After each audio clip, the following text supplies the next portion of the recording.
Good morning, ladies and gentlemen, and welcome to our November 2024 council meeting.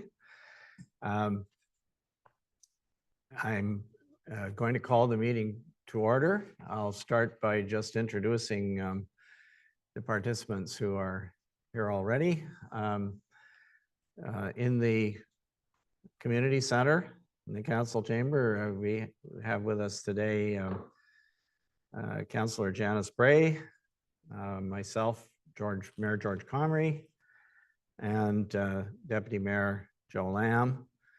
And we have joining us via Zoom today, Councillor Scott Nash and Brian Woods. We also have here in the council chamber with us our clerk, Michelle Henry, and our deputy clerk, Wendy Schroeder. I also noticed that our fire chief, Bob Whitman, is online on Zoom, and our soon to be incoming CAO clerk, Nigel Black, I see is also on Zoom. So welcome to all of you. We'll start off our meeting as we usually do with the playing of O Canada, followed by our Indigenous land acknowledgement. And I'll ask you to stand for the singing of the national anthem if you're ready.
The municipality of Whitestone recognizes all of Canada resides on traditional, unceded and/or treaty lands of the Indigenous people of Turtle Island. We recognize our municipality on the Robinson-Huron Treaty Territory is home to many past, present, and future Indigenous families. This acknowledgement of the land is a declaration of our commitment and collective responsibility to reconcile the past and to honor and value the culture, history, and relationships we have with one another. I'll now ask if any member of council has a pecuniary interest to declare in today's proceedings. Councillor Lamb? I don't have a pecuniary interest, but because Nigel's on the line, does that mean we have to be on our best behavior today or? Yes, I would say that's the case. Okay. Good morning, Nigel. And yes, good morning, Nigel. He's listening quietly in the background, but it sounds like, but anyway. All right, so our first order of business then is to approve the agenda. And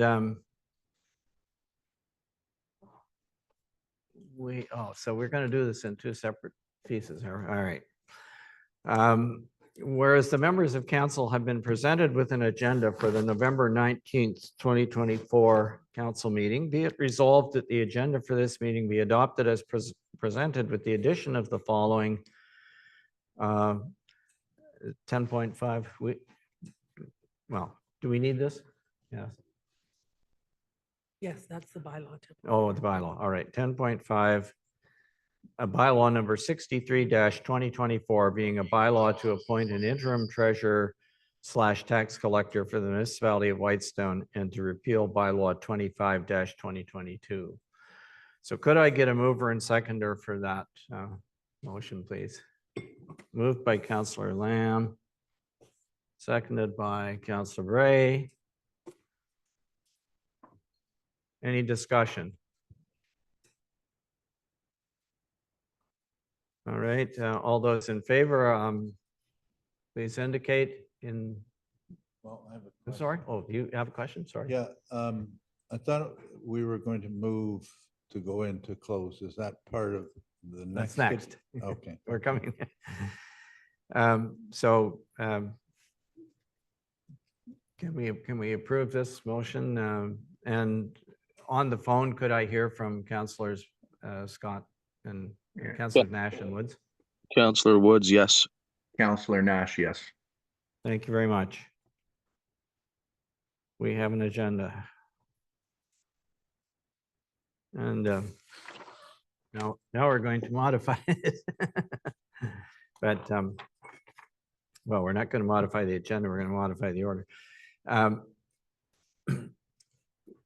As it turns out, there are a couple of items on the open agenda, which we would normally move into at this point, that are going to be informed by matters that are enclosed. So the thought was that what we would like to do is to move the closed agenda up front in the meeting and deal with it, and then we will have covered off those items when we get to the corresponding items that are in the open agenda. So that's the purpose of this next proceeding. Whereas section 3.2 of bylaw number 80-2023, the procedure bylaw allows for the suspension of bylaw number 80-2023 as follows. No provision of this procedure bylaw will be suspended except by a majority vote of council for each incidence of suspension of the rules, and the suspension will apply only to the procedures or rules which are stated within the motion to suspend, and only during the meeting in which such motion was introduced. The following procedures or rules cannot be suspended, and there are 3 of them, but they don't apply to this. And whereas section 6.1.3 of bylaw number 80-2023, the procedure bylaw, states the following: the council meeting will consider the items to be dealt with in accordance with the order that is set out in the agenda unless otherwise approved by council. Now therefore be it resolved that section 6.1.3 of bylaw number 80-2023 is hereby suspended to allow for section 15 of the November 19th, 2024 council meeting agenda, the closed session, including matters arising, to be the next item on the agenda to be addressed. So can we get a mover and seconder to, in essence, to put the, to deal with the closed session first, please? Councillor Bray is moving, seconded by Councillor Lamb. Thank you. Any discussion? All right, I'll call the question again. All those in favor of this motion, please indicate in the room. The hands are up, on the phone or on Zoom. Counselor Nash, yes. Thank you. Counselor Woods, yes. Thank you, councillors. That motion is carried.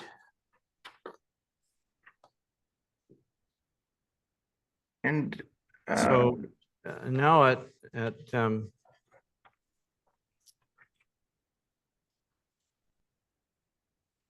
through you, Mr. Mayor, could I ask a quick question?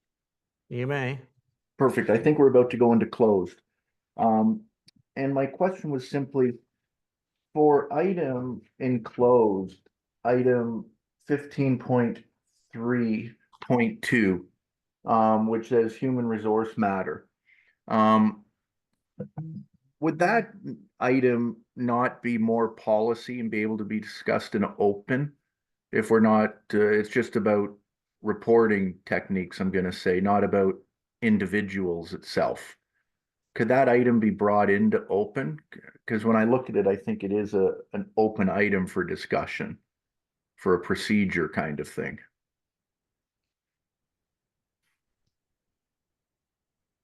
Through you, Mayor Comrie. You're not incorrect, Councillor Nash, that on the surface, it could very well be an open session matter, but I believe there's some conversation that Councillor Lamb wants to have that's clearly a closed session item. So we'll be careful what we discuss in closed and what actually comes out in open. So would we also then have it as an open item to finish the conversation? Because there's probably very little that would actually need to be talked about and closed, right? Through you, Mayor Comrie, you under matters arising, you could do a resolution to receive for information and confirm the discussion that's open session related. Okay. And in general, just so I understand, aren't normally procedures when we might be changing procedures an open item?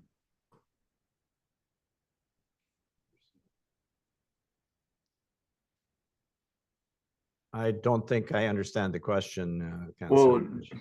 normally if we're talking about, on this item, who reports to who, I don't think that's a closed matter. That's an open matter for discussion so the public can hear how we're wanting to change internal ongoings at a municipality if we're not talking about individual names, which we wouldn't need to if we're just talking about positions. And the information I've found, I think it's supposed to be an open item. But of course, if we're talking about an individual, it should be enclosed. I just think the bulk of the discussion should be an open, that's all. Well, I think that in this particular case, there may not be any resolution, and it may be simply a question of direction as to how we wish to handle the matter that's Okay, being Thanks, Mr. Mayor. discussed. So that's why it's enclosed. yeah, thank you. All right. Okay, so if I understand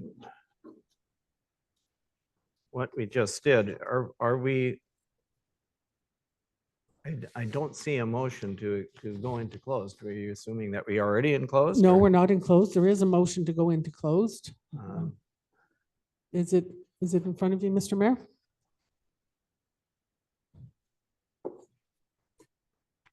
Oh, sorry. think I that's- thought that was just the page that listed. I apologize. Yes, I do have it in front of me. Okay, so our next motion then would be to go into closed session, and I'm not going to read the.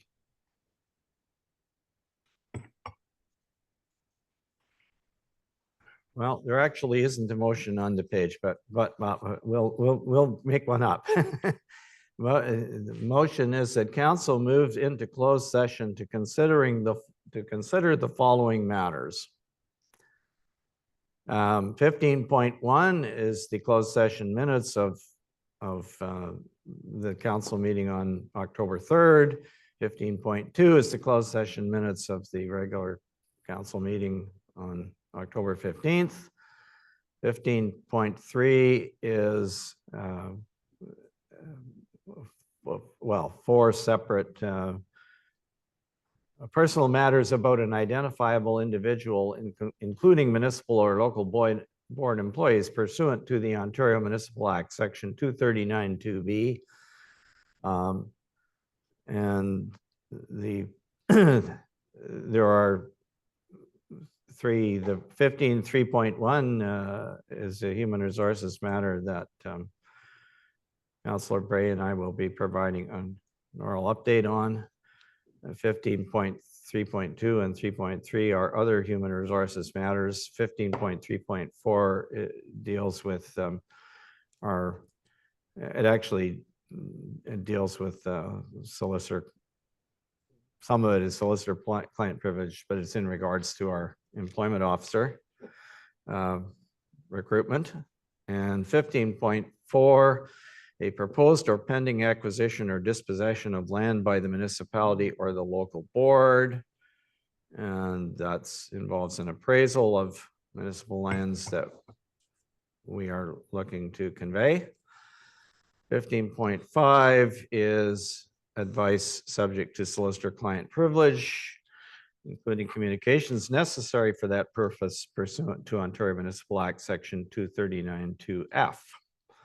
And there is a legal opinion required, and this is regarding Boulder Landing. And finally, 15.6 is a position plan procedure criteria or instruction to be applied to any negotiations carried on or to be carried on by or on behalf of the municipality or local board pursuant to Ontario Municipal Act, Section 239(2)(k). And this involves the lease agreement that we have with the West Parry Sound Health Center for the nursing station. So that's the subject of the closed session. Can I get a mover and seconder, please, that we move into that closed session? Moved by Councillor Bray, seconded by Councillor Lamb. Any discussion? All those in favor, please indicate. Okay, we have hands up in the room here. Councillors Nash and Woods. I hear from you, please. Counselor Nash, yes. Thank you. Counselor Woods, yes. Thank you, gentlemen. We are now in closed session, and we will pause the recording at this point. And I'm just looking at the attendees. I will ask. Okay, thank you. We are now back in regular session, and we're taking a 5-minute recess just to let folks know that we're back in regular session and reorganize. Thank you.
bought $109 for a pen to write on this thing. And I went on Amazon last night and I bought one for $11. It's going to be delivered tomorrow.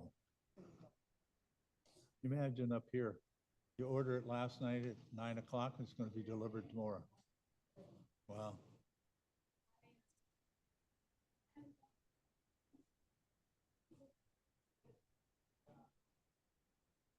It depends what you're looking for, and you have to. At the McKellar thing, we're off video, right? Like we're not on. Yeah. When we were over.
We're at committee of the whole now, and short-term rentals So we have some is caller. matters arising. Mayor. Oh, we do. Yes, I'm sorry. I'm wishing the meeting away here, but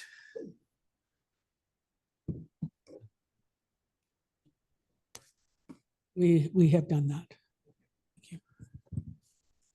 okay, thank you, everybody, for rejoining the meeting, and sorry for the long delay. We're back in open session.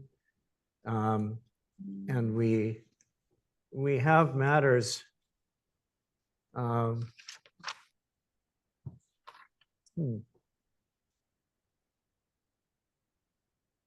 That's interesting. Oh, I see, because I'm looking at the, I'm looking at the old agenda. We do have matters arising from the closed session, which appear at item 15.1. So we'll deal with those quickly, and then we'll go back to item 5, which is our committee of the whole for our planning matters. So 15.1, closed session minutes of the special council meeting of Thursday, October 3rd. Could I get a mover and seconder, please, that they be approved?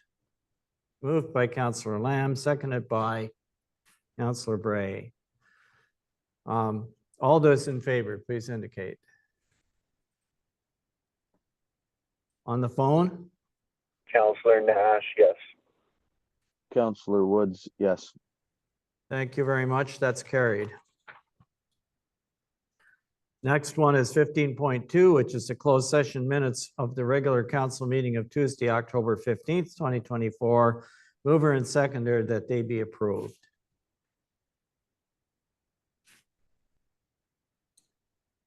Somebody like to move that?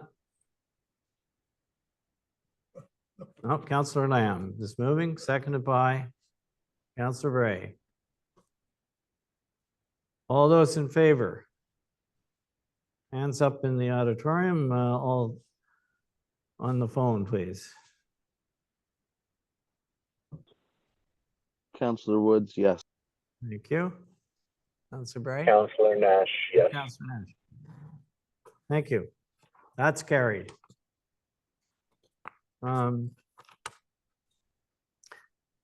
15.4 is was the proposed or pending acquisition or disposal of land by the municipality or local board. I need a mover and seconder that the council of the municipality of Whitestone receives for information the appraisal of municipal lands. This is for Jennings Johnson. I would suggest you We don't need that one? we've got something close. All right, so our CAO clerk has advised that this is not, that we don't need to do that. So, because we did take action to it and close, so I will just put that that was not moved. Well, save us a little time.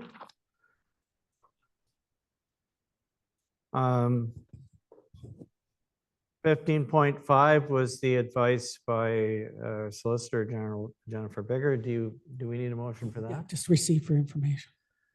Okay, mover and seconder that the council of the municipality of Whitestone receives for information the advice from Jennifer Bigger regarding Bolger landing matters and encroachment agreements. Mover and seconder.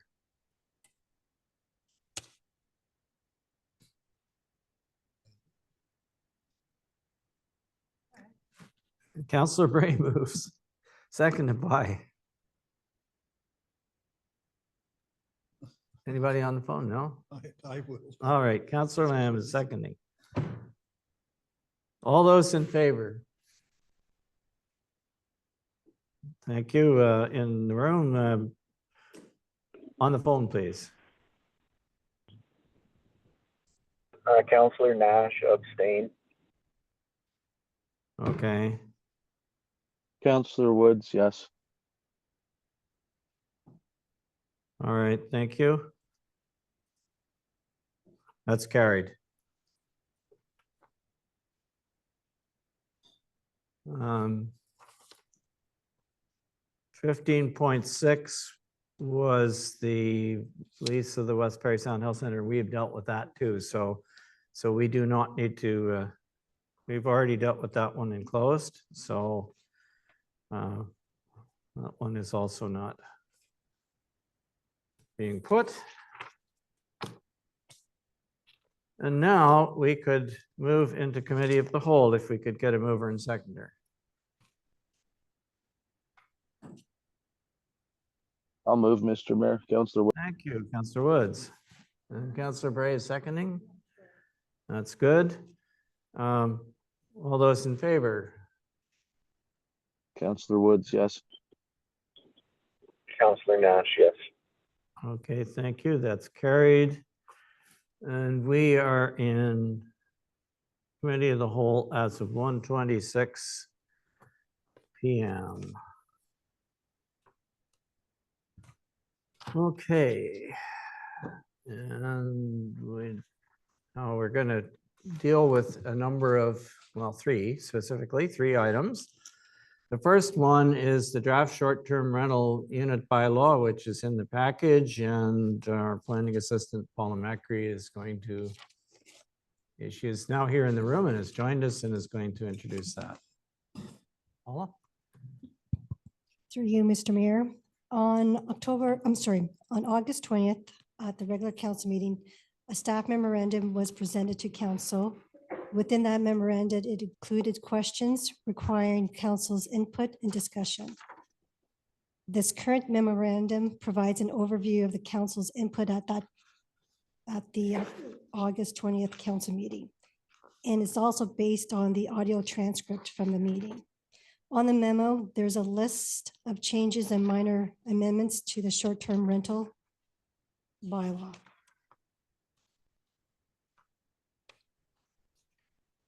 The next steps would be if there's any additional changes and amendments requested by council, a review by legal counsel be undertaken.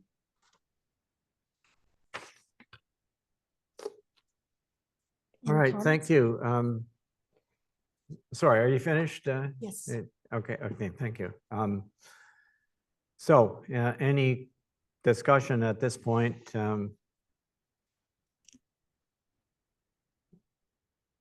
If I might, through you, Mr. Mayor, Councillor Nash here.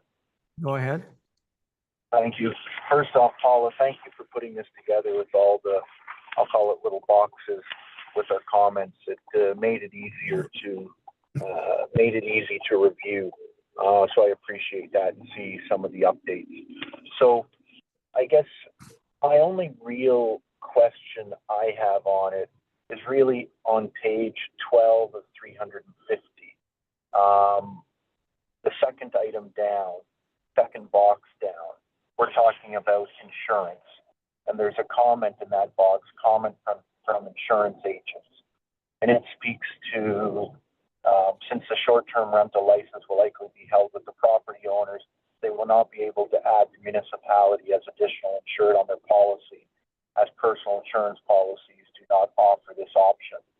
So to that, and this has come up on other items, to that, I guess I have a couple comments. And at the end of it, it also says most individuals are likely to carry a liability limit of 2 million rather than 5 million. So on the liability limit, I'd say if we as a municipality want a $5 million limit, then we can have it at 5 million. The amount that it would cost a homeowner or a policy holder to go from $2 million liability to $5 million liability is not very much money. It would be a couple $100 at best, but it would give you, $3 million more in coverage. And depending on your homeowner policy, what it is called a CSIO certificate of insurance. And on there, that would name an additional insured. In this case, it would be the municipality of Whitestone. And you can get them on some residential policies. It just depends on the type of policy you have. But another way of getting that is simply to take out a commercial liability policy, which anybody is able to take out, or to take out an umbrella policy, which would name the municipality as an additional insured. So there's very easy ways to fulfill what we're asking. It might just not be with the normal homeowner policy. You might just need to get a little better policy. It'd be easy to increase to 5 million for not very much money. And anybody is able to take out an umbrella policy or a commercial policy. And I'm just using the word commercial policy.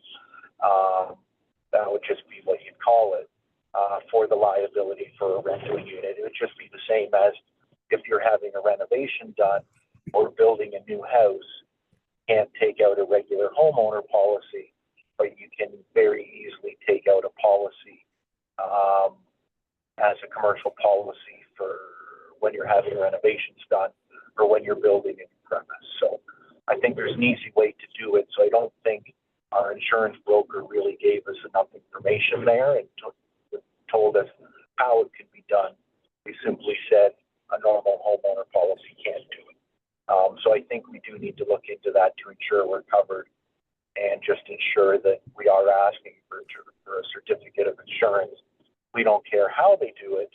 There's many different ways to do it, but it would be one of our requirements along with the 5 million. My broker for a number of years on both auto and home has suggested $5 million insurance probably for the last 10 years to me. So I think the 5 million is not a big deal. Those are really my only questions. There's some other stuff that goes through, but I know we're running late. I don't think what I say would change anything based on the comments and what's happened in the past when I've said my comments. So really mine, I'm just going to stick to on the insurance and hope that we can get that done the way I'm suggesting. Thank you. Okay, are there other comments? Councillor Lamb.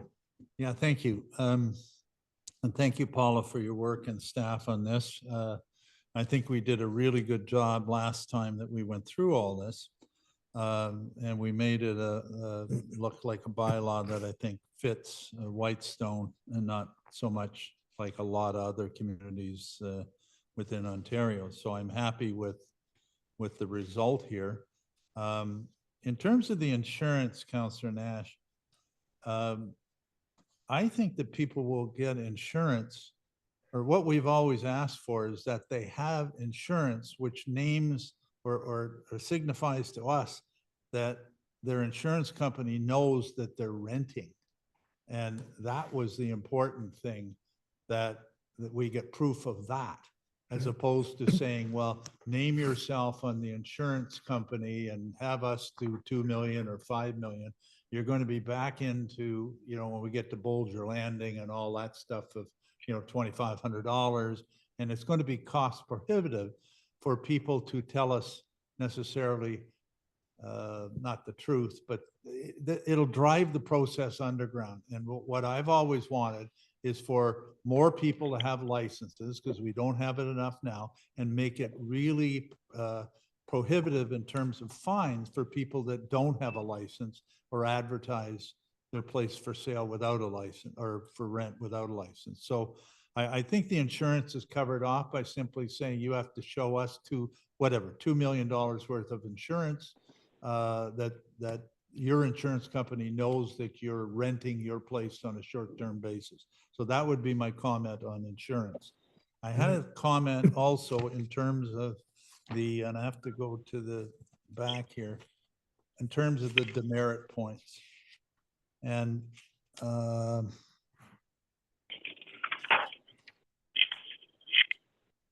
I wanted to make it where it says, that we take action, or somehow you can be prohibited from renting if it's 4 or more demerit points. I wanted to make it 5. There's a whole bunch of things in here for 4 that,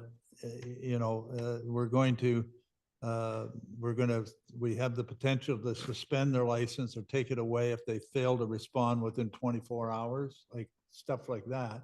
Unless I've misunderstood this, I think it should be 5 or more points, not 4, which are some of the major things in here. So I would make that comment. Which page is that, Councillor Lamb? Sorry. Well, I don't know where it says, but it says somewhere in here that we can do a whole bunch of things if it's 4 or more points. And I'm not sure, Councillor Nash, where it is. I just think that's a really low threshold that we could be out there saying, you came to us, you got the insurance, you got everything, but you failed to respond, which is 4. Or you failed to provide a waste diversion education, right? We're going to take your license away, stuff page like 34, sorry. It's page 34. Yeah, that's where all the demerit points are. I think it should be 5 as opposed to 4 in terms of when we can take action. And again, I don't know where in the document it says where we can take action, but that's just a comment that I have. I also had failure in the next page on 35,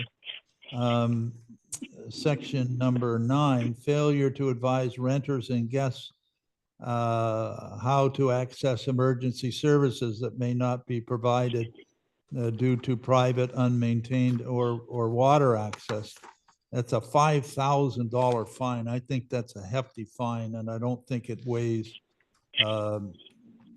I put down there beside that 2,500. I don't think it needs to be a $5,000 fine for that.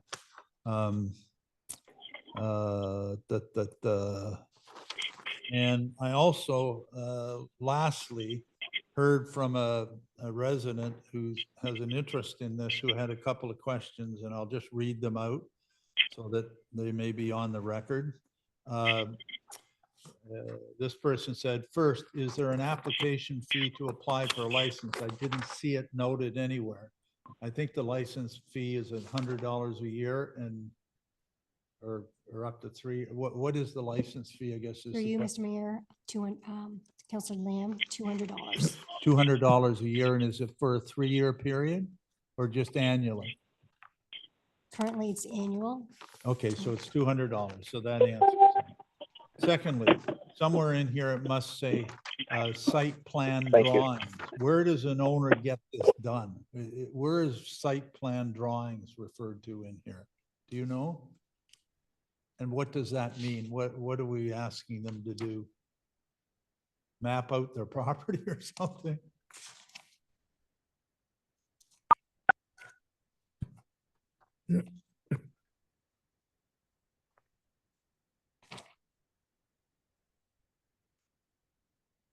I'm not Is- sure what. the Are you going to answer the question? Paula? Through you, Mr. Mayor, I believe we removed that particular item regarding site plan. Well, this person says, I'm for, Page. but it's not a simple task. Perhaps this requirement need not be here. You must have read it in there somewhere. Do you have it, Mr. Mayor, somewhere? Well, I thought that I saw it, but I thought you could um, do a sketch, but maybe, in fact, What are we trying we have removed it because the site plan had to do with parking, And we removed the parking plan. and we removed the parking. Well, Through you, Mr. Mayor, it's on page 23. What, 20? Oh, sorry. 350. 23, let me get to it. Just hold on. Not too. oh, yes, you're right. Yeah, sorry. 23I, a site plan of premises that shall include lot size and property lines, name and location of the Oh, road, yeah. location. What's all that about? Why would we ask all that? What's the purpose of that? And if we don't have a good purpose, why won't we take it out? Yeah, I thought we had said to take it out, Counselor Lamb. I think that was part of our discussion the last time. I believe you're Well, right. I suggest it come out because I don't see the need to say, here's where my dock is, here's Whitestone Lake, it's right out front there, you know. Okay, let me just finish and then I'll be done with it. The third thing this person asked, they said, third, I saw in one section it mentioned that the demerit points would last 2 years, yet it is proposed, in the proposed draft, it says 5 years. I think this was overlooked, see attached documents. Is it Let 2 me- years or 5 Let years? let me come back to that because I found that one. That is at the bottom of page 25 of 350. You will see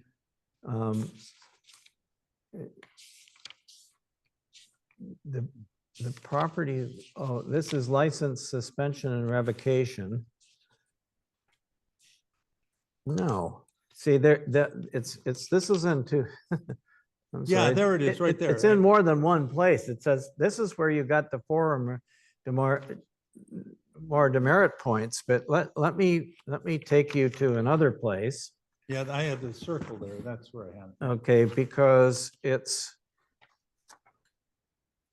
at the bottom. What you'll see is it conflicts with this, what we just saw, which is at the bottom of page 31. It says demerit point system. 15.2, if at any time the officer determines shall employs demerit points. And then 15.3 on the next page, on page 32, shall remain in place until the 5-year anniversary of the date on which the demerit points were imposed. And then it says, if the total number of demerit points in effect is 7 or more, but fewer than 15, the owner is required to provide to the satisfaction of the officer written confirmation of the measures to be implemented by the owner to avoid the imposition of further demerit points. And 15.5 says if the total number of demerit points in effect respecting an SDR is 15 or more, the officer shall immediately revoke the license. So Well, yeah. that is the proper trip clause, I think, and that Yeah. other reference to 4 points, it seems. Yeah, it should be taken out. That was Seems a bit- That's my A point. bit conflicting, actually. So I should come out at the bottom of page 25 Yeah. of 350, right? It's not 4 Yeah. demerit points. Okay, because that's in conflict. Okay, And so that's been cleared up. I think that's all we have. I really think this is a bylaw that fits Whitestone. I think it works. I think it'll work for the people that refuse to get a license. And as I've said in the past, I think there's something like 15, and I would say to you, there's 150 people throughout the municipality that have short-term rentals. There's 15 in my end of the lake alone. And I don't say that, facetiously. There's a lot of people that are renting. So I think this balances property rights of people, but yet as we're able to go at the people who non-comply. And so I'm kind of happy with the draft the way it is, and I think we've come a long way. So thank you. Okay, I thank could, you. Counselor Mr. Bray, did you have some comments? No, well, I had one, and that was licensing requirements. It's page, just a second, 20 of 350. Number 3.4, no person shall use an accessory building or structure as a short-term rental unit. But we talked about bunkies at one point, did we not? That, you know, if the house was renting as well as there's a bunkie for that provides sleeping accommodation, did we not say that would be okay? When we talked about it before? Wouldn't this be a case where someone's going to live in the cottage or home and just rent their bunkie out? That, if that's the case, then that's fine. I just want to make sure that we're not saying that if you have a bunkie, That's if how you're I renting the read, house and, that's how I read 3.4 is that Okay. if you have a Perfect. bunkie on your property, you can't say, well, I'll rent the bedroom Yeah. out. okay, that's fine. Go to the washroom in the bush if you want to, right? No, that's okay. And I think some of the other ones are the same. I had the site plan and, oh, one other thing there, when I was looking at 4.2, payment of applicable fees, it talks again about shall ensure compliance with the following where applicable. And you've got the Ontario Building Code and the Electricity Act.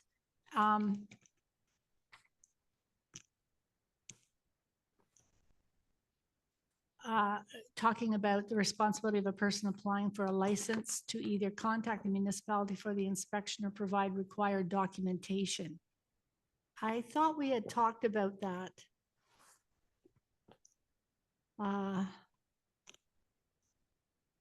Our fire chief goes in, so that's fine. We have applicable zoning bylaws. I don't know that that has anything in there. I'm just not sure about what they do about the Ontario Building Code Act and the Electricity Act. It will cost money to have somebody come and do an inspection. And I thought we had said that we weren't doing that. Anyways, that's something. Those inspections, the last two that you referred to, only take place if in fact you are making a modification. So Yeah. you can't call the ESA and say, please come and inspect my house for electrical stuff. They'll say, well, what are you doing? You got to fill out an application to say what modifications you're making. If you want somebody to do that, you go and you hire an electrician to come in and tell you if everything's okay, right? And it's the same with the building code. The Building Code Act is triggered by someone wanting to make renovations to a building, not to just go look at it. If you want to get somebody to do a building inspection, there are companies and individuals who do that for a living, you know, and that people often get them done when they're looking to buy or sell a property, but it's not the municipal, it's not the building, it's not done under the Building Code Act, it's done as a normal commercial transaction. And so I'm not sure, like I get that we're doing fire protection and prevention because the fire department comes, but I don't know. And Yeah, I'm just not clear how that would work. I think Yeah. that's a valid question to ask. And through you, Mr. Mayor, Councillor Nash, just in summarizing what Councillor Bray and Councillor Lamb have said, and my one thing about insurance, I'll just go back to it. I do agree with what Councillor Lamb has said that, you know, as long as we're, maybe if we aren't named, but we ensure that the policy is showing that they're renting. But I do think we should ask for 5 million. But is somebody making notes today on what Councillor Bray or Councillor Lamb have brought up on a couple changes that need to be made, like on the point system or whatever? Like, I guess, where are we going to go from here on a couple of comments? The answer is people are taking note. Yeah. Once Uh, again, uh, we may, if we're going to, well, we don't have to do it today perhaps, but at some point in time, we have to approve this, which means we have to actually take a vote on whether people, a majority of council has to agree to these things, right? Not just compile a list of everybody's grievances and compound them all, if you know what I mean. Sorry, Well, go ahead. Sorry. I just had one other thing Yeah. and I don't Yeah. know where it is and I can't seem to find it right this minute. But somewhere they're talking about fire extinguishers. Well, there should be also, I'm not sure whether we discussed this before, but that smoke detectors and carbon monoxide detectors need to be installed. If we're going to say, Yeah. I mean, I know that a fire extinguisher is extra and not needed and the others are in law or in the act, but I just thought we should have that in there too. Thanks. I think I'm done. Yeah. Is just that a not part of the question. fire inspection? If there's no Yeah. fire extinguisher, you don't enforce that? Just the detectors, smoke Well, the detectors? smoke detectors and the carbon monoxide, well, Yeah. is the chief on right now? Madam CAO? Mm, I honestly don't see him. Through you, Mayor Conley, not yet. I've asked Wendy to try to connect with him. Okay. He needs to call in instead Yeah, of that's what I video told in, him. so we're trying to get him connected. He's not on right now. Through you, Mr. Mayor, wouldn't the smoke detectors and carbon monoxide detectors just already be a requirement? Like every house has to have them, right? And They- So I maybe, don't are, think it'd be an yeah, they extra are. thing. I'm just asking if fire extinguishers, they are probably not a requirement, but There- no. are we going to insist on them is the question. I think we should. I think we Everybody should have should. them. Personally, I do too, if you want to know. So to answer Everybody should have some. Counselor Nash as to where we go from here, I think you take all the notes. I don't hear anyone fighting back on any of the things that have been said this morning or this afternoon. So I think that between staff should kind of finalize the document and bring it back to either December or January for a vote of council. Do we have to have Do a we have a public meeting on public this meeting? thing or something? I thought we had to have a public meeting. Through you, Mayor Conley, we did have a public meeting. You don't have to have another Yeah, we public did meeting. have all that input. Right.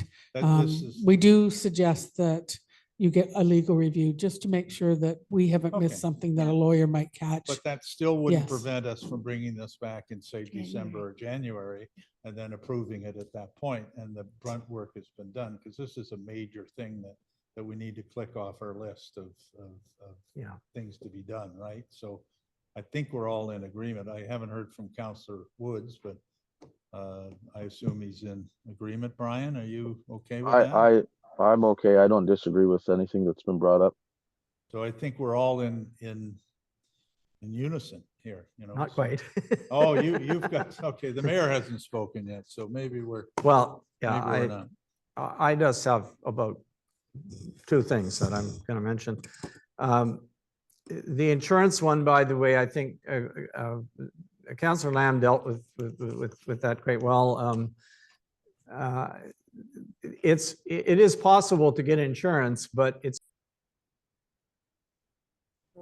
Now I just heard recording back in progress. okay. but Thank it was you, deleted, Councillor so Woods. Sorry about that. I just didn't want Okay, everybody to so lose what you anyway, were saying, Mr. Mayor. The concern, as has been already stated, is that not that they indemnify the municipality. That's not a concern I have at all. The concern is that we just make sure that their insurance knows that they are in fact renting, and that so I think we're good with that one. And what limit would you this- suggest, Mr. this- Mayor? the Just 2 to second- 5 million. Issue that I want to raise is that there is a concern that has caused, I think, quite a few of the complaints that we've actually had, which has to do with the fact that the property being accessed is on a private road, and the private road is is a private road that goes through other people's property and very close to other people's premises and so on. And it seems to me that if there isn't good access to the property, that might be a reason not to. And there isn't suitable parking. I know we said we don't want a parking plan, but if there isn't suitable parking without potentially blocking the road or infringing on other people's property, that might be a reason for us not to issue a permit. And I'm concerned that we seem to have gutted that completely, and that's not a consideration. So that to me is an obstacle to my supporting this. And the other thing that I want to raise is, if you look at the schedule of offenses and demerit points and so on, there is no offense that applies to the person who is occupying the premises without a permit, the renter. And that was something that we talked about, and it is in other bylaws. It's an offense for you to rent a property as a renter, not as the person who's owns the property and is letting other people use it, but it's if you're there and they don't have a permit for it, and you're causing trouble, there's no mechanism for you to be charged here. So I thought that in the original schedule of offenses, we had that, and it doesn't seem to be there anymore. So those are my the concerns that I have with this. Councillor Bray. Yeah, you just brought up something that I just twigged, and I remember that there was something about the site plan, maybe not an official type site plan, but I do remember thinking that some kind of a plan for, especially for those places, and I can think of a couple where it's not really clear whose property is whose, because, usually it's a cottage with, land all around it. But if it's very close to other properties, what is being used, what the renters can use and what they cannot use. And I think the site plan, knowing which dock is theirs when there's like several docks close by or whatever. So that was just one thing. The other thing about the roads and going through other, close to other people's properties. I think that was something that we never really talked about much. And I think that is something that I know was brought up several times about, us granting licenses for places or agreeing to places that are on private roads with nothing from the that the person who wants to rent their cottage is for sure contributing to the road and the road upkeep. And so I'm not sure if that's something that can be put in or whether it's too much. I don't know. But I think we need to think about that as well. You, Mr. Mayor, Councillor Nash, if I could. Okay, you go ahead, and Councillor Lamb has his hand up next. Okay, thank you. I think just what I'm hearing on the private roads from Councillor Bray and yourself, Mr. Mayor, I think we did touch on it a little bit, but I think we're getting into over-government, I'll call it, on that one. If somebody has access on a private road, it's not up to us to say who can and can't use that private road. That's up to whatever is on title, how they have access to their place. And that's more of a non-municipal item. That's the private legal issue. We're just saying you're allowed to rent the place. And, whether it be a water access property, a fly-in property, road access property, a municipal road access property, we don't get into governing the private roads themselves. If somebody has a right to access a private road, it's not up to us to say that they have to pay a certain amount on that private road because they have the right to use it. So I think we have to be careful on that one. Unfortunately, I do think sometimes on roads, people might not pay their fair share, but that's unfortunately not up to us to administer. That's up to individual property owners. And then just the other thing, I know we've spoken a bit, and I think you touched on it too, Mr. Mayor, about the insurance. And I just want to get an idea just from other councillors. Everything was said about insurance I'm good with. It's just on the amount. Do we want to say the 2 million or the 5 million? I know 5 isn't very expensive, but what's the take on just the number for insurance from everybody? Is 2 million good for everybody, or do we just ask for 5? And then I don't need to ask it again. Councillor Lamb? Yeah, Councillor Nash, I think 2 million sort of does it in my mind. Again, don't forget, we have 15 licenses within the whole municipality. And I think one of our goals should be 100 licenses, right? 100%, yeah. And the more obstacles we put in place, the greater it will force people underground and to do things like they're doing now, which is sort of laughing partly at the bylaw that we have now. So, if they have $2 million liability and they told their insurance company they're renting, that'll be reflected in the rates anyway, right? They're going to pay extra for that, right? Let alone saying 5 million. I just think it'll drive them underground. When it comes, I agree with you 100%. If we start getting our nose into private roads and property lines on private property and things like that, that's way beyond what I think we should be getting ourselves into. Responsible people, and don't forget, 95% of people are responsible renters in this municipality. Don't let 3 or 4 or 5 bad actors determine everything in our municipality. And, most people are going to explain, this is my dock, this is where my property line is, here's my rules. So I don't want to over-regulate this thing with sketch plans and explaining stuff. And, I think we've got it kind of right the way we have it right now. I didn't get the last part about what the mayor was saying about renters. There's no penalty for renter. Maybe you can repeat that to me, because I didn't quite get it. Are you trying to think that the people renting should be charged with something, or you made the second point beyond access? Yeah, about we rent. should be able to charge the occupants of a property with offenses under this or any other bylaw, regardless What of. do you mean, the people that are actually renting? Yes, the people who are occupying the premise, because they're the ones who are causing the trouble. The owner of the property is not there; they're somewhere else. They've rented it to these other people. But the property owner are the ones that are going back to rectify the problem and things like that, right? I know, Mr. but Mayor, yeah, we can charge someone who is burning in contravention of our burning bylaw. We charge the person that is there who is doing it. you can, but you can't charge them with anything under this bylaw.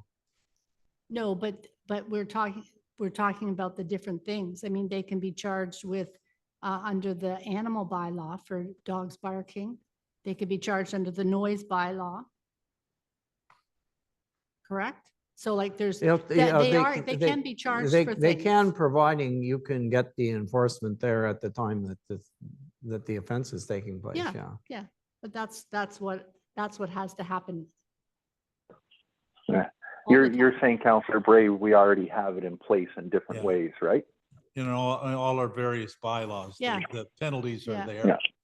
I mean, if somebody goes and finds an Airbnb and sees it and says, and wants to rent it, I'm not sure it's their responsibility to make sure there's a license or not.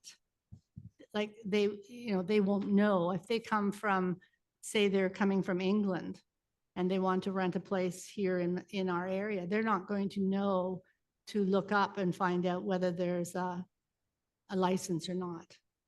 I think that, I think that would be a But little bit hard. Yeah, do we not have a I requirement? agree with that the you. license has to be posted, though? For sure, but they Yeah, might not we do. know, But that's the owner that Yeah. posts Yeah. that, right? but they Well- might not know to look for it.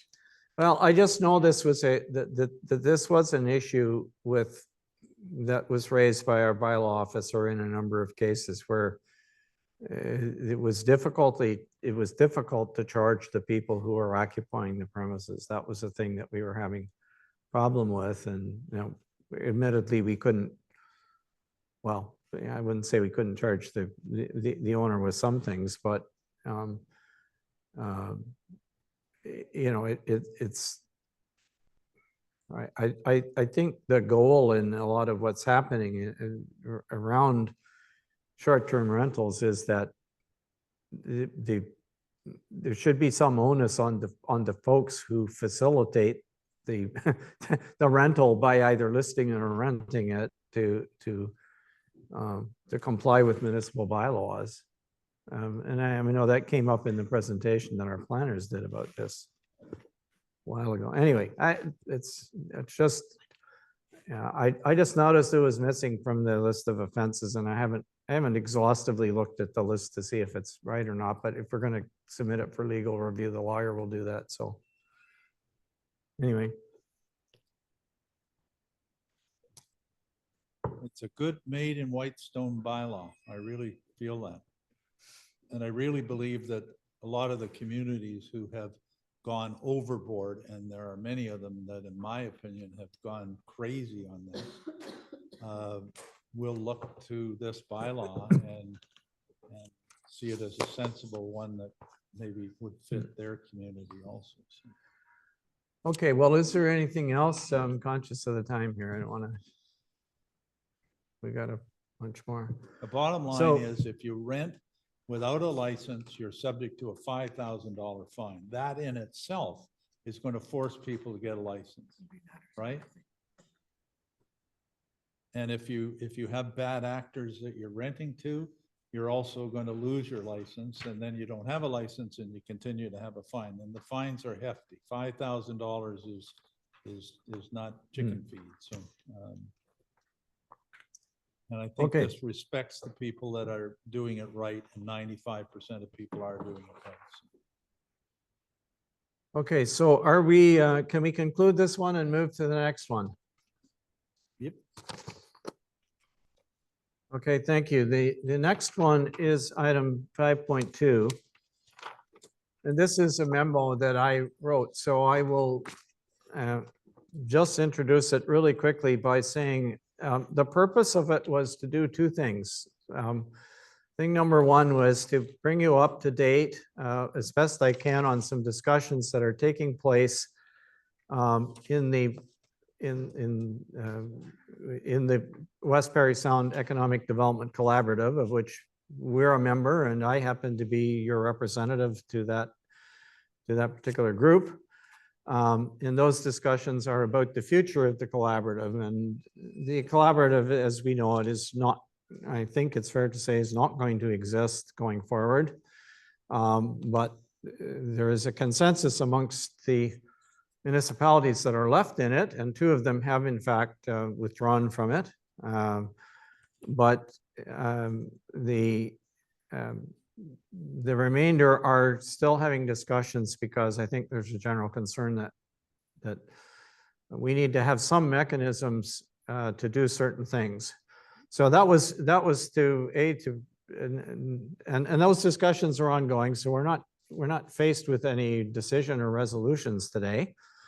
But the other thing that I wanted to try to do was to give council some food for thought and perhaps some discussion, although I'm wondering if we should try to defer the discussion to a meeting when we're not so far behind schedule here. But just looking at the whole question of what does economic development look like in Whitestone, or what might it look like, or what should it look like?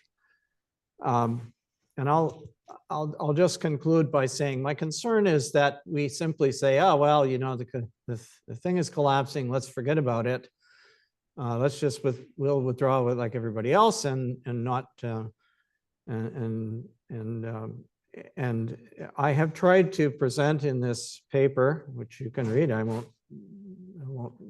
go over it, but we will I believe inevitably run into more situations where we do have potential opportunities.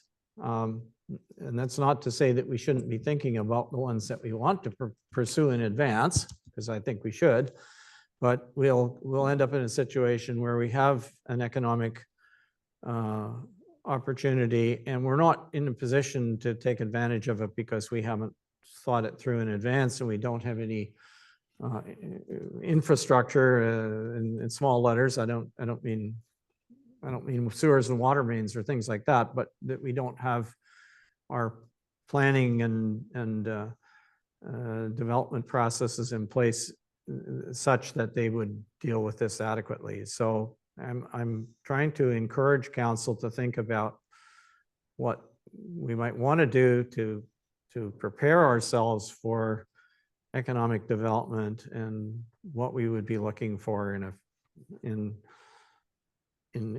whatever service or function it is that replaces the collaborative going forward. So that's probably all I want to say today for today, other than what's in this paper. So I don't know if there are any initial reactions you want to share, but we're not asking for any decision to be made. Councillor Lamb. Yeah, thank you. And thank you for your report. It's a really good one, and obviously you put a lot of thought into it. And I thank you, Mr. Mayor. I think there are decisions to be made. I think most communities have wanted out of the collaborative. I think economic development in the region has been disjointed with a whole bunch of people doing a little bit of thing, a little bit of this, a little bit of that, and not very successfully in my mind. The collaborative is never going to go forward as long as you're going from hand to mouth all the time and you're in a one-year situation trying to find someone to run it. And all the job security would be is a year or so. So I think we need to get out like most people have and get whatever money is left, get our share of that money out. So I do think there's a decision to be made here.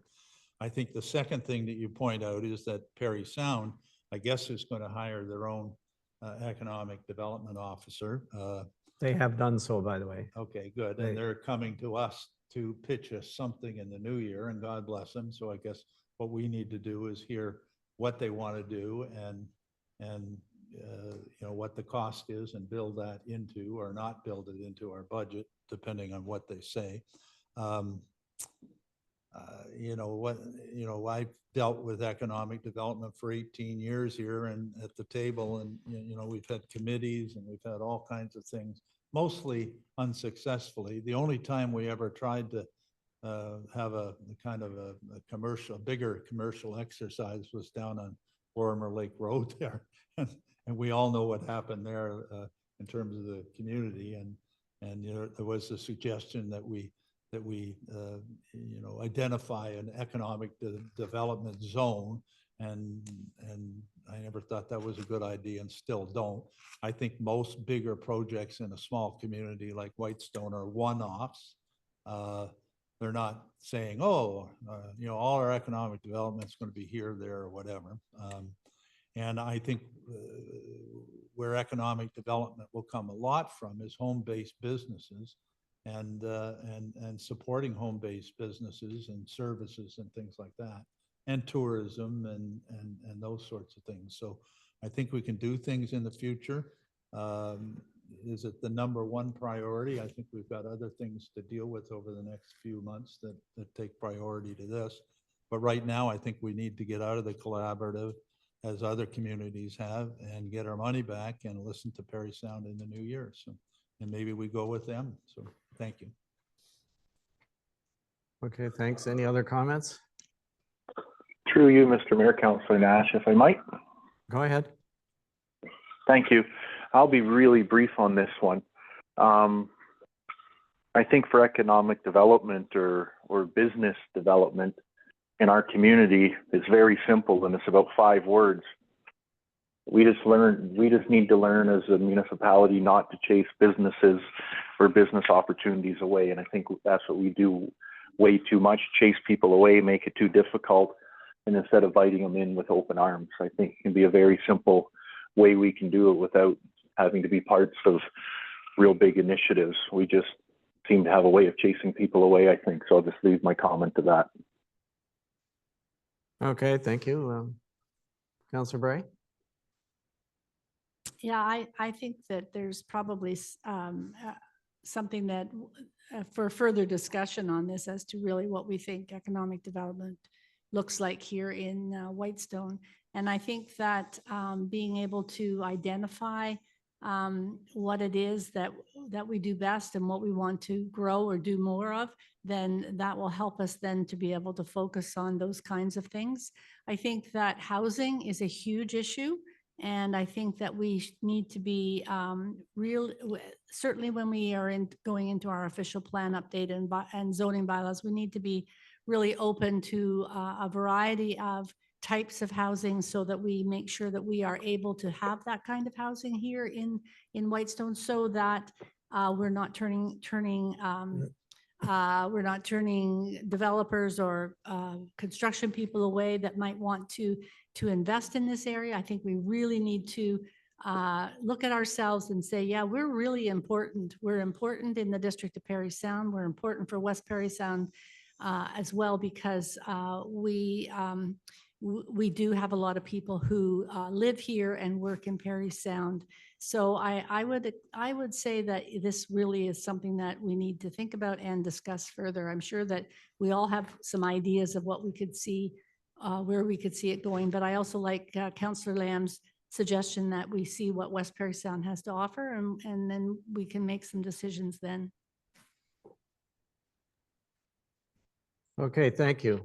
Where does and- the money This- part start? I mean, how much money is in the collaborative now? Where does it sit? And what would our share back be? Well, the only amounts that have been returned to anyone who wanted to leave are the 2023 funds. Prior to that, we were still getting FedNor money. So there is some FedNor money that did not get spent. And it has been used, some of it has been used to get some consulting assistance with looking at other models that might be used and so on. But if you're looking at this as a windfall for a whole bunch of money coming back, the amount that you would be looking at would be $6,250. It's not like a huge amount of Well, money. but to answer my question, how much is in there in total? Is there, Um, regardless of how it's Well, distributed? yeah, I thought it was like 150,000 or something. oh, no. That was before, that was, well, it wasn't 150, but there was a number, it was more than $100,000 before any of the work that was paid for during 2023 took place. But I mean, there is some additional funds left. I'm not, I mean, I think if everybody said, we don't want to be there, and everybody got back their 2023 funding that they provided, every municipality did, then there might be still some left, but it's not going to be a lot of money. But who's begged off already and said we want nothing to do with it? Well, that's in the report. Parry Sound, sorry. No. Is it? Maybe it isn't. Okay, it's Seguin Yeah. and McKellar. McKellar are the ones who, sorry. If I didn't say that, I apologize. I thought I had that in there, but anyway, it doesn't matter. Okay. Those Seguin and McKellar are out. And are Parry Sound are still in, Parry Sound is still in. but yet they hired their own economic. Yeah. Yeah, they've had their own They- economic development officer for quite some time, and For a long time, Yeah. because there was when I was working, there was a Parry Sound Economic Development Mhm. Officer. Vlad was his name, and now Okay. the fellow's name is Okay. oh, never mind. But yeah. Okay. Well, I Mr. guess we Mayor? beat this one to death. Yeah. Could I say something real quick? I'll be real quick Yes, about, Councillor Woods, go ahead. We want to encourage economic development in Whitestone. We encourage home-based business, home-based occupation. We give people a fair and equal shot when they show up and they ask for a rezone to commercial. The fastest way to do all this is less red tape and no more gatekeeping.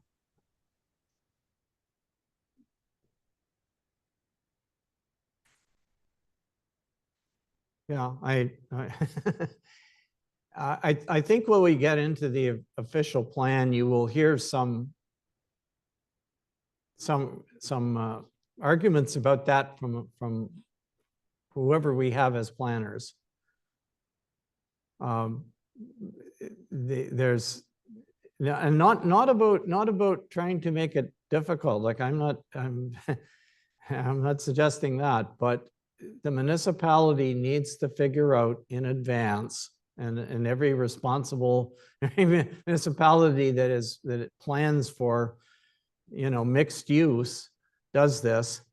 They figure out, where do you want housing development to take place? Where do you want agricultural land to be protected? Where do you want industrial land to be protected, etc.?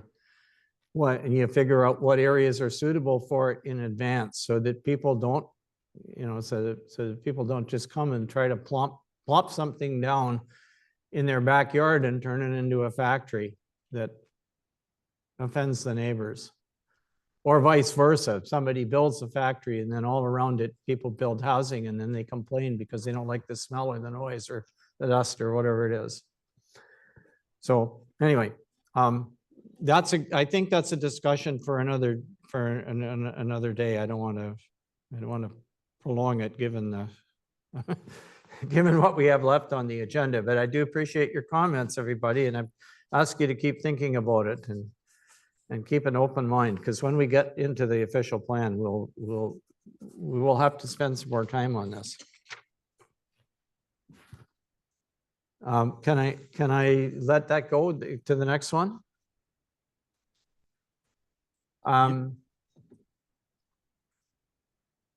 Okay, so this one is the encroachment permit system, and I guess, are you going to introduce this, Madam CIO?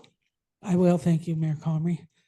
I'm not going to read the report or go through it in detail, because I'm sure all of council has. I've had several conversations with a number of members. This report was written in response to a memo that Councillor Lamb presented on July 16th, and that's consideration of an encroachment permit system for rail systems and shore dockers. And within Councillor Lamb's memo, he offered some recommended items that would be included in an encroachment agreement.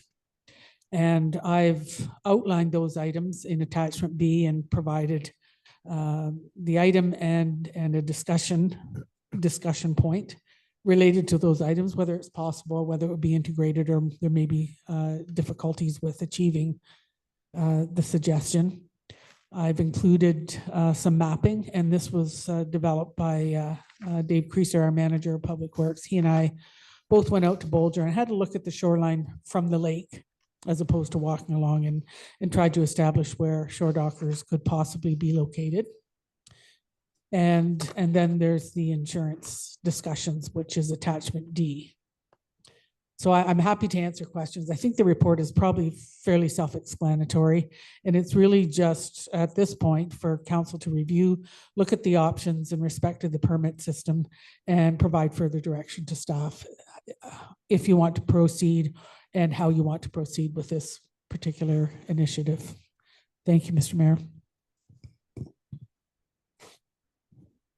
Okay, thank you.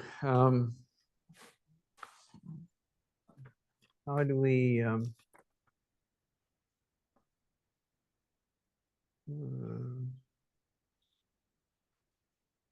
sorry, I'm just looking to see if there is a motion. Is the motion just to receive? Well, we're in committee of the whole. No, I know, but I'm looking ahead to see where we're going with this. Okay, so this is a discussion to see whether we want, what further direction we want to give to staff. Through you, Mr. Yeah, Mayor. go ahead. because I brought this up in July and I've looked at all the material, I really would like to hear from the rest of council on this before I make any comments on it. So I would, like to go last if I could. Okay, who wants to go first? Councilor Bray, did you have any comments you want?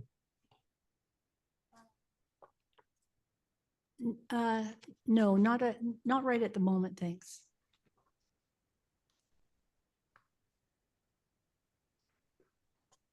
Anybody else? Sure, I can go, Mr. Mayor. I'll probably Councilor want to Nash. follow up after. I'll probably want to follow up afterwards, but I don't think anybody wanted to go first on this item, so I'll take the lead on it.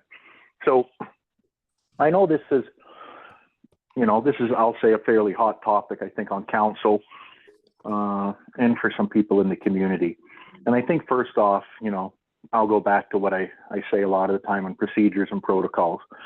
And I think in the information that I have received and checked into from a legal side, we'd set precedents. Once we did something at Boulder Lake, for example, we just need to be cognizant, if we want to proceed with something, that this would have to be something that would most likely have to be allowed on any lake, because you'd have precedents and because of the world we live in today and having to treat everybody equally. If somebody wanted to challenge it, they'd be able to do something similar, be it on Gooseneck Lake or Whitestone Lake or Washcash Lake. It's not easy to say we're only going to allow this here. Now, on a side point to that, I don't know if any other councillors have been out to Boulder Lake in the last several months, but the work that the Lake Association did, which I know I'd talked to Mr. William, the president of the association, several times over the last number of years, and I know others have. They did some really good work this year on the first half of the road, and it's in the best shape that I've ever seen it. And next year, they're hoping on doing the second half, kind of from Black Lake in. So it's one of those things that as you improve the road, something that we're talking about is less required.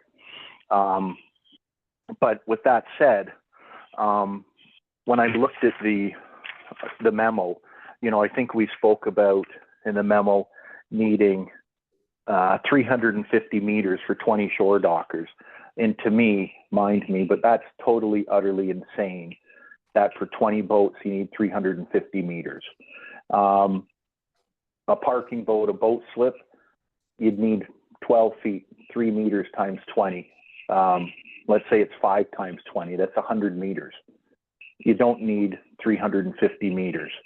So to me, that's an utterly ridiculous amount of space.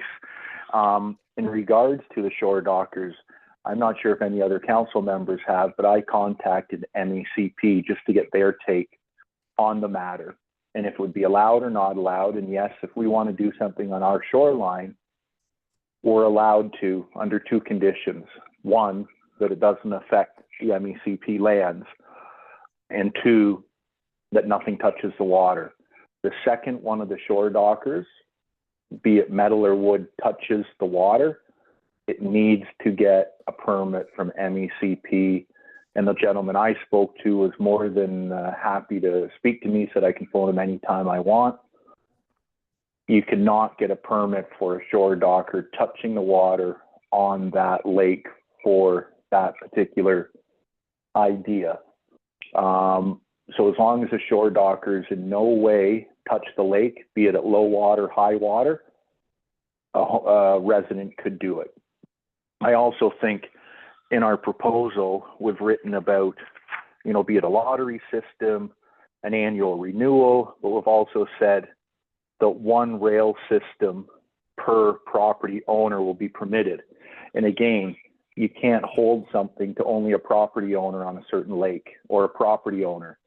Anybody, even if they're not a resident of the municipality, would have to be given the same opportunity to have a shore docker location as anybody else. That's just the way the world works now. So I think there's a few things we need to be careful of on that.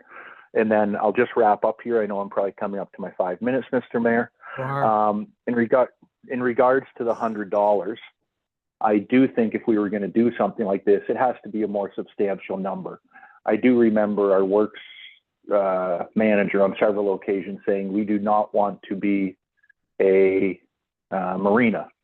And what we're doing is exactly that, getting into a marina business. So if we're going to do it, we might as well charge a fair number, not $100. But if you're going to do it, charge a fee that's a $500 fee or something. If we're going to do it, shrink the area down. If we're going to do it, it would have to be to all lakes. And finally, on the insurance, if we're going to do this, in my findings and what I've said on a number of occasions is, if you're going to do this, you need to have a certificate of insurance, or called a CSIO. There's the same form that every Hey, insurance company your would red flag use. is up, Counselor Nash, sorry. Okay, I'm just gonna finish off if you don't mind here. No, well, if sorry. that's okay. Give them give them a little bit. Just in the insurance part, it's important that if we're going to do this, that everybody provides us with a certificate of insurance naming the municipality as an additional insured. And you can't do that with just a simple seasonal cottage policy. If you're going to do it, you'd have to take out an umbrella policy to do it. You'd have to take out a commercial policy to do it. There's ways to do it. It will just cost about $1,500 a year to do it. But there is ways for those people that really want to do it. But I don't think that's something we can let go of. And if we're going to do it, I think it's really important that we don't just say, here's 100 meters of shoreline, you pick where you want, first come, first serve, and have fights. It would have to be plotted out to people. And just in closing on that part, the insurance, I think, is such a big thing, but it can be doable. And then I spoke to a broker who had basically told me, I just want to Counselor get it on Nash, the you're record. way over and please, you need to. I'm trying to wrap up, Mr. I'm trying to wrap up here. Just with the insurance, it's really important that it's not group insurance. It's an individual insurance. If we were just to allow, we'll say the Maple Lake Cottage Association to have a group insurance, and through that, everybody can get their shore dockers. I've been told by the insurance broker that would award these types of policies that you can't do group insurance, because the first thing the insurance company would try to do would try and get out of it for the group and pin it on the individual owner of that. Okay, piece. thank you So for your those are comments. the We'll- problems. We got to move Yeah. on to other people here. Yeah. Who's going to go next? Okay, if nobody wants to go next, I will go next, and just a couple of things. I do, as it happens, agree with the concern that it seems like a lot of territory is being consumed with this. I'm looking for the diagram here, but a lot of it's a lot of shoreline, and I guess it's not so much the amount of shoreline in the sense that we're not using the shoreline for anything, but it seems to me it would be far better if it was closer to where the actual landing, the boats that are there were closer to where the landing is. And I'm wondering, for example, if we could do something around trying to make a distinction between temporary storage or temporary docking facilities in the summer. Maybe we could add some dock to it or something, or get docks added to it so that people have a place to tie up the boat for longer than when they're just loading and unloading, but they don't end up being there at the end of the year. As far as the shore docker or any dock touching the water is concerned, the MECP territory is behind.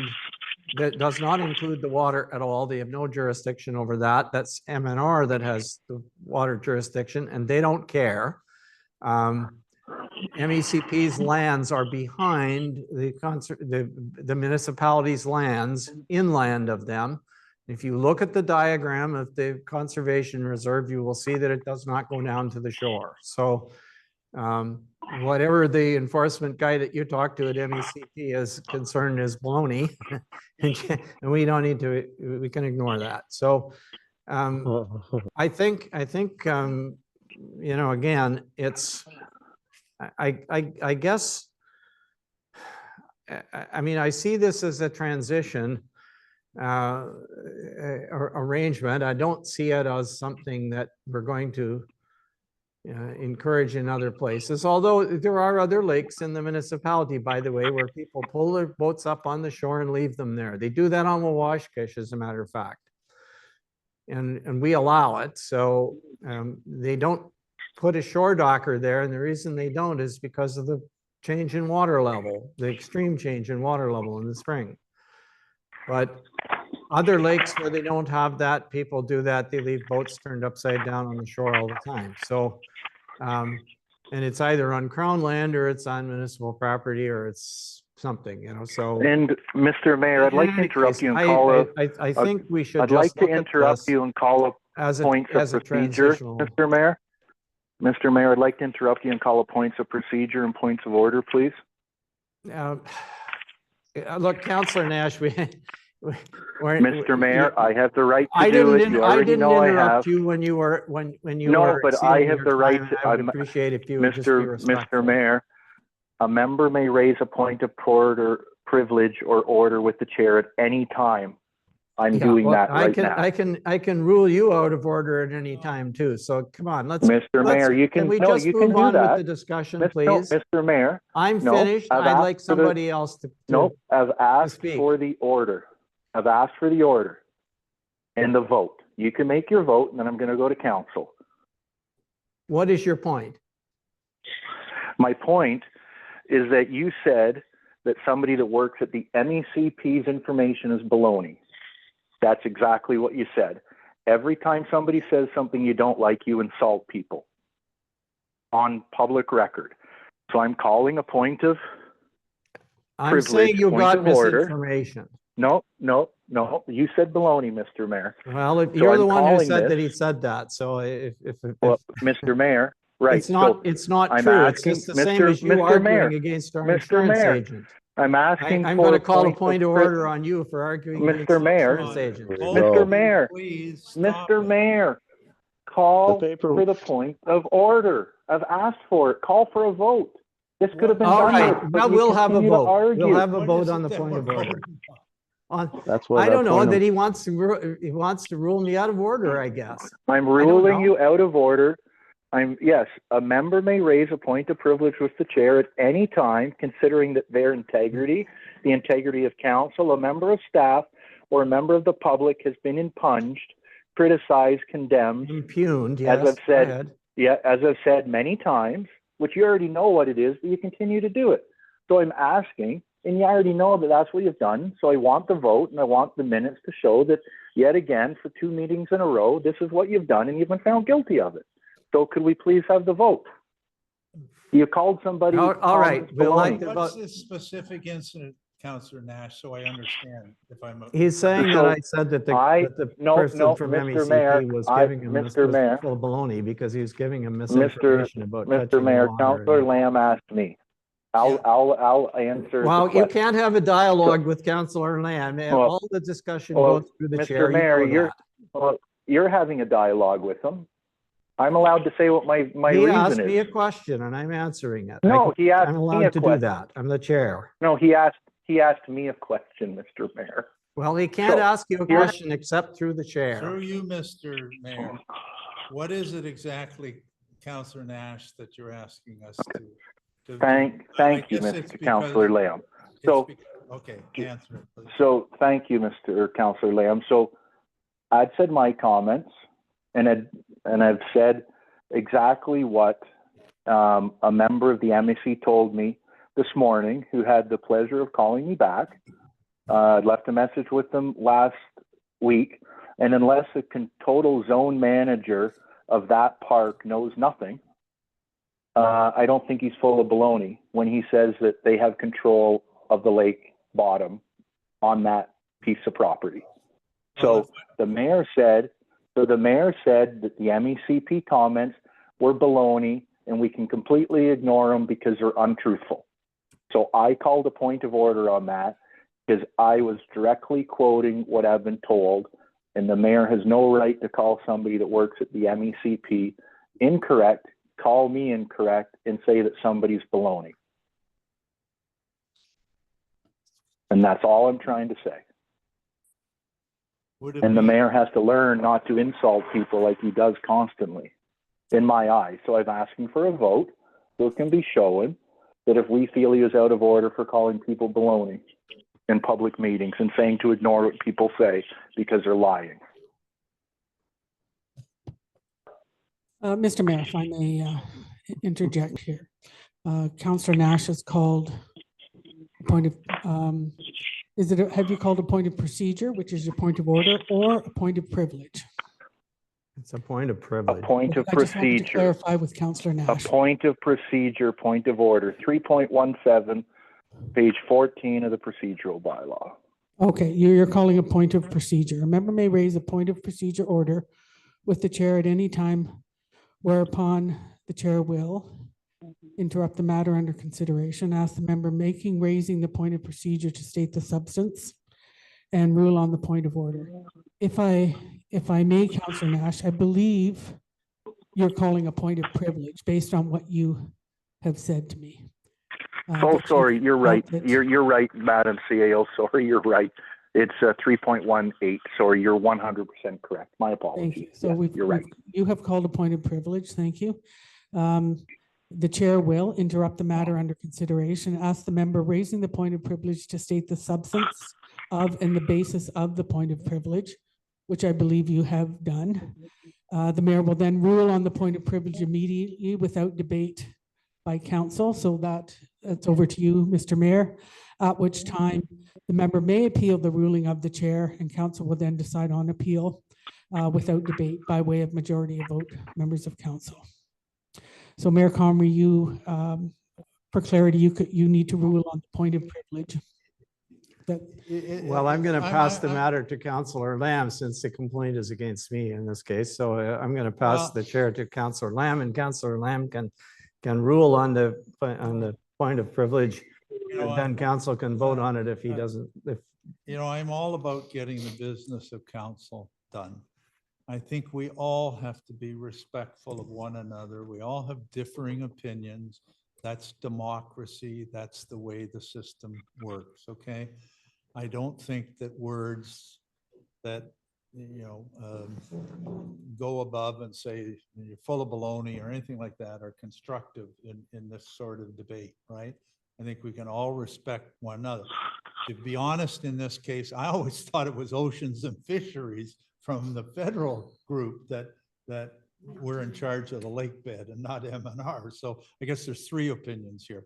I'm rambling a bit. Would it help if the mayor just simply said, I withdraw the word baloney or whatever, withdraw the remark? Is that a satisfactory solution for all in this so we can move on? Because this is a pretty important topic. Is that fair ball between the two of you to please just take the remark back? Through you, Mr. Chair, if it's taken back and shown in the minutes that he took the comments back, no problem at all. If not, I'd like a vote to be recorded so it can be shown in the minutes. Just vote so we can move on, George. sure, fine, no problem. I will withdraw the remark. Okay, thank you. And I think Not, again, yeah. not to lecture the council, but this happens far too often. And the acrimony sometimes on council gets, this happens. In fact, I've thought many times that, just as a side issue that I've run meetings before and I think they tend to not have some of the acrimony that goes on. And sometimes I think I should chair the meetings and I think we'd get along a lot better. And I think the time frame of the meetings would be far shorter, but I can't force that upon anyone. But anyway, does Councillor Woods have anything to say? Then I'd like to talk on this. If I may interject just before we move on, it's duly noted in the minutes that Mayor Comrie withdrew his remark. Yeah, okay. I think we haven't heard from Councillor Woods, and then I'd like to talk to the man. Pass the chair back. Yeah, so I'll take the chair back in that case. Yeah. You can have it. Thank you. above my pay grade.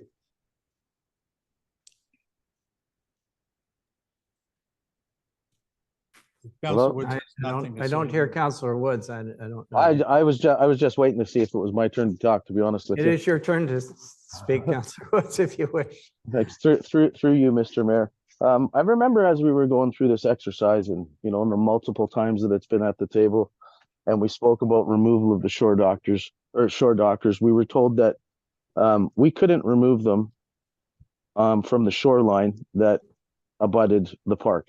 And Mr. Mayor, it was you that told us that in a meeting.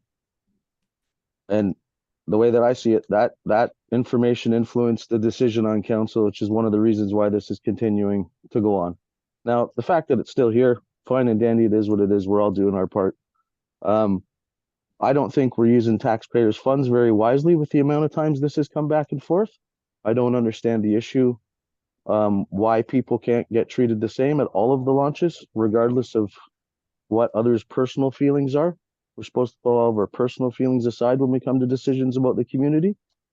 And just, 20 minutes ago, we were talking about economic development, right? And what we could do to promote economic development.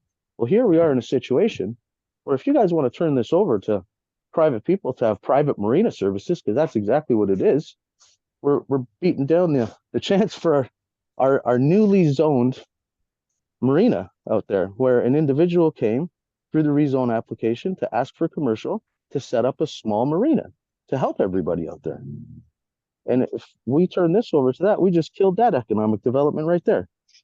And I'd also like to point out that the only reason the municipality has control of this landing area anymore is because that person's family traded it to us so that we could have something there. Now, the fact that, I don't know if all of you or some of you don't want to treat everybody the same here is mind-boggling to me. You know, we're supposed to serve the entire community equally as best as we can, not serve small special interest groups, because it's not everyone on the lake out there that wants it. We had maybe 12 people kicking and screaming in the one meeting that wanted cameras and private shore dockers, and it was their right, and they had historic rights. Nobody had historic rights other than the fact that they might have had to deal with the previous private landowner to access that property. I know everything that I say probably won't change anybody's mind, but I sure hope there's people in the community listening and that they agree that I am 100% just trying to make sure everyone gets treated the same. Unfortunately, not all of council is doing that recently. Councillor Woods, Okay, thank you. Are there very, any very other well said. comments from people who have not already spoken?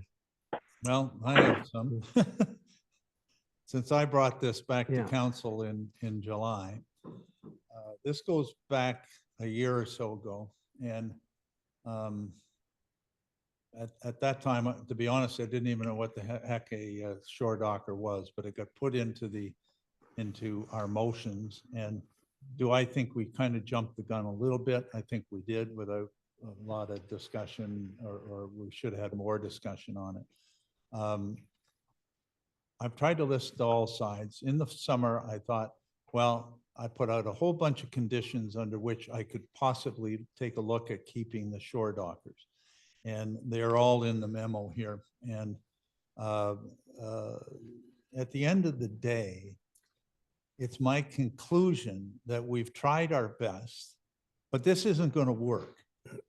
This is not going to work with just saying, and first of all, let me backtrack a bit.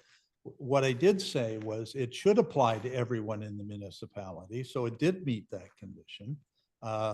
And the other concern that council had was insurance. And I said there should be insurance with the municipality named as an insurer. So those two conditions were met, which was the main objection that council was making at the time. But having said that, water has gone under the bridge. We have this report. If you read at what all my conditions were back in July, hardly any of them have been made. Many of them can be incorporated, but a lot of them haven't been made. I wanted whatever it was meters. It's now 350 meters. The insurance is $2,500 a year. I wanted not the MPA to have a specific area that we would rent to them. I said it should be open to everyone in the community. If you're going to have a space, it should be open to, if Brian Woods wants to go out and rent a space out at at Bolger. None of the conditions or many of them aren't being made. And I know when to give up, right? We've tried our best. This administratively is going to be a nightmare. I see no reason in the world that someone will want to pay $2,500 in insurance and then a couple $100 a year on a fee when they can go over for $600 a year when there's a marina right next door to them and rent and have security and everything for the whole year. No one's going to pay that amount of money to have them. So it's an academic exercise. So let's go back to, in my mind, to go back to where we were before we did that. And I thank staff for all this work, because you've done a lot of work on it and you've brought a lot of things forward. I just don't think that we should now carry forward now that we have all the facts in front of us. So I think we should give a date, and it could be next May 24th or whatever, that people have to remove their shore dockers. And if they don't, they'll get a warning, I'm sure from bylaw. And then, you know, after that, we would remove the shore dockers that are on our property. And I just know when it's not going to fit. And administratively within the municipality, it is going to, I mean, my God, every year going through this and on a first come, first serve or a lottery basis and mapping it all out and surveying it.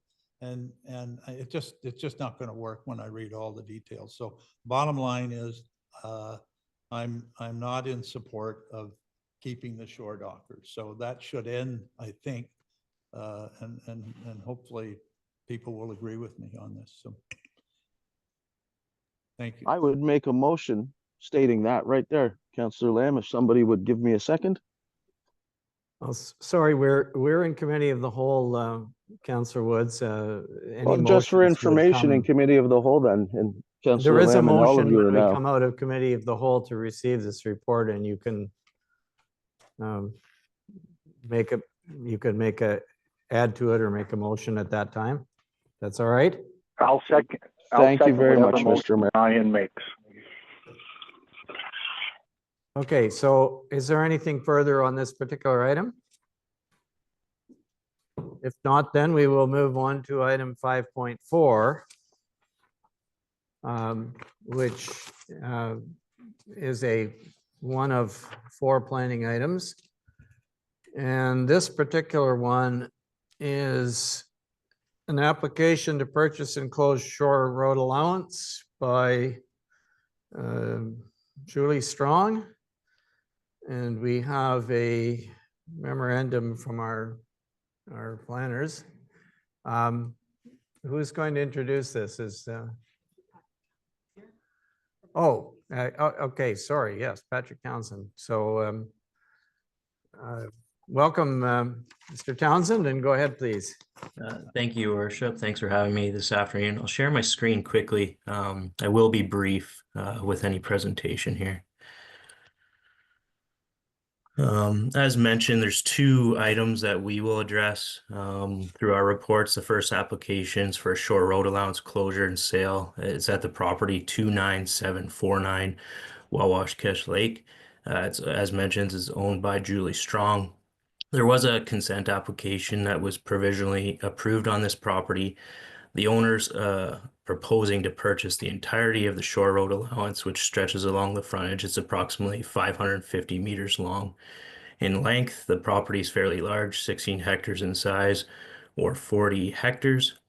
There is an existing dwelling towards the south side of the property. It's hard to tell from the mapping that's available to us without a formal survey, but it looks to be about half within the shore road allowance. The proposed lot to the north through the severance is to be vacant after that. The conditions are fulfilled. In summary, we reviewed the official plan policies. There's no concerns from an official plan perspective or zoning bylaw perspective. And the lands to be purchased are approximately 1.2 hectares or 3 acres as we measured it. But overall, pretty straightforward and no concerns from our end.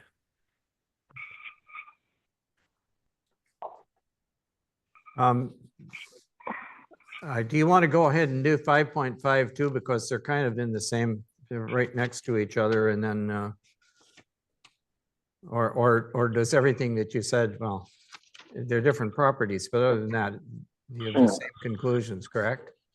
You're correct. Same conclusions. This property is just to the east, kind of a unique situation where there's 2 lot frontages. Again, it's developed with a dwelling. The dwelling appears to be outside the 20 meters, but obviously, or sorry, the shore road allowance, but that would obviously be confirmed by a survey in the future. But again, no concerns from the official plan perspective or zoning bylaw perspective.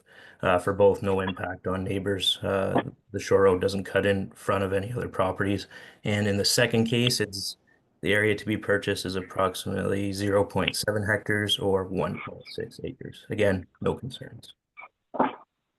All right, so Through you, thank you. Are there any questions or comments from council concerning these 2 applications? Either of them or both? through of you, them? Mr. Mayor, Councillor Nash, if I could. Go ahead. Thanks. And I guess I have similar questions for both of them. So if you can answer them for both of them would be great. I guess the first question is, I know you said there's nothing in the official plan. I know Lake Washkesh has special flora and fauna, as we note in our official plan for that lake, and nothing should be disturbed on those. Has those plants, the special flora and fauna, been looked at to ensure that those special flora and fauna are not on the shore allowance that's going to be being purchased? And the second part of that question, is it possible that there is any type 1 fish habitat that might be outdated from the M&R fish assessments that would have been done years ago before the dam was adjusted? And have we had those type 1 fish assessments done to ensure there is no type 1 fish assessment that could be closed because of outdated data? Thank you, through your worship. There is no mapped environmental features or fish habitat within these areas. Any environmental considerations would have been considered through the consent application for the first property. But from our review, there's no fish habitat mapping that would be impacted in this case. And again, the property to the south, that would have been considered through the consent application, and for the property to the north, the consideration, there already is an existing dock there. So that's why we're in support of these applications. Yeah, so so you had a certified biologist go out to ensure then that there was no type 1 fish habitat there? Because as part of closing the road allowance, we have to ensure that that's not done. So you've said there isn't any. So who went out and inspected it to make sure there wasn't any on site? Which firm, or do you guys have a biologist on staff, or did you guys sub that out? I'm just wondering, just to find out, as it is a requirement to ensure there is no type 1 fish habitat. Yeah, I don't think that was completed. There's just no features mapped. And again, it would have been identified through the consent process to the south, but that has not occurred. Yeah, so as you know, our consent applications don't require type 1 fish habitat assessments, but our official plan or zoning does require it for the closures. So it might not be in any mapping, but we know their mapping's been outdated since the dam's been built and readjusted the entire water level on the lake. So would you suggest that we do have somebody go out to ensure there is no type 1? And as long as there is no type 1, then we have it closed. I think you know that it does say that we have to ensure there isn't any. Was there, did you guys have a physical inspection on the site at least? Or was it just all done by zoning maps that are outdated from 20 years ago? To answer your, through your worship, we checked basically ministry data information that's available, official plan mapping and zoning. So while it's possible that it's outdated, we did not confirm that with any biologists or anything for this application. Okay, thanks. And I'm sorry to berate it on this. And when it comes to the special flora and fauna, was that confirmed? Like, it's in our official plan that it's all around that lake and that it should be protected. So it might not be showing on M&R mapping, but we show it as part of our official plan that it's to be protected and part of some special habitat. So how would you recommend that we go about having those 2 items looked at to ensure we're not closing shore allowance for these 2 special features, well, where the flora and fauna are and where there could be any type 1 fish habitat before we close it? Yeah, in the future, I think it could be a further consideration. I'm trying to think back to other ones that we've recommended approval on in the recent months. I'm not positive that that was an item that was addressed, but it's something we can look at based on, again, the mapping of the official plan and what we reviewed from the ministry level. We didn't think that was an issue in this No. case. But I get your point, and it's for sure something we can look at future applications. But nothing was done again specifically by a biologist in this instance. Yeah, well, why would we wait to a further application instead of not doing it on this application? I haven't been around for the last couple ones of these, but I know very often we say, oh, let's look at this for the next one. Let's look at this for the next one. It keeps on getting pushed, or let's look at it on their next official plan. But now that we have you, which is great for your services, I really appreciate your reports, by the way. They're fantastic, and I really, really appreciate that we have you on board, first of all. So I'm not trying to give you a hard time. I'm just trying to make sure we're doing what we need to, if you understand where I'm coming from. So would it be maybe recommended that we look at it on these ones? And I know for fish habitat mapping, it can only be done in June, July, and August when the proper growth is in the plants, right? It can't be done at certain times of the year, right? And secondly to this, I think it would have been great if people are doing severances, that they kind of do this purchasing of the shore allowance when they're doing the severances. It would certainly make, I'm sure, your life Councillor easier. Nash, you've used up your time. I think we understand what your concern is. Yeah, but It's up to just in council to closing- decide if they wish to request something else, but we have not done so in my time on council. We have not done any except of what you're asking, except in situations where we had some reason to believe that there was fish habitat, or that there was something that needed to be protected that was going to be disturbed by conveying the well- shore road allowance. Keeping in mind that just because the people don't own the shore road allowance doesn't mean they don't use it, that they don't Yeah, walk and- across it or Yeah, disturb it and- in any way, or have docks attached to it or whatever. So, Yeah, and I think you're arguing a Just- policy matter, not asking for, we've heard the advice of the planner, and well, and that he doesn't and feel just it's in response- necessary, and I'd like to move on to other comments or questions, please. yeah, just in response to your comments that you've just made, I do have the right to respond back, as you know, Mr. Mayor. 17.10.7, Lake Wawashkesh is known for its Atlantic coastal plain fauna. The lake is ranked in the top 5 of all lakes in Ontario, so such fauna.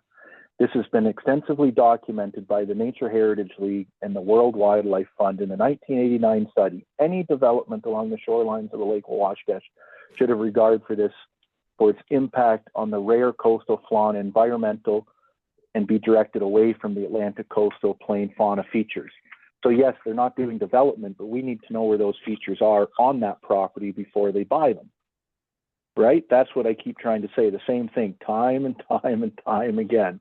And we keep saying, oh, maybe next time, maybe next time, maybe next time. Right? We keep forgetting it because we don't want to ask people to spend money to do it and give us the data that so many people want to know on all the lakes.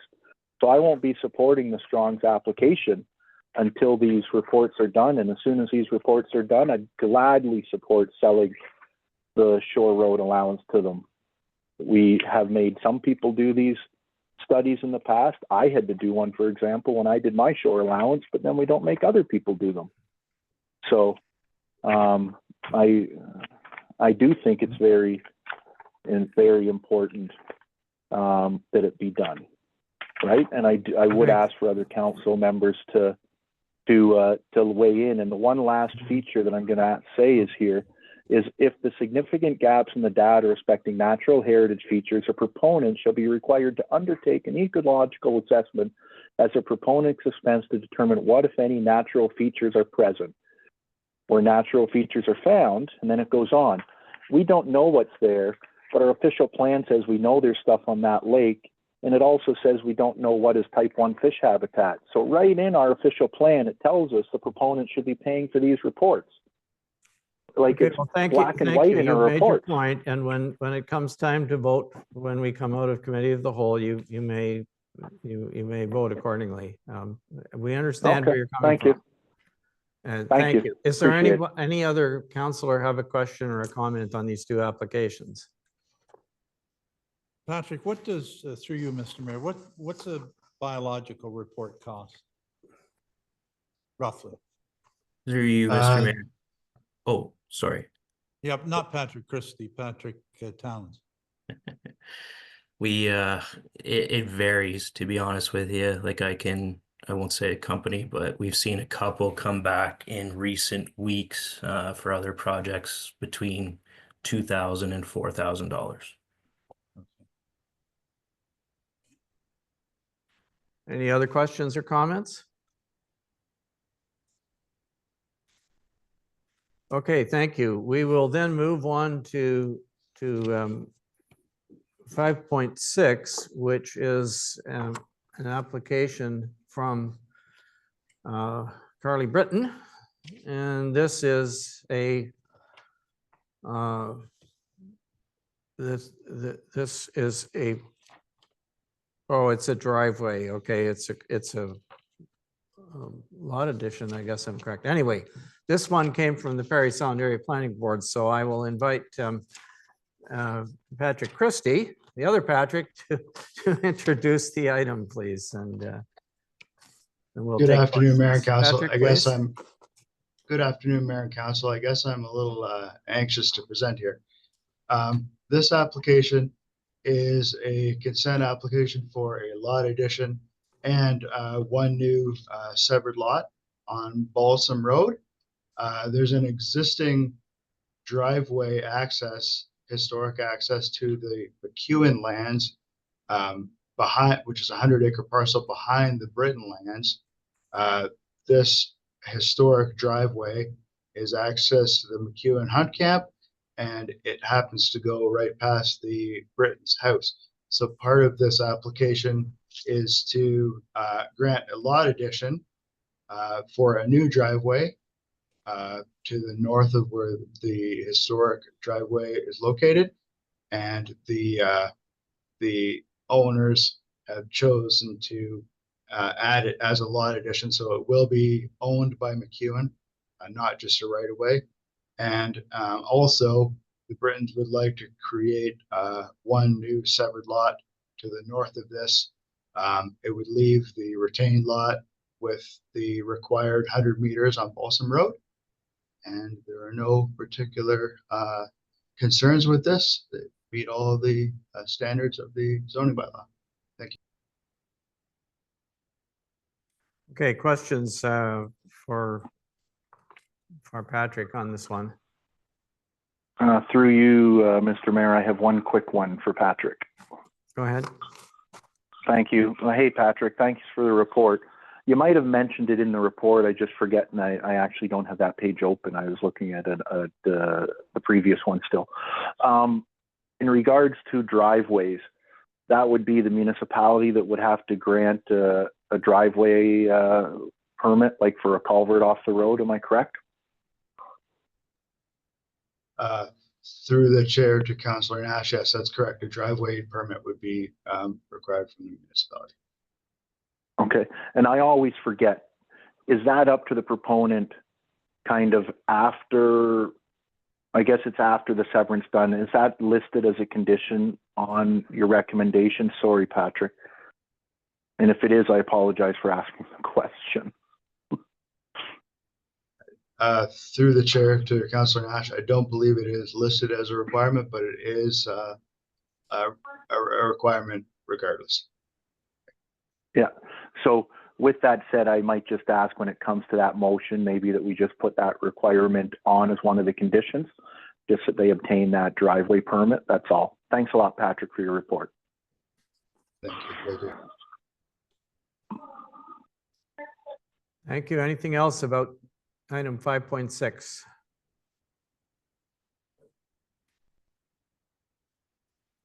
Okay, hearing nothing, we can move on to item 5.7, which is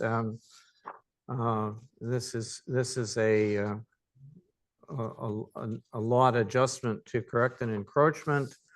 The applicants are the Bairds, and this is on Wawashkash. Once again, Patrick, do you want to kick it off? I do. please? I do. Thank you, Mr. Mayor. These properties are at the end of Eli Lane from Wawashkash Road, and they do front on Lake Wawashkash.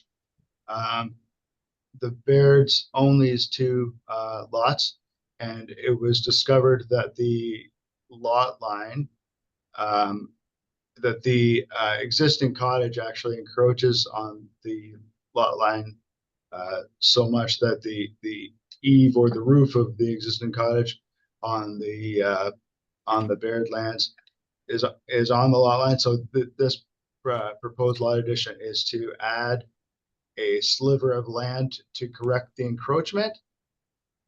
It's about 50 feet or 15 meters at the shoreline that is the sliver to be added. No particular concerns. The only thing that there is that at the time of survey, the actual size of the encroachment to be corrected will be determined at that time.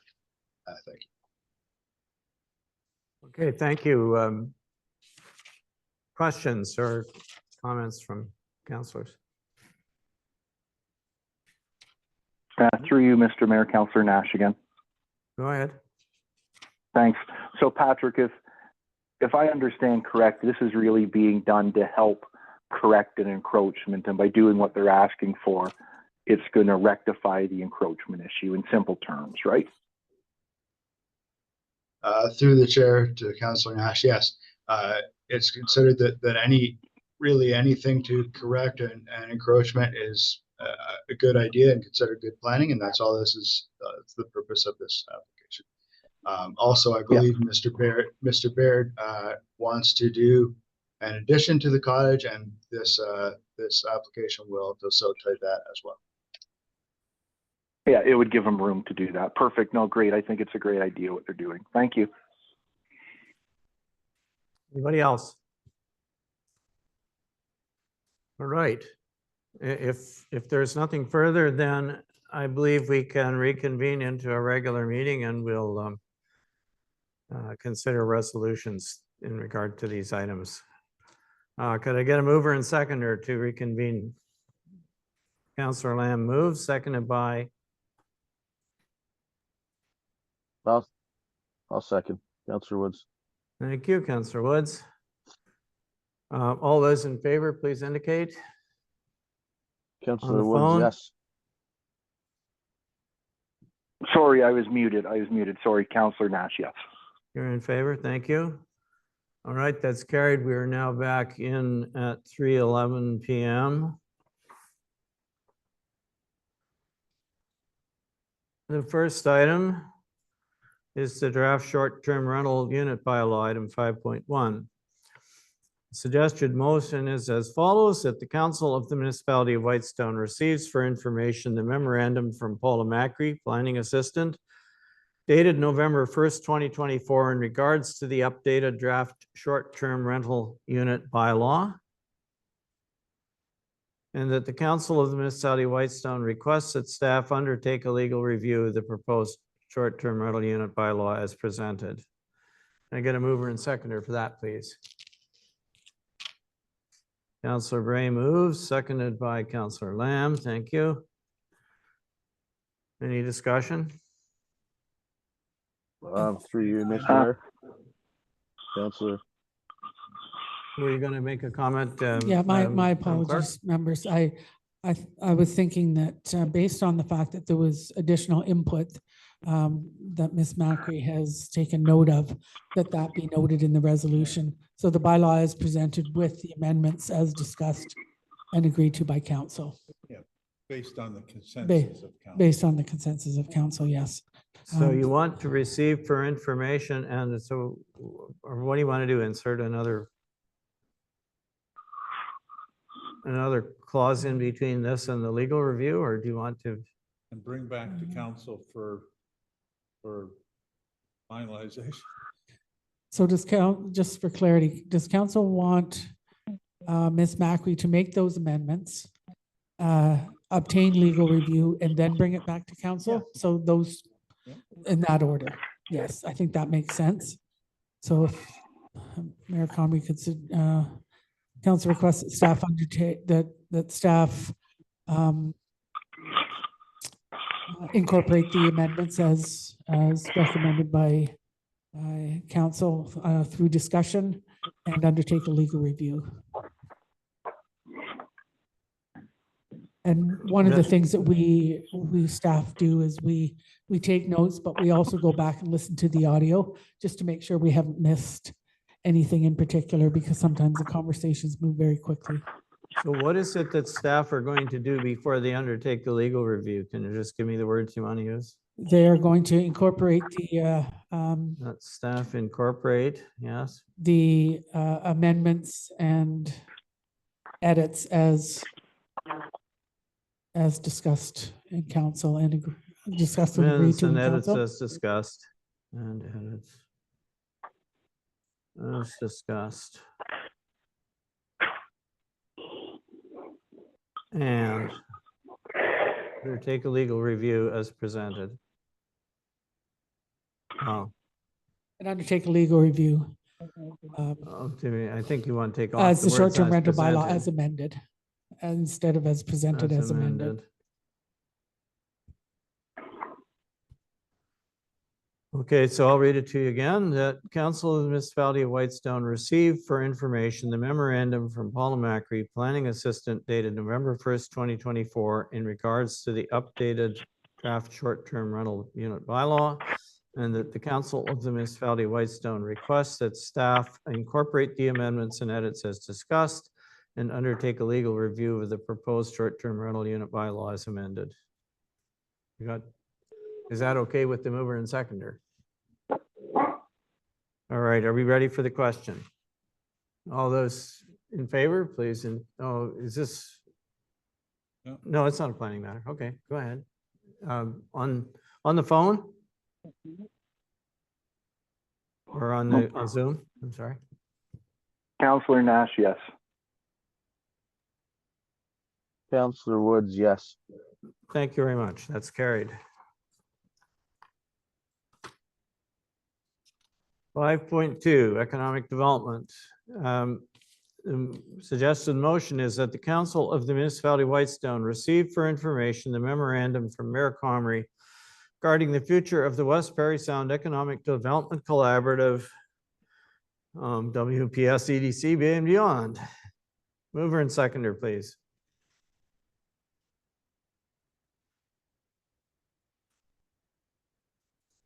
Don't all speak at once. Councilor I'll move, Lamb. Mr. Mayor. Who seconded? I'll second, Mr. Mayor. It's Counselor Councilor Woods. Woods, thank you. So are we, through you, Mr. Mayor, when are we going to get out of the collaborative? You know, that's the real question. It seems like it's going belly up, right? And Well, it is still it is still meeting to consider the a proposal from the town of Parry Sound, which is yet to come. I think there's a meeting scheduled for it, but I suggest that we should wait till we have that to present to council for. So it would Okay, come, it okay. would come perhaps in January or December, something like that. okay, Yep. Okay. Any further discussion? Can I call the question on this one, please? All those in favor? On the phone? Or on Zoom? Counselor Woods, yes. Counselor Nash, yes. And could I request a 5-minute break by chance? Just run to the washroom? Well, I guess we can. Is this a good time, folks? All right, the motion is carried, by the way, so we can take a 5-minute recess if you like, if you wish. Thank you, Mr. Mayor. Great. Thank you. Our recording is now back on. So we are now at item 5.3, which is the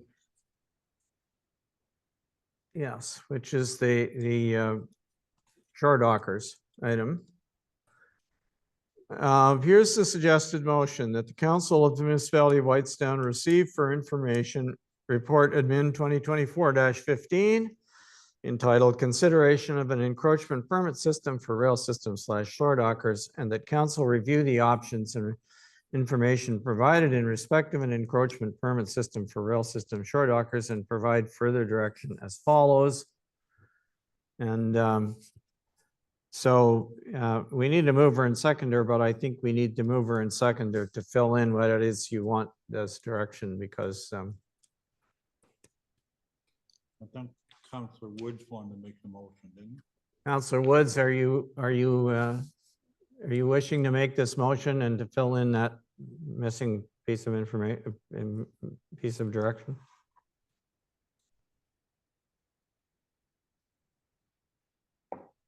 Sorry, Mr. Mayor, I was stuck there. I just, what Councillor Lamb had said while we talked about it, you know, this is an exercise, an academic exercise that we went through, and it doesn't seem that it's going to be attainable. You know, let's just give the people the notice. And I think Councillor Lamb had said May 2-4 weekend. I think May 2-4 might be a little bit early, in my opinion, to be honest with you, to remove the shore dockers. Yeah. I just looked at the calendar, and Yeah.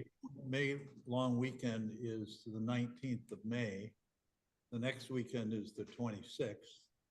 The next, you know, I'm looking at after weekends, like June the 2nd gives them two full weekends after the Labor Day weekend. No, not Labor Day, May 24th weekend. Like June the 2nd is the Monday. Okay. So you have the May 24th weekend, for that weekend to get rid of shore dockers, or the next weekend, or the next weekend. Right? And then after that, I'm sure bylaw wouldn't go out and just ticket them. They probably put a warning on them, and, you know, they have another 2 weeks or something. So it should be all wrapped up by July 1st or something, right?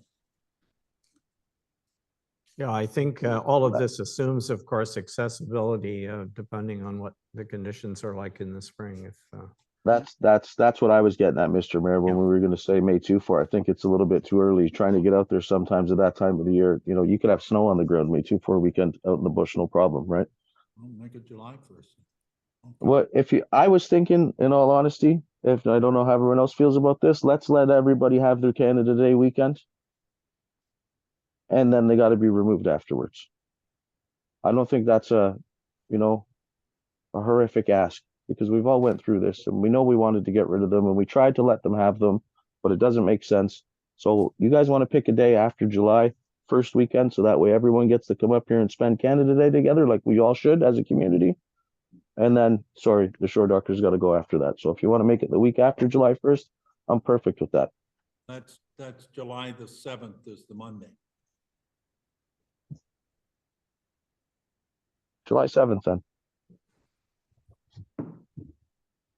I would just like, through you, Mr. Mayor, to have whatever we make up, just to say we've done the inquiries, we've done all the legwork, or, I don't want those specific words, and it seems non-practical. That's really what I'm trying to say, right? There's not a lot of practical. And I think after you have the part of the motion that you'd read, Mr. Mayor, you could have something exactly what Councillor Woods and Councillor Lamb are suggesting, that we've looked into it, but then have the next line read something like that the Council of the Municipality of Whitestone directs staff not to prepare an encroachment agreement noted in Resolution 224-291, and that the Council of the Municipality require that all shore dockers at Bolger Lake on municipal shore road allowance be removed by July 7th, 2025. I think those are the two important lines to have in there, along with it, we've tried everything, and with your opening remark. And I think it can be that simple, right? So I don't know what people think of the two lines I've suggested. I'm just trying to make something simple. The resolution I noted, 291, was back in July when we delayed it, saying that we were going to ask staff to come up with an encroachment agreement. So I think we have to say that we're not doing that now, and here's the date to be removed. And as both Councillor Lamb and Woods have said, we've looked into this, and this is the council decision going forward. Kind of have the 4 lines in our resolution, if that works for everybody. If I may, Mayor Comrie, because we've gone through a significant number of resolutions related to this matter, I'd like to pause. If we're going to write the resolution here, then we want to make sure it's right, and that doesn't happen quickly. We may want to either a couple of options. You'll need to give the mayor and I 10 minutes to write this, and time is at a premium right now. Or you may simply want to prepare the report or accept the report and ask staff to bring back a resolution as noted in December. Because you want to get this resolution right, we've done a lot of I'd rather motions do to it now. reconsider. I'd rather do it right now. Yeah, I'd like to do it now too. So if we need a break, I think it's well worth it for you. We do. The Madam mayor and I need a CAO few to- minutes to write it correctly. Unfortunately, this isn't my motion, okay? Okay. This is, and I'm not comfortable about trying to draft a motion on your behalf in this case. I think, and I hate to see us get back into a situation that we've been in previously, in which something was put together in haste in a meeting, and then we come back later on and we're revisiting at yet another meeting. I would prefer to put it off till December or whenever, and when we have more time, and then our staff can work on providing something that reflects the discussion that's taken place. So that's my preference, but right now we're discussing a motion. We're discussing it without a motion on the floor. So I need somebody to either dictate the motion, or we could postpone this item till later in the meeting and come back to it if you want time to do that. But I think in the interest of time, we need to keep moving with some other stuff that we know we can do. I can read you one real think- quick, Mr. Mayor. How's that happen? Yeah, I'm good. So what the mayor's saying, Brian, or Councillor Woods, is that we need someone to move it, which I think it would be you, and we need Okay. someone to second it, which I think is Councillor Nash, and then we can put, Okay. then you can fill in the motion. So I have to read a motion in order to move a motion though, right? Oh, you have to move the motion first, so there's some motion on the table. Right, so Okay, you have to so- read one, Brian, you're correct. Are you making the, I should let the chair do, are you making the motion, Councillor Woods? I have something here that I could read off. Well, why don't So, you do that? okay. I mean, if somebody, I'm sorry, Okay. I'm not, Can I- believe me, Mr. I'm Mayor, not trying to prolong this, I'll but try- what I'm trying to do is get something down on a piece of paper that reflects what you want, so that we can actually vote on it, okay? And so the first part simply says we receive it for information. That's kind of a no-brainer. But Okay. the second part let's says let- we're going to give direction to staff, and I take it we're not giving direction to staff. Can I have something. Can I read it? Mr. Mayor, it'll probably help out real quick, and then if we Sure, vote it down, we sure, go vote it down, okay? Yeah. So that That's what I'm the looking for. council of the municipality of Whitestone has received a memorandum dated November 19, 2024, titled Consideration of the Encroachment Permit System for Rail Systems and Shore Dockers. And that the council of the municipality of Whitestone directs staff not to prepare an encroachment agreement noted in resolution 2024-291. And that the council of the municipality of Whitestone I'll slow down. I'm just gonna try and capture this, because I think you might be on here, that council direct staff, And you said not to, Okay. not to prepare an encroachment agreement noted okay, resolution 2024. It was an encroachment agreement process, not an actual encroachment agreement. So if you've yeah, captured that. I'll Mayor put the Conley. word process in there, okay, thank you. And that the council of the municipality of Whitestone require that all shore dockers at Bulger Lake shore road allowance be removed by, and the date that we all agreed on was July the 7th. So if that's okay, then we'll use that date, Okay, 2025. sorry, the council requires, say again, Councillor Woods? The council Require all- require that what was it? all shore dockers at Bulger Landing on municipal shore road allowance be removed Okay, the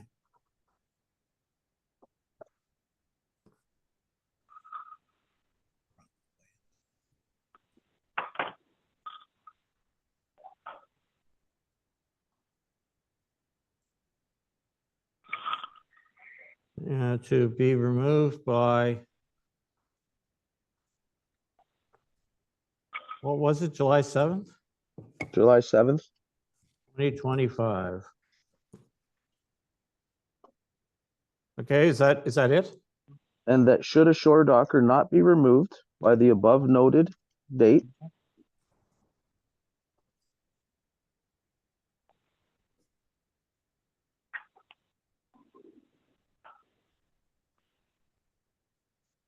that the shore docker will be removed by municipal staff or designated contractor. Not be removed by.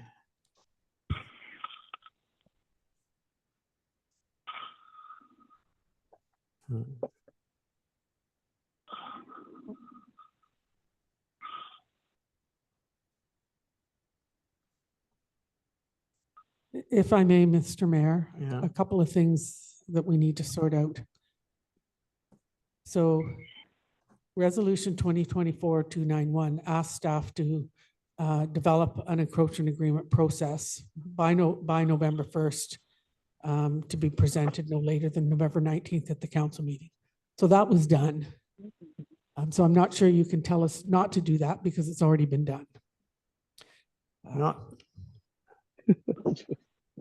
The- well, how about not to implement a shore, instead of prepare, not to implement, is that? Well, I'm not seeing. I what think you that- mean, so I just want. Yeah, that would work, Mr. Well, you Mayor. I just, think what it you're said saying. that council directs staff not to prepare an encroachment agreement, not to implement, I think is the word you want. Because you've already prepared a process, right? Well, we've looked at a process. Well, how about not to implement? And that, does that Not make to it, implement, does that yeah. make it clear? Right. And then we're not. Not to implement. So the last An piece, encroachment, here's, I'll read you what I have, that council directs staff not to implement an encroachment agreement process, and that council require all shore dockers at Bulger Landing on the municipal shore road allowance to be removed by July 7th, 2025. And that should a shore docker not be removed by the above date, it will be removed by municipal staff or a contractor. so does council mean adjacent to Bulger Landing? Yeah, that's what I. You All gonna right. capture the entire lake and all the other lakes around it, or just All, around all landing? of the shore allowance around that lake is what we've been told is municipal property. So if there's a shore docker there, remove them. Okay. Because we were told before that we Well, couldn't do yeah, it. It's adjacent to Bulger Landing, right? It's on Yeah. the municipal shore. They're all on the I municipal know. shore allowance. If they're not, we don't have any jurisdiction over them. So if someone on the other side of the lake actually has a shore docker on It's still, a municipal shore road allowance But they wouldn't. in front of their cottage, Yeah. Yeah, you want that one removed as well? No. well, that's what that. That's what that the motion resolution says. says. okay, That's what then council- say not fronting private lands. How's that? But that's not adjacent to the landing if it's Well, around. no, it. but Councillor Woods just said, I believe, that all of the shore road allowance around Bulger. Because now we're splitting hairs. I just, I'm not trying to be difficult, Right. but I want to Okay. make sure, and this is what happens when you start to write a resolution quickly.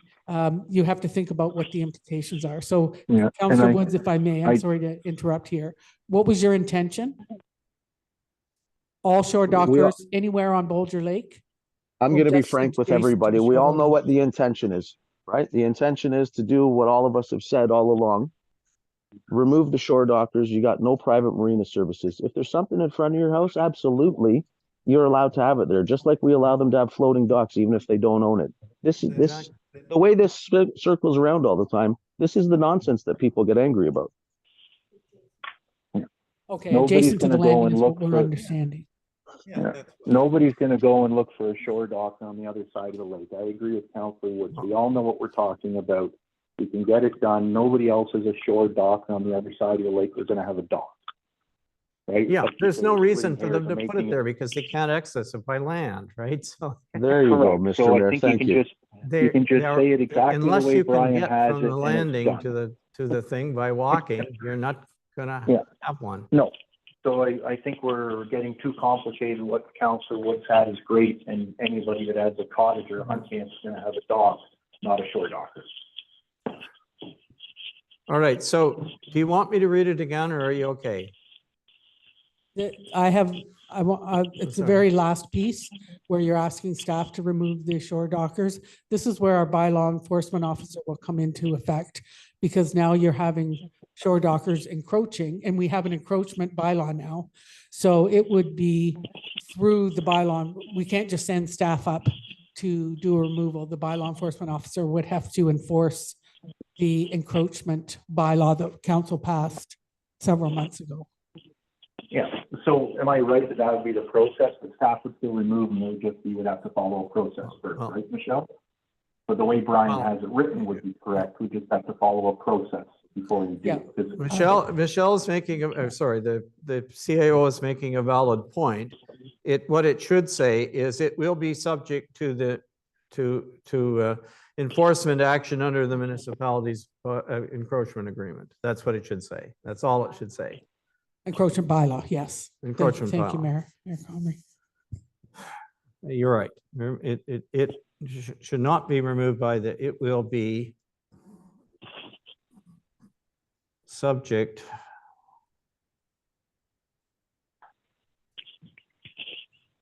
to municipal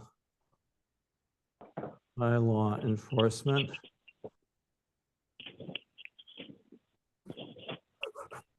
under the municipalities. I'm running out of space here. Municipalities encroachment bylaw is what it is, right? Encroachment bylaw. Want me to read it again? Yes. But council directs staff not to implement an encroachment agreement process, and that council require all shore dockers adjacent to Bolger Landing on the municipal shore road allowance to be removed by July 7th, 2025. And that should a shore docker not be removed by the above date, it will be subject to municipal bylaw enforcement under the municipality's encroachment bylaw. Brian, would you mind if it said at the very end, which can include removal by the municipality? I wanted to think we have say to warn removal them. regardless of what anybody else has to say. That was my motion, to remove them, okay? Yeah. If there's a motion presented, okay, first and seconded and it's voted on, and that's what council wanted. If you guys don't want to vote in favor of it, don't vote in favor of it. But the dance around with the wording and staff and this and that, listen, if council says something, that's what staff's supposed to go do. Okay, so are you, Councillor Woods, are you moving the motion as I read it or not? I guess is the question. Is there a mover and seconder for this motion that we've crafted? Well, I think Councillor Wood had a motion on the table. Let's get through what Mr. Councillor Wood He presented. didn't, well, So I we- mean, well, I he- was trying to he did, capture and then other- what he Well, wrote. He did, but other We people would have took ended up over his. making these amendments people to it took- to get to where it is, so that it's at least Mr. defensible, Mayor, folks. I'm Other sorry, people but took over his, other people. that's why I took didn't over want to his do this motion. right now, but I anyway, know. let's, Other people took over his motion. I think he has the right to tell us what his motion is, and that's what he keeps asking for. I read it.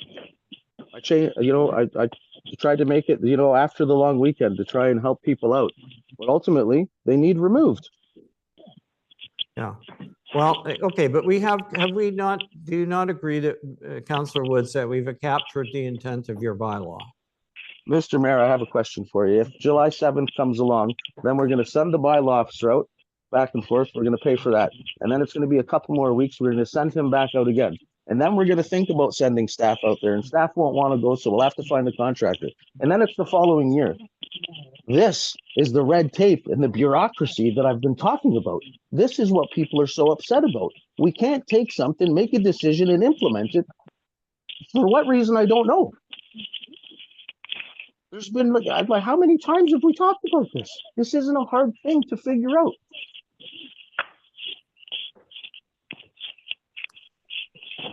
Okay, so that's Councillor Nash's, your mic is picking up a lot of background noise, Councillor Nash. Thank you. Okay, so Oh, sorry, I'm not sure. would someone like to move the motion that we have? I'm sorry, but I mean. I hate to say it, Mr. Mayor, Councillor Woods had a motion that he brought to the table. I'm seconding that motion. Let's have a vote on it. Councillor Woods was asked for that 3 times, and you keep ignoring Councillor Woods when he's saying he's made a motion that somebody seconded it. I say yes, let's carry on. Well, all right. Tell me what are the things that you don't want in that I read to you that you don't want in the motion then, Councillor Woods. I'm sorry, we should have just taken your motion at face value and then we could have debated it after that, I guess. I thought that's what we're supposed What part to of the first part says that council directs staff not to implement an encroachment agreement process. Are you okay with that? Yep. That's what I had read. And that now the second part says that council require all shore dockers adjacent to Bolger Landing on the municipal shore road allowance to be removed by July 7th, 2025. Are you okay with that? As long as you're going to tell me that adjacent wraps all the way around that bay where people have been stashing them that everyone's turning a blind eye to. Well, what would you like it to say? I don't. All shore dockers on municipal shore allowance will say not fronting private property, be removed by July 7th, 2025. Well, what? Well, okay, that's different, but these say specifically on the municipal shore road allowance. So I don't, that automatically excludes anything that's on private property. Because it's not on the municipal shore road allowance, right? It's on private property. They can do what they want if they have a. Councillor Yes, Woods if they have a said dock fronting permit, private right, they can. property. He said fronting private property, Mr. Mayor. What did I say? I don't know, but we're debating a motion that the councilor's trying to put on the table to vote on instead of voting on it.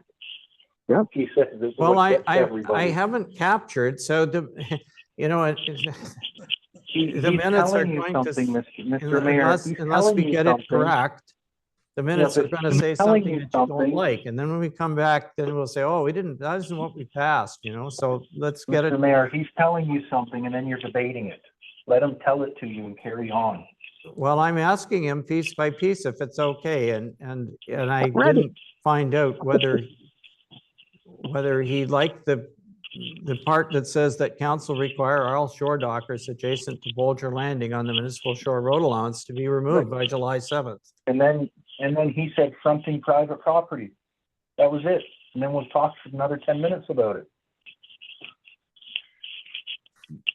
But it can't be on the municipal shore road allowance and on private property. You don't need to say that. Mr. Mayor, if you didn't buy the shore allowance in front of your place, the municipality still has control of it. Yes or no? Yeah, I guess you do. Okay, so if it's fronting private property, I'm not worried about it. Everywhere else, All right, so you want to say on the municipal shore road allowance and not fronting on private property. Is that what you want to say? works for me. If that can keep everybody happy. All right.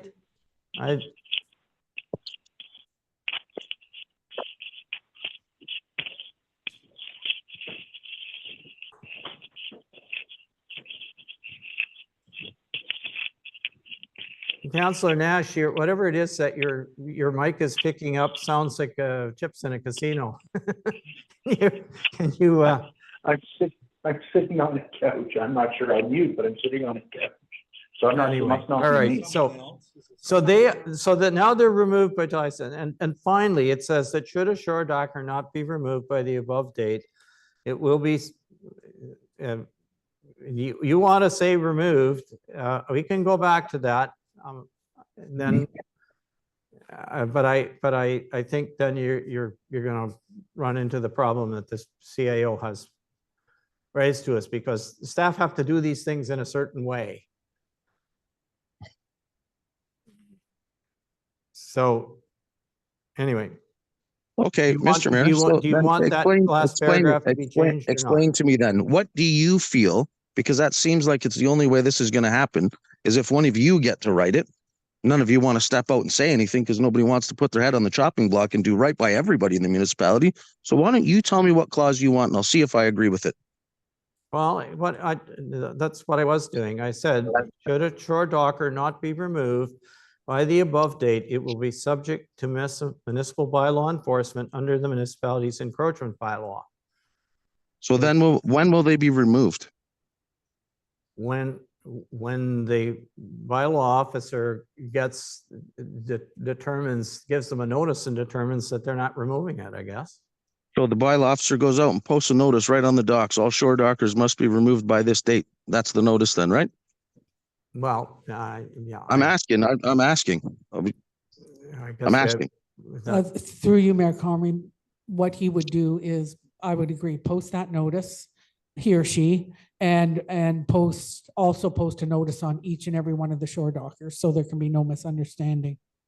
Well, so when's this happening? Next year?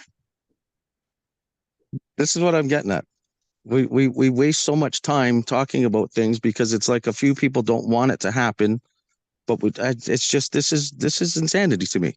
It'll happen after July, on or after July 7th, I guess, you know, when. So we shouldn't be posting it close to July. If we're going to post something saying they need to be removed, we should do that toot sweet. Type something up, laminate it, post it. That way everyone's got ample notice. Send direction to the Pioneers Association so they're all fully aware, so that nobody can say we didn't know. If I might say something here, Councillor Woods, to try and help both you and the mayor here. If we did say the comment, Mr. Mayor, you're suggesting to follow the procedures, I think what Councillor Woods was simply trying to say at the end is that if you don't follow this and they're not removed by July 7th, the municipality will remove them. In that statement, as Councillor Woods said, he didn't say they were going to be removed the very next day. He didn't say it would be a month. He says they will be removed. In order to remove them, we as a municipality would have to follow our procedural guidelines behind the scenes, but in essence, they would be removed. So I think Councillor Woods was just trying to make a very simple motion to say, 1, 2, 3, 4, here's what's going to happen, knowing that behind the scenes, there may need to be a ticket placed on it, but in essence, it will get removed. Just like when we're doing a parking bylaw, we'll say that your vehicle may be towed. We don't say it may be towed after you get 3 tickets and It just says your vehicle may be towed. Am I correct, Councillor Woods, in what I'm trying to say? It was just simply saying that it will be removed. You didn't need to say what the process is behind the scenes because we just follow it, right? Bingo. That's up to staff to do that. Yeah. That's not my job. Okay. Okay, well, fine.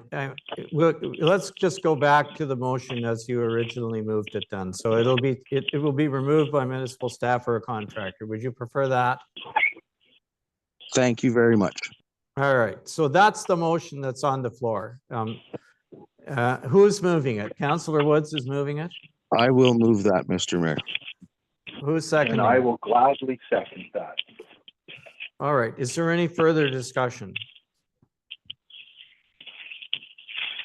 All I'd like to say, you know what, 20 seconds, because I know we're on so long. I would like to thank everybody for their comments on this. I know this has been a very heated debate.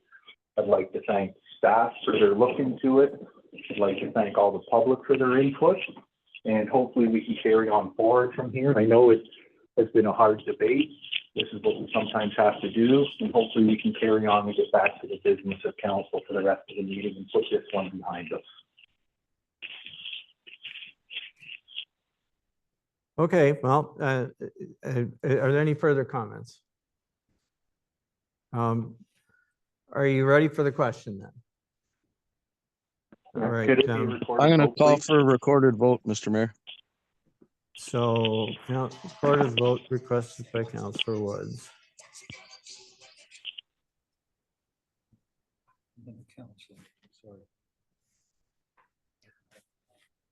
Go ahead, let's call the vote.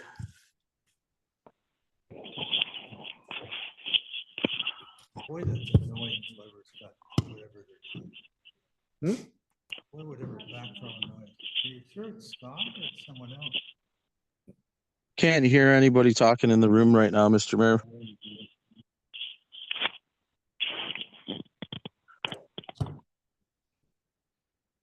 Hello, can you hear that, Brian? I can hear you perfectly now, Deputy Mayor Lamb. Yeah. Okay. Yeah, and I All right, can hear you so we're gonna perfectly call fine We're too. gonna call the roll for a vote to please. Counselor Woods, Yes. Counselor Bray, Yes. Counselor Lamb, Yes. Counselor Nash, Yes. Mayor Comrie. No. That motion is carried. Okay, thank you. Now to our planning items. 5.4 is the application to purchase and close the shore road allowance by the Strongs. The two property, well, this is the first property.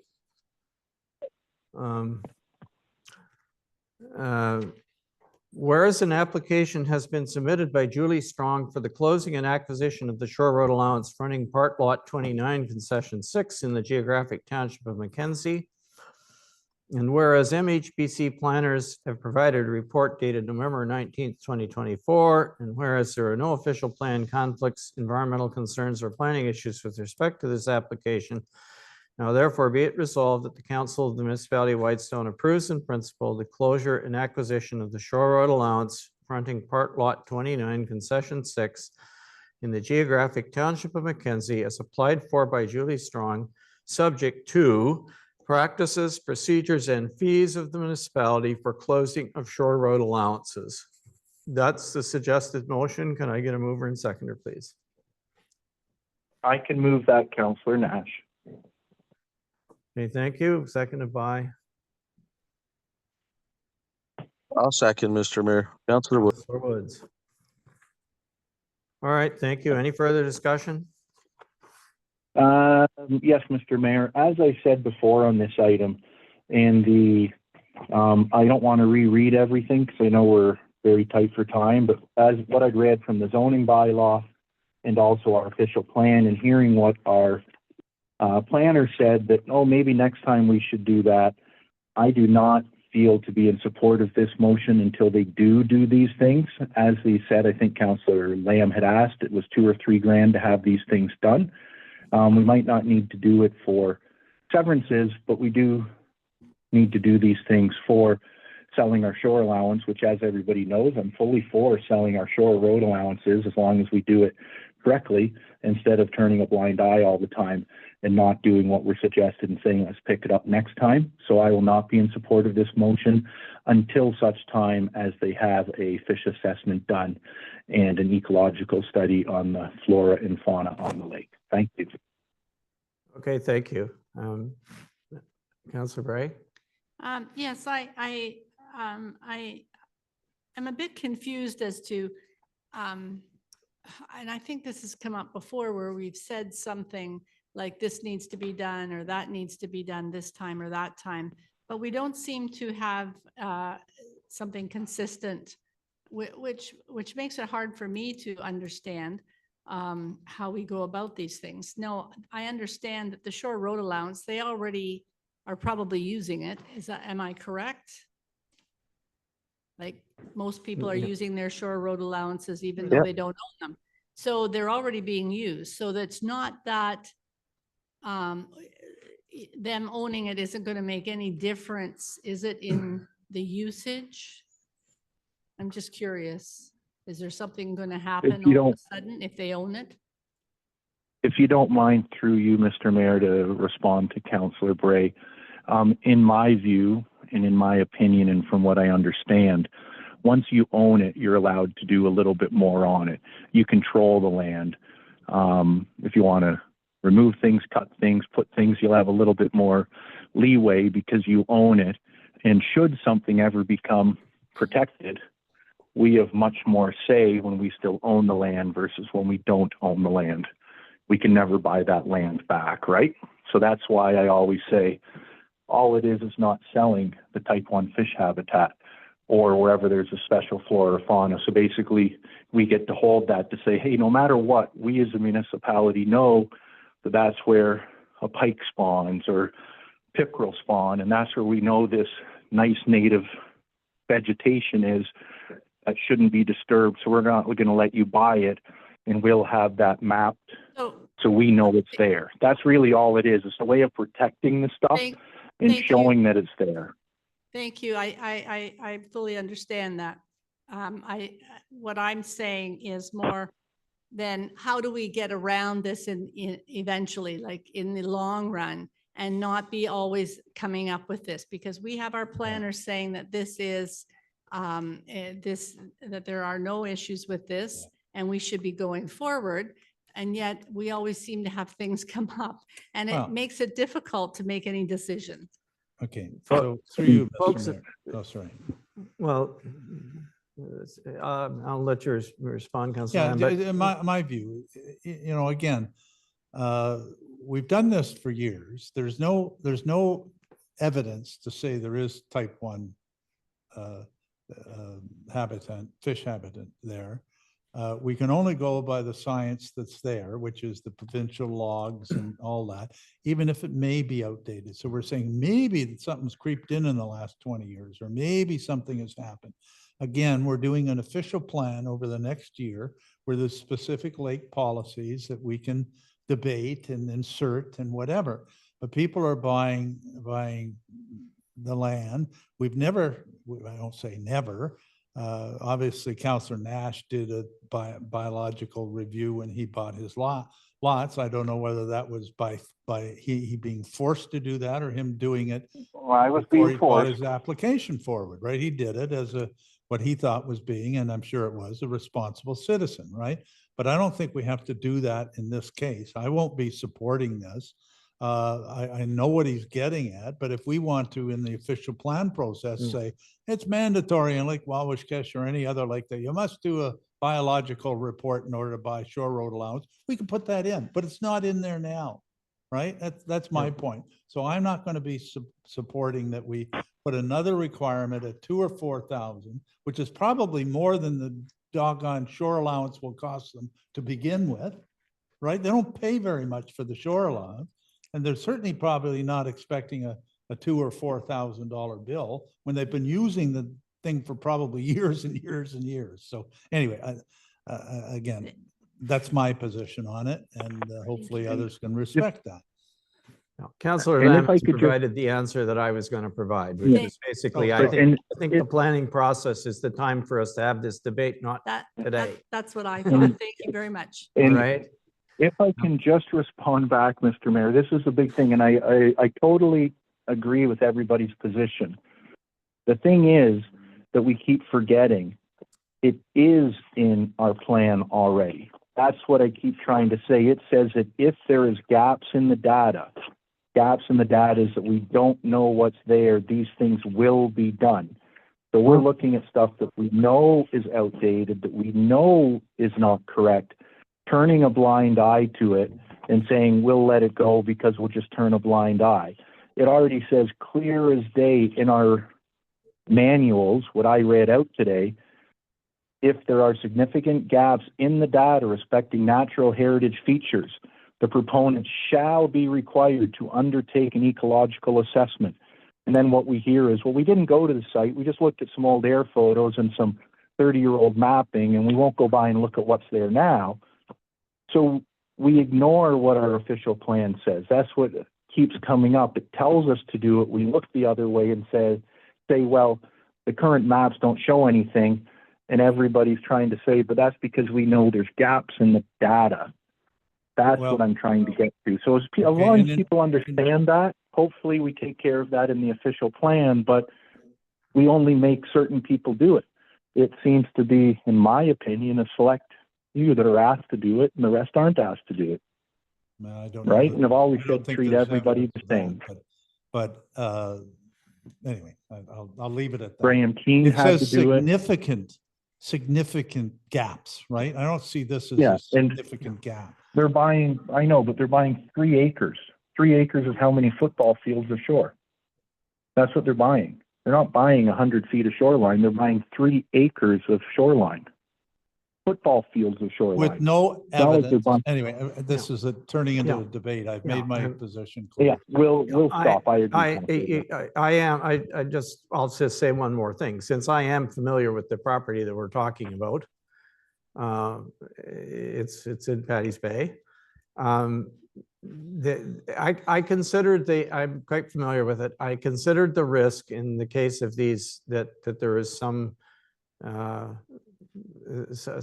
either fish habitat or flora being disturbed to be negligible. It's not, if I thought that there was an area that should be protected involved in this particular property, and I can tell you there are lots of them on the lake where I would take the position absolutely that there needs to be an environmental study, but this isn't one of them in my mind. So I'm comfortable with based on my familiarity with it, I'm comfortable on letting these ones proceed without further study. So anyway, Okay. are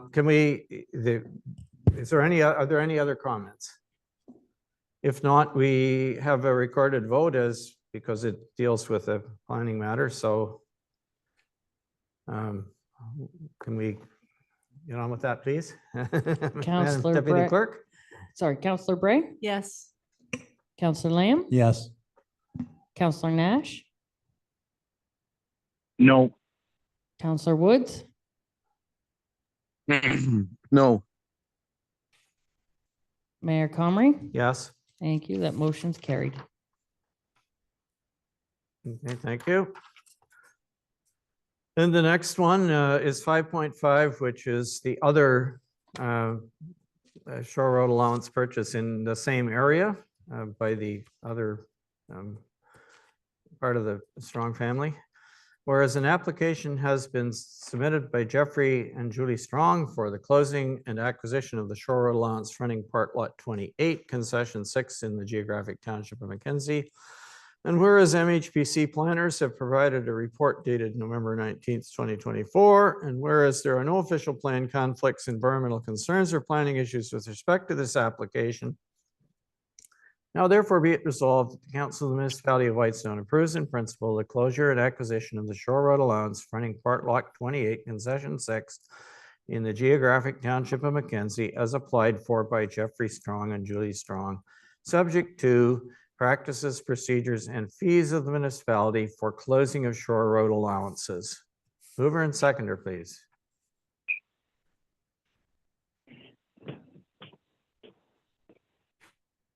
Councillor Lamb is moving, seconded by Councillor Bray. Thank you. Any discussion? If not, then we will take the same recorded vote. Well, another recorded vote. It doesn't have to be the same. Councillor Lamb, Yes. Yes. thank you. Councillor Nash, No. Councillor Woods, No. Councillor Bray, Yes. Mayor Comrie. Yes. Thank you. That motion's carried.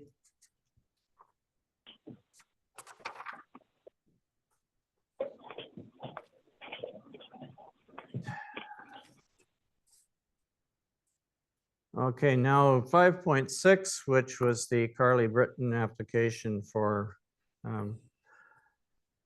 anyway, consent application, sorry. Whereas Patrick Christie CPT has prepared a report for the Parry Sound Area Planning Board regarding consent application B37/2024 Whitestone. And the applicants are Carly and Joseph Britton, and provided a copy to the municipality of Whitestone. Now therefore be it resolved that the council of the municipality of Whitestone receives this memorandum of information, and that the council of the municipality of Whitestone recommends this consent application for approval in principle, subject to the following conditions. 1, that payment of a parkland dedication fee be made in accordance with the current municipal fees and charges by law. 2, that the new lot receive 911 addressing from the municipality. 3, that a notation be placed on title of the newly created lot, noting the existing sand pit on McEwen's lands, which have property identification number 52089-0279. That all applicable planning board fees be paid to the Parry Sound Area Planning Board, and that payment of all municipal legal fees, planning consultant fees, and all other fees associated with the processing of this application be paid. Mover and seconder, please. I can move that, Councillor Nash. Thank you, Councillor Nash. Yes, go ahead. Seconded. I'll second, Mr. Mayor. Councillor Woods. Thank you, Councillor Woods. Any discussion? Through you, Mr. Mayor, Councillor Nash. Go ahead. Thanks. I believe this was the file that I mentioned to Patrick about the driveway permit for, if I'm correct. And if so, I'd just ask if we could add something as a condition that the applicant will obtain the required driveway permitting from the municipality. We call that an access permit, is that? I think we call it an entrance. An permit. entrance permit, I'm sorry, not a, that's what I was looking for. Yeah, if we could put that in there, that would be great.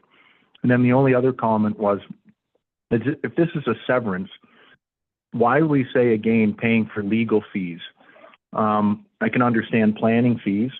I can understand planning board fees, but I don't know what legal fees are there. And again, I've asked and we've had it taken off a couple times when we say legal fees. It's the difference between legal fees for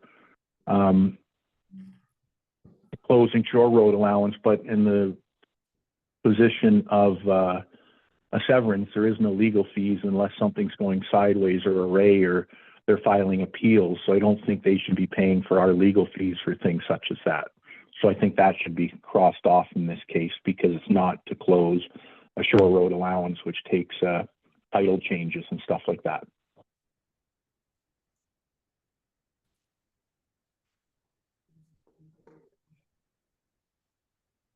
Okay, thank you. I actually have two questions for our planning assistant, I guess. But the first one was, what legal fees would there be? We'll take them in reverse order. Through you, Mr. Mayor, there wouldn't be any legal fees. Her answer is there would not be any legal fees. So are we content to take legal fees out then, or is that? Sure.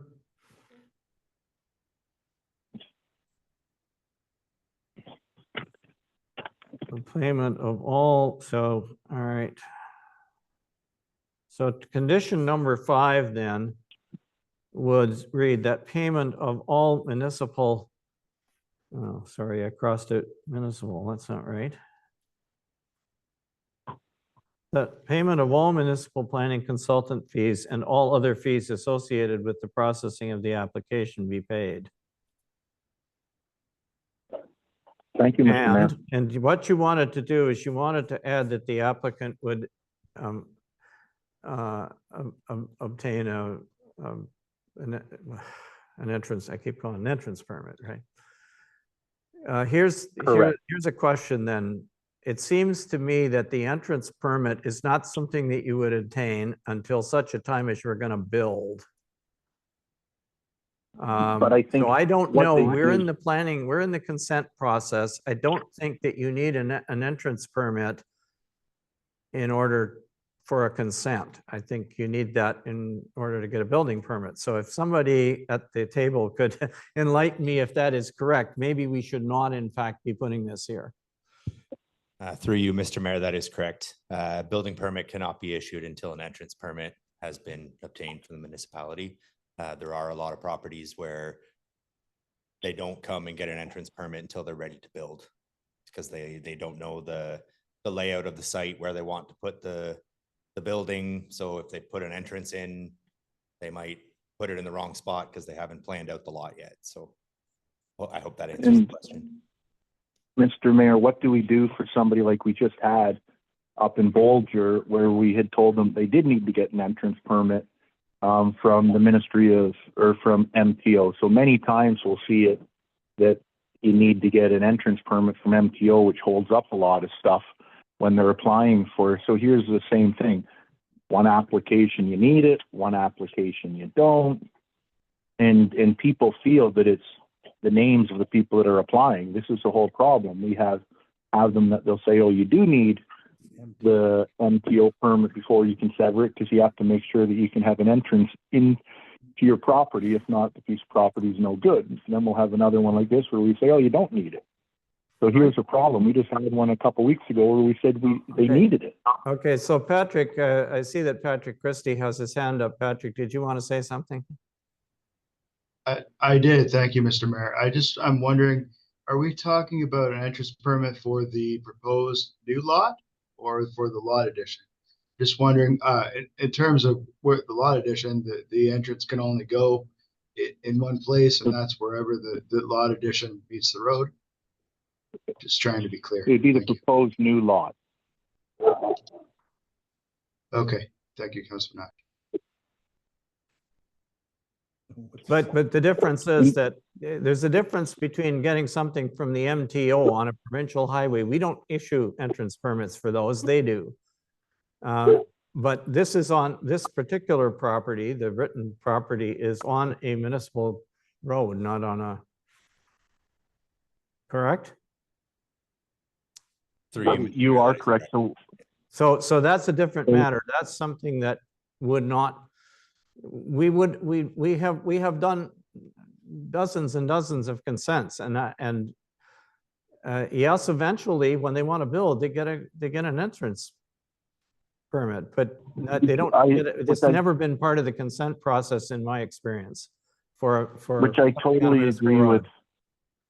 So we're not treating people unfairly. We're treating people according to who they have to get the permit from.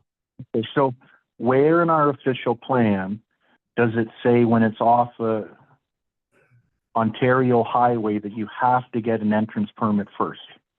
If you're going to decipher them and say, well, that's because it's a provincial highway, where does it say in our official plan, if we have our planner on the phone, that you need to have that for a provincial highway and not for the municipal one? Please tell me what section of our plan that's in, and I will never ask this question again. No, since we have a plan on it's the not an phone, unfair question. I'm prepared to say it doesn't say that, but the Right, conditions that we put on those properties that require MTO consent, it's right there. You have to go and get one. Why? Because otherwise, if they don't give you one, then you're not going to be able to access your property, and then you're not going to be able to build on it. But that'd be the same as if we don't give one, Mr. Mayor. And that just shows my whole point. We are treating people differently. It's not in our official plan.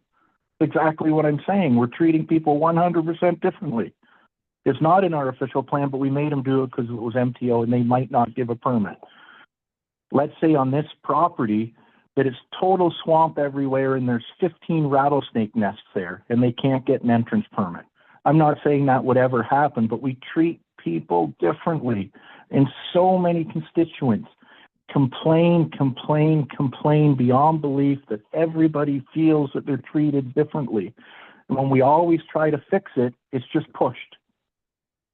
So that's all I was asking for. Let's put it in. It should be something very simple to get. It's the same as saying you need 911 numbers, and then staff will say, well, we can't give you 911 numbers yet.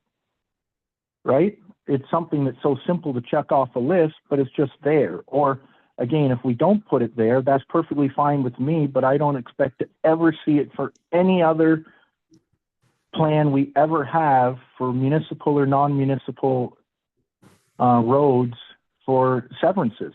That's all. So I'll ask that it not be there, but since we've had this nice roundtable talk, I think we all know that we can expect it never show up on any of them anymore. Through you, Right. Mr. Mayor. Patrick, are you still there? He's still here, yes. Patrick? I am. Yeah. Go ahead, So ask your question. Patrick, at the planning board, I've seen several applications go through. I think that one of the conditions is that they get an entrance permit. Is that correct or am I incorrect?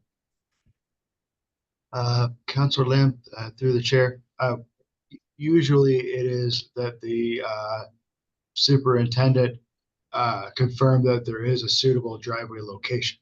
But it's not necessarily a permit, it's just to make sure that there is at least one suitable location for a driveway to the proposed severed lot. So is that a solution here, that we simply say that there's a suitable location for an entrance permit? Does that satisfy everyone? Yeah, that's exactly what I've asked for. Yep. Yeah, well, let's put those words in All right, versus that's sim- issuing one. Just put that. What Patrick just Well, said, that there be a suitable location. for an entrance permit. Yeah, that That should solve everything. there Thank be. thank you.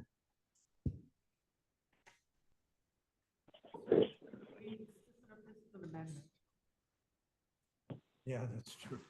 What? This is an amendment. Vote on an amendment. I'll Well, make all that- right. I'll Can make you that- provide me with a blank piece of paper? And I'll make that amendment. All right. I can't.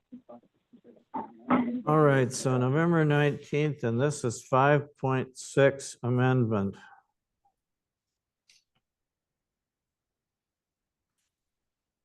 Amendment. That I want to remind everyone, it's 20 after 4 and we're on page 73 of 350. that the motion be amended to add condition. What was that? It was my watch saying it's 20 after. Well, condition 6. 6, and it's condition 6 is that, sorry, that there be a suitable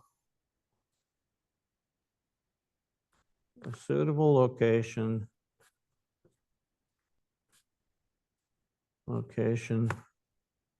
That the municipality determines that there's a suitable location. all right, thank you, that the municipality determine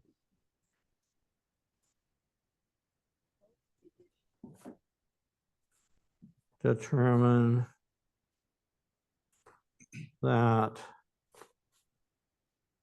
there Is exists a suitable location for an entrance. exists suitable location for an entrance Permit. permit.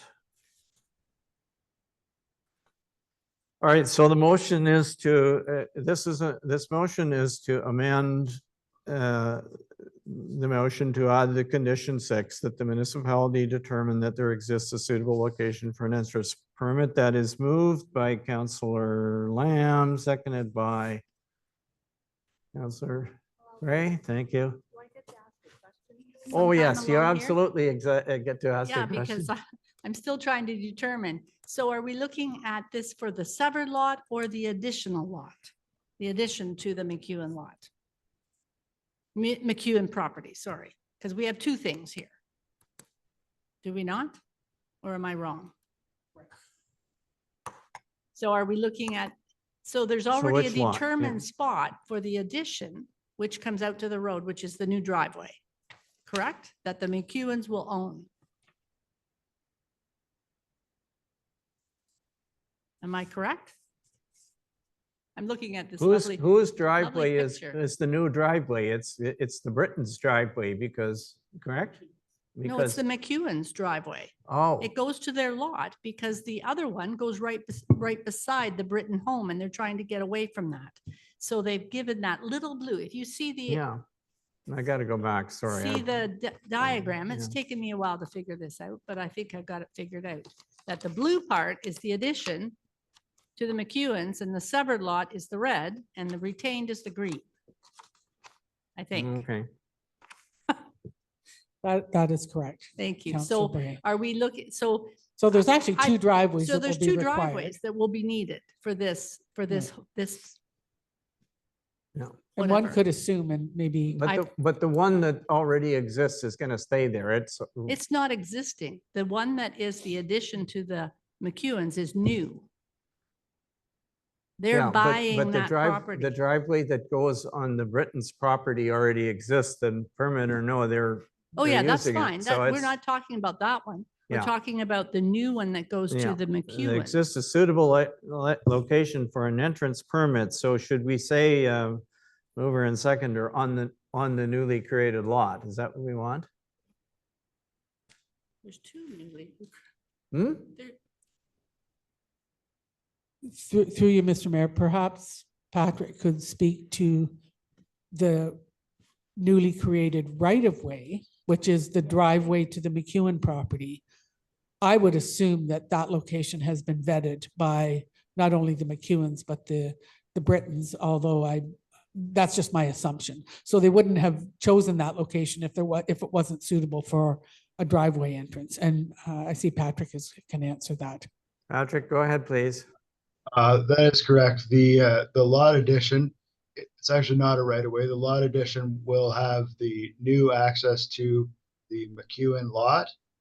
And that has been vetted by both owners. That's the spot that they wish to have the new driveway to the McEwen lot. And so I guess the wording in the resolution should read that there be a suitable driveway location determined for the proposed new severed lot.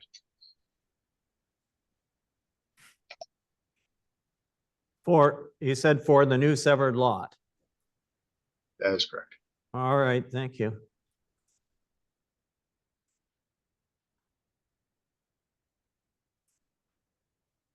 Okay, all right. So I'm going to read it to you again, that the motion is on the floor is that the motion be amended to add the condition 6, add condition 6, which reads that the municipality determine that there exists a suitable location for an entrance permit for the new severed lot. Mover and seconder, you good with that motion? Yeah. Any further discussion? Okay, I'm going to call the question or ask for the question to be called, please. And this one is also a recorded vote because it deals with a property matter, so.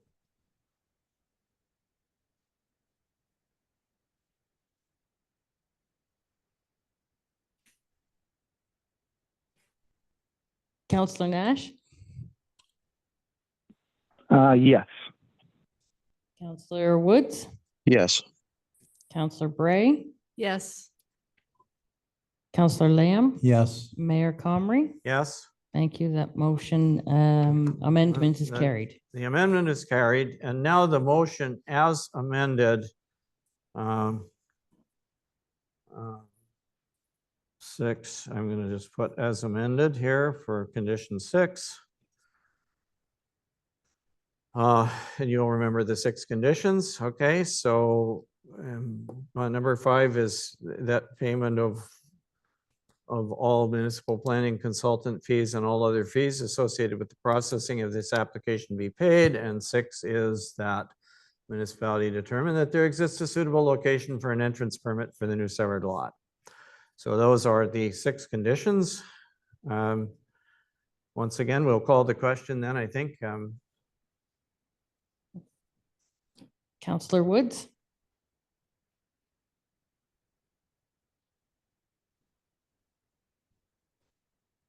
Counselor Yes. Woods? Sorry, I was muted there, Mr. Mayor, trying to get off. Sorry. Yes. Counselor Thank you. Bray, Yes. Counselor Lamb, Yes. Counselor Nash, Yes. Mayor Comrie. Yes, Thank you. That motion is carried as amended. Mary does amended. Thank you very much.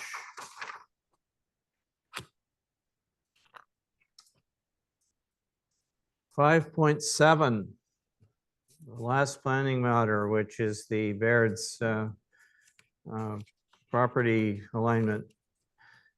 Whereas Patrick Christie CPT has prepared a report for the Prairie Sound Area Planning Board regarding consent application B38/2024 Whitestown. Applicants are John and Phyllis Baird, and provided a copy to the municipality of Whitestown. Now therefore be it resolved that the council of the municipality of Whitestown receives this memorandum as information, that the council of the municipality of Whitestown recommends this consent application for approval in principle, subject to the following conditions. One, that the applicant solicitor confirms in writing that the transferred lands will merge in title with the benefiting lands. Two, that all applicable planning board fees be paid to the Prairie Sound Area Planning Board. And three, that payment of all municipal legal fees, municipal planning consultant fees, and all other fees associated with the processing of this application be paid. Mover and seconder, please. I can move that, Counselor Nash. Okay, Counselor Bray had her hand up first, but I'll accept your second. I'll Counselor second. Nash, if you Thank you. don't mind. Thank you. Any discussion on this one? If not, then I guess we could call the question, Madam Deputy Clerk. Counselor Bray, Yes. Counselor Lamb, Yes. Counselor Nash, Yes. Counselor Woods, Yes. Mayor Comrie. Yes, Thank you. That motion's carried. thank you. Okay, that brings us then to the consent agenda. And the consent agenda, there's quite a few pieces to it. First of all, a number of 9 different council and committee meeting minutes. The first one is the special council meeting minutes of October 3rd, 2024. The second is the regular council meeting minutes of October 15th, 2024. The third one is the special council meeting minutes of November 1st, 2024. Fourth one is the Whitestone Cemetery Board meeting minutes of May 2nd, 2024. Fifth one is the Whitestone Cemetery Board meeting draft minutes of October 10th, 2024. The sixth one is the Whitestone Library Board meeting minutes of June 22nd, 2024. The seventh is the Recreation Committee minutes of July 25th, 2024. The eighth one is the Recreation Committee minutes of August 22nd, 2024. And the ninth one is the Recreation Committee minutes of September 26th, 2024. Then we have the unfinished business listed on pages 6 and 7 of the agenda. So the motion I'm looking for is now therefore be it resolved that the council of the municipality of Whitestone hereby approves the following council meeting minutes. And they are the special council meeting minutes of October 3rd, regular council meeting minutes of October 15th, special council meeting minutes of November 1st, and that the council of the municipality of Whitestone receives for information the Whitestone Cemetery Board meeting minutes of May 2nd, the Whitestone Cemetery Board meeting draft minutes of October 10th, the Whitestone Library Board minutes of June 22nd, the Recreation Committee minutes of July 25th, August 22nd, and September 26th, and the unfinished business listed on page 6 to 7 of the agenda. Is there a mover and seconder then for the consent agenda? Councillor Bray moves, seconded by. I can second that, Counselor Nash. Thank you, Councillor Nash. Any discussion about these? Through you, Mr. Mayor, I had one really quick question. On one of the minutes that you read out for I think it was the Recreation or Library Board, it said draft minutes. why would we be approving draft minutes before the board itself approved them? Just curiosity. That is the cemetery board meeting minutes of October 10th, and I do not know the answer to your question, but Receiving for information. we're receiving them for information, and I believe that they're here because the committee sent them to us, even though they have not had a meeting to approve them. So Okay, the I next was meeting just will wondering. be in 2025. So I think they thought they would get them to us sooner rather than later. Is that correct? I'm looking at our policy. Okay. Does that make sense? Was that, have I answered that correctly, Paula? Can you? Through you, Mr. Mayor, that is correct. And part of the draft minutes, there was a recommendation to council regarding the cemetery fee structure to be revised. Oh, okay, that's why, because because that's later on. When, Yeah, that report will typically come to council in January for the review of the fees and charges bylaw. And that's something, the recommended fee should be looked at and incorporated prior to the next cemetery board meeting. So that can be considered. okay, thank you. Okay, Is there so by- anything else about about the consent agenda? Yeah, so by passing the draft minutes, we're not approving any expenses or anything just because they're draft minutes. That'll come back to us, right? Well, we're receiving them for information under this motion, but later on in the meeting, assuming we get to it, there is a matter to approve changes to the cemetery fees. Okay. Oh, it's not in this meeting? Oh.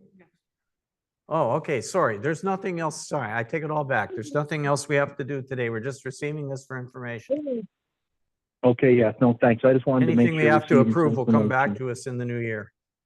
Okay, perfect. Thanks, Mr. Mayor. Sorry for that, everybody. Just Yep, wanted no. to understand it. Thank you. Okay, thank you. Anything else?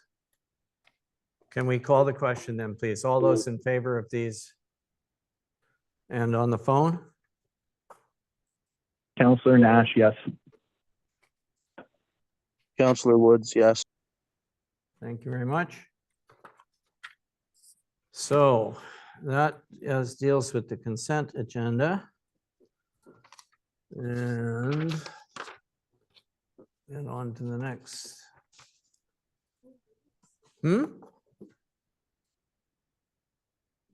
Oh, yeah, see, Madam Clerk.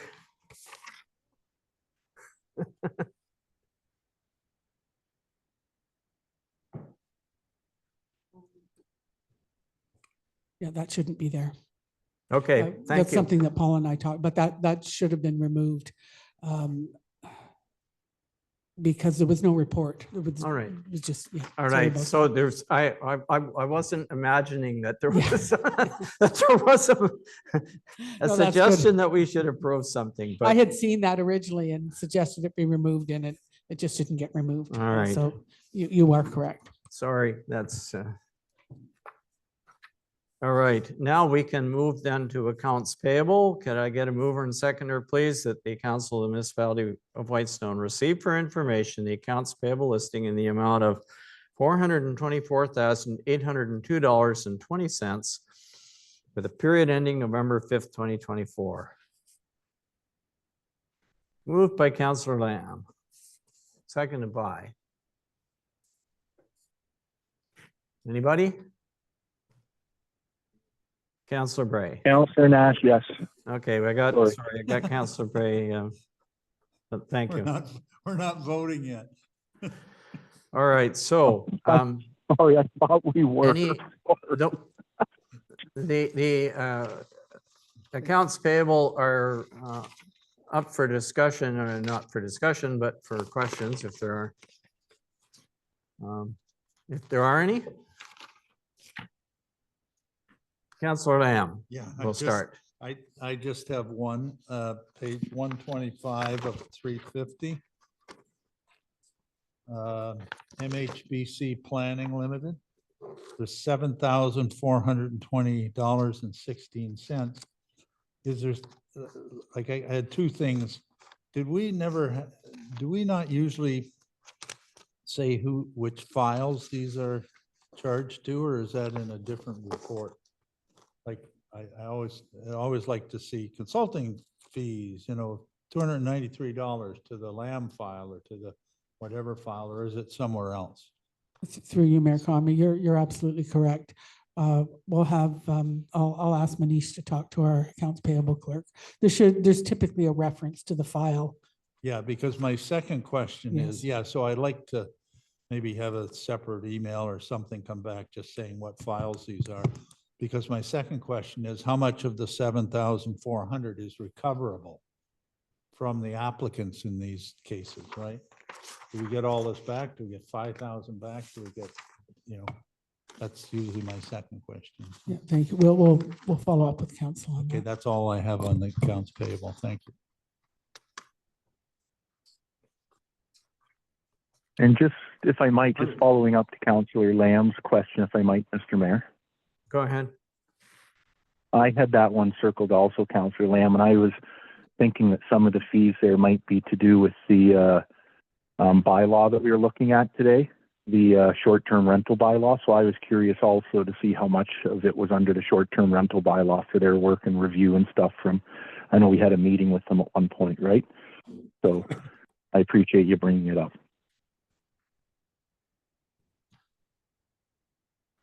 Okay, thank you. Well, we'll get that information. Is there anything else about payables? If not, can we call the question to receive the information, please? Those in favor? Counselor Woods, yes. Counselor Nash? Yes, sorry, I was muted. My apologies. Sorry about that. No problem. Thank you. Okay, so 9.1, we are now on to staff With the bag reports. open.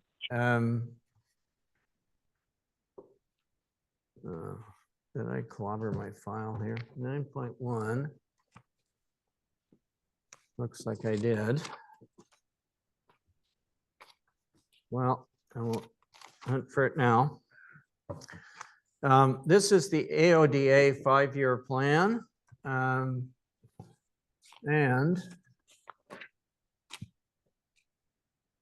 Okay, so the report is from our CAO, so I will let her, well, let's have the motion to receive it, and then we'll let her introduce it.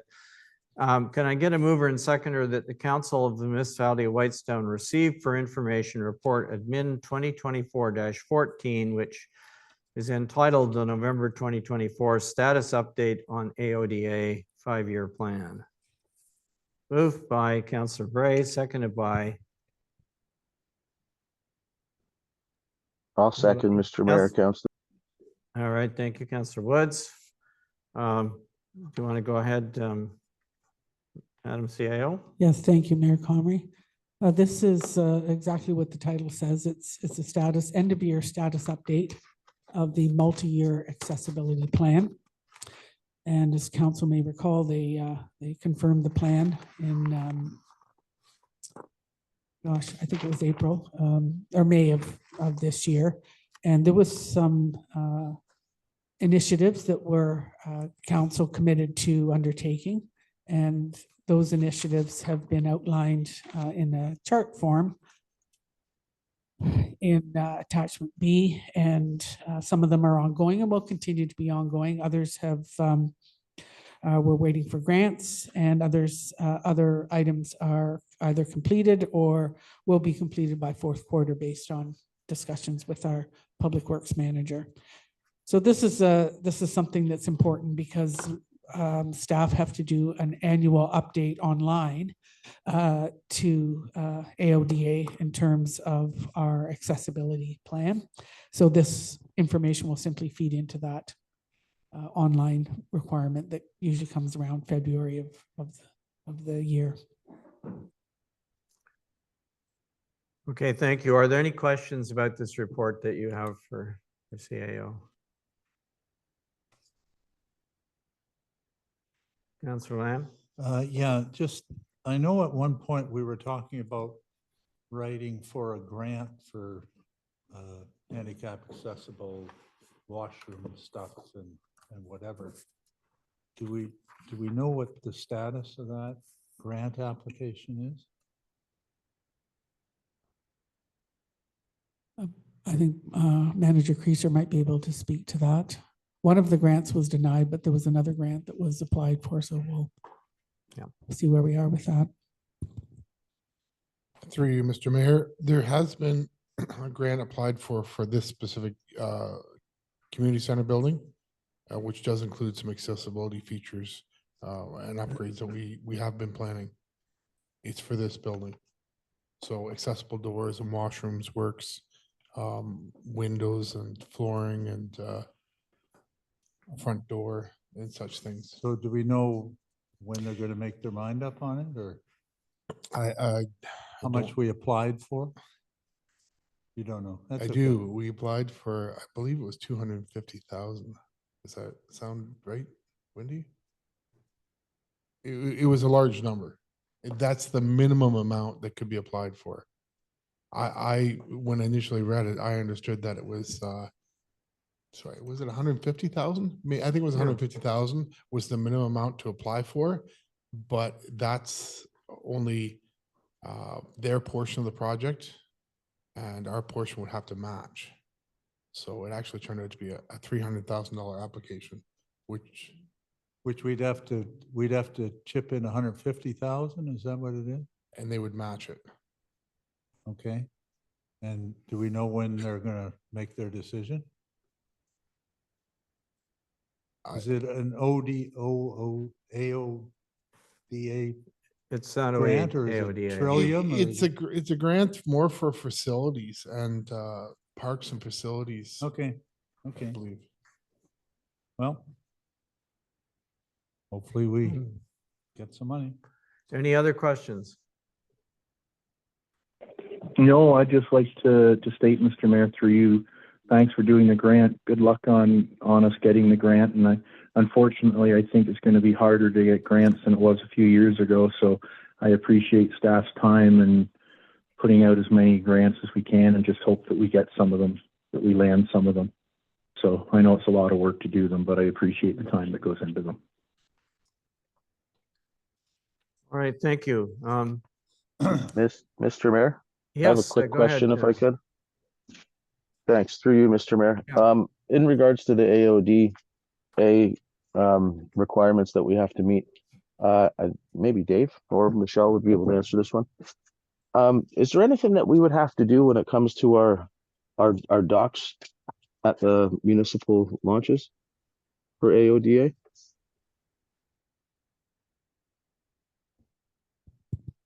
Through you, Mr. Mayor. If the existing docks are generally okay, it's when we make improvements or add new docks that there are some guidelines, including accessibility and grades and bumpers. There is an understanding that the grades at waterfronts are not, there's no set grades for existing, like, let's say, pathways along harbor fronts or waterfronts, if that's the question. But as far as landings, that would include our docks. You can put in bumpers and transition plates, which we're working on. We have a few things we've been working on. Indian Narrows was a step before. Now it's been graded out to a ramp. Same thing at Bennett's Landing, and I believe at Gooseneck is quite level. We do have a few outstanding things, but they're in the plans for the work, and they should be done. A lot of it should be done, or all of it should be done by next year, if that's the question. Perfect, Dave. Thank you very much for the answer. Councillor Bray. If Yeah, I I might, just Councillor Bray. I'd just like to thank you for this report and the the list at the end about what's been done and what's coming. It's really great to have that so we can see what work has been accomplished and what you're focusing on. So thank you. Okay, It's a thank really you. good Councillor report. Nash? Oh, I was just going to ask, thanks, Mr. Mayor. When Dave was saying bumpers, are you saying that if we were to put in a new dock, say down at the community center there, that we might need to put like bumpers on new docks going in? Did I hear that right? I just wanted to make sure I understood what you were saying. Through you, Mr. Mayor, I do apologize for my language. It may be confusing. Around the perimeter of the dock, for a wheelchair to roll onto a dock, it needs to have some sort of raised perimeter put around it. And that's generally accomplished in a 3-inch bumper, which is basically two 2x4 stacked on top of each other. But it kind of creates that rail around the outside, which it can also be used for tying off boats, but it also it prevents the wheelchair from rolling off the edge of the dock. Does that make sense? Did I say that? Yeah. No, so that would mean that all our docks eventually would need to have this 3-inch or double 2x4s around all the perimeters of all our docks eventually to meet ADOA, or if we replace any docks, we should be doing that, right? Correct. That's the direction we are moving towards. Okay. Perfect. Thanks, Dave. I appreciate it. Thanks. And some of them already have them, depending on who built them, like the ones on Washkesh, for example, that they're like that already. Through you, Mr. Mayor, that is correct. Yeah. Okay, if there's nothing else, can we approve this motion to receive the report, please? All those in favor, hands up, and on Zoom. Councillor Woods, yes. And Councillor Nash, yes. Okay, thank you. So item number 2, which I just, for some reason, just slipped over. Okay, and number 2 is a report. We've almost just started into it, which is boat launches and open spaces by our manager of public works. If I could just get a motion then to receive the report, that it would be that the Council of the Municipality of Whitestone receives for information report Public Works -2024-12 entitled Boat Launches and Open Spaces Annual Report. Mover and seconder? Moved by I'll move. Councillor Lamb. Oh, I'll second then, Mr. Mayor. Seconded Councillor by Woods. Councillor Woods. Thank you. Would you like to introduce this, David, or? Thank you very much. Through you, Mr. Mayor. This report does summarize the Public Works Department's 2024 activities and future plans for boat launches and open spaces. It does highlight some of the key improvements that have been done and the work that has been carried out. Grading and drainage, there's been a couple locations that have had improved drainage and surface stability at the launches. Accessibility upgrades, which we did discuss. I know that's a work in progress and a lot of work was done. So repairs to the docks, specifically at the Bennett's Bay Landing, we redecked the top of it. The underside of the docks are not in good shape, but the surface boards were broken and you could lose your foot in them, so they had to be addressed. Signage, updating signage to improve municipal messaging and clarity. We also included boat launch location signs, a bright blue sign that does show that there is a boat launch there. We did look at some, I must highlight that the future plans do include the current and ongoing review of Snake Lake boat launch for that's located on Crown land. That is under review for municipal responsibility. Several launches require further work, as I did discuss about accessibility improvements to address some of the maintenance that has been deferred to next year.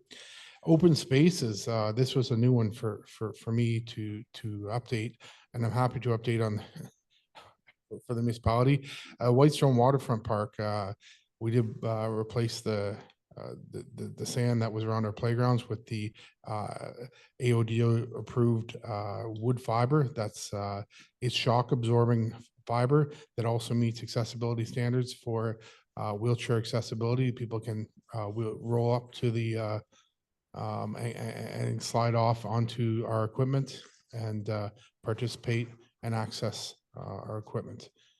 Maple Island Park to get some grading of the volleyball and swing set. There is some future plans that have been identified, including demolition of some dilapidated structures and sheds. Bleacher upgrade will be proposed at future budget meetings. Vegetation management around our ball diamond and improvements to the ball diamond, including landscaping and infield and outfield, just to bring it up to like current usable conditions. I think it's been left for some years, but there's some work there that could be done, as well as some accessible picnic tables that will be proposed in future budgets as well. A lot of this does focus on accessibility and it's designed to improve functionality, safety, aesthetics, and promote accessibility and sustainability. Does anyone have any questions? Yeah, well, through you, Mr. Mayor. Go ahead. I have a couple of comments and observations. Councillor Nash and I did a tour around all our boat launches, 2 or 3 months ago. And we were both in agreement to the same thing. There's a lot of our signs that simply aren't big enough. And I think we need to look at in the 2025 budget, rather than have a little 12 by 12 inch or whatever sign that's covered by trees that you can't see. I think particularly where it says it's our boat launch, I think we need bigger or more signage. So we need to have that discussion. And I'm sure Councillor Nash will agree with that. And these are just observations. On page 166, Clear Lake, it says, you know, you're going to expand the parking area. Be careful before you set too many things in motion on the parking area out at Clear Lake after what we heard last month or so from the people out there, because they're pretty upset with all the camping that goes on. And I know what you're talking about is improving the camping down at the boat launch, but you know, I know it's public land, but just be careful there how much money we put into that one. Because anyway, just a comment. Church Street down here, I just noticed on the weekend I was here, the ramp isn't, it's still out there. And then someone told me that it was left out last winter. In the ice, that ramp's gonna turn and twist in the ice sometime, and we're gonna lose it. So when is the ramp coming out here, or is it? Through you, Mr. Mayor, that can happen this week, and thank you very much. I did look at it the other day. Our machine can get out there and lift it off. Okay, Yeah. did we take it off last year? I believe we did not. It was Yeah. it was missed last Yeah, year. yeah, because it's easy for that ice to twist the heck out of it, and it's not a cheap ramp. So then the last two quick comments are the vacant land beside here where you put up the fence and everything beside over here behind us. We still have to discuss the future of that land. I know you've done some stuff and you're suggesting some vegetation and a bunch of things, but as a council, one of the things we were going to do is discuss the use of both the old Twist property and that property. And it may be that we just leave it the way it's been developed, but there are other people that have other ideas that I think the public may want input into before we kind of make a final determination on that. So that's yet to be determined. And the last one is the ball diamond. I think of the movie Field of Dreams, except in our case, if you build it, they do not come. This thing isn't used very much at all. And, you know, before it was replacing bleachers and doing a bunch of things, I'd sure want to report as to how many times it was rented, how many times it was used, what our revenue is, what our plan is to increase the use, because I don't think it's used very much at all, if at all, because we don't have a ball league, do we, that I know of? So be very careful there when you say about bleachers and the rest of the things here. So anyway, those are my comments. Again, a good report, and thank you very much.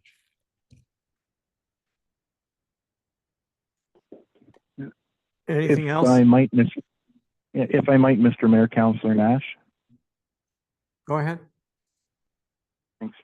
Dave, thanks for the report. And yes, I fully agree with Councillor Lamb's comment about the signage. We spent a good 2 or 3 hours driving around, and both said, oh, some new signage would help. And I know, Dave, I spoke to you not too long ago and thanked you for the blue signs that you'd put up, because I'd gotten some comments and I'd noticed them. So I think that's a great start with the blue boat launch signs that I have seen around.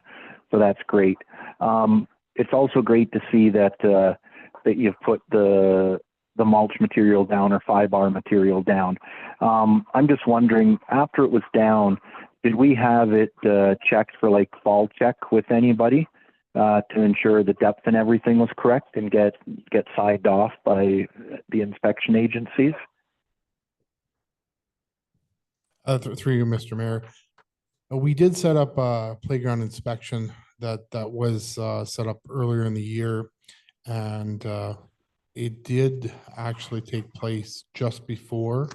So it was probably the few days before they inspected it. I didn't realize they were coming a few days before the mulch went down. We are in compliance with our depth. Yes, that's correct. We actually we're above it just in case, because you know how it compacts and that. I know we can fluff it up and that, but we did go over that just so to allow for settlement. But the next year, we'll get it inspected and certified again and get all that signed off. But we are currently in compliance with our Church Street playground structures.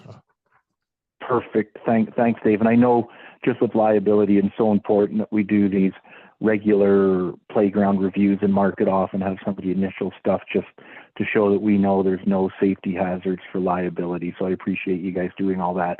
One question I was just wondering, and I just had forgotten to ask, I know the chain link fence went in on the west side of the community center property. Do you know roughly how much that was? I know it's there. It looks good. I was just curious. And do you have a ballpark on how much that fence cost that went in? I'm glad it's there. I was just curious. I forgot to ask in previous council meetings. Through you, Mr. Mayor, I believe off the top of my head, it was around $7,000. And that's a matching fence to the waterfront fence that we have installed by Simcoe, the same company. Yeah, perfect. No, it looks good. And then I think just the final question I had, again, thanks for all the report and all the work you're doing on some of the boat launches. I know as was talked about before, it's a longer process, but I think we are starting. We all, our council, and we all as staff are taking a bit more attention to the boat launches, which I think is a great thing. And I know you'd mentioned about snake skin. I don't want to get into a big debate tonight, but do we know roughly when maybe there could be a sign that goes in at that entrance to the public landing that exists there? I'm just curious where we stand on that, because I know it's been quite some time. So just wondering when that might come back to us. Do you have any idea, Dave? Through you, Mr. Mayor. That's an excellent question. I'm going to contact M&R and see if we can just stick one in there, if they have any concerns with it right now, before we take on a land use permit there. See what their position is on that. Yeah, and even if we didn't do a land use permit, what would stop us from putting a sign that shows boat launch, I guess? So if you check with them on that side of it, even if we don't do a land use permit, there's an existing boat launch there. If we just put up one of the blue signs, I think if you do a search on, I think Councillor Woods will be able to answer this for us both, but if you do a search on one of the Google sites or something, it already comes up that there's one there. Am I correct, Councillor Woods? Through you, Mr. Mayor. If you go on West Parry Sound Geographic Network, or I think even Google Maps, it shows it. Yeah. Perfect. Thanks, Councillor Woods, and thank you, Dave, for your on the boat and open spaces. So thanks. Anything else on this report? Mr. Mayor, could I speak real quick? It's You Councillor could- Woods. you may, sure. Thanks, through you, Mr. Mayor. Dave, I would like to really thank you for this report.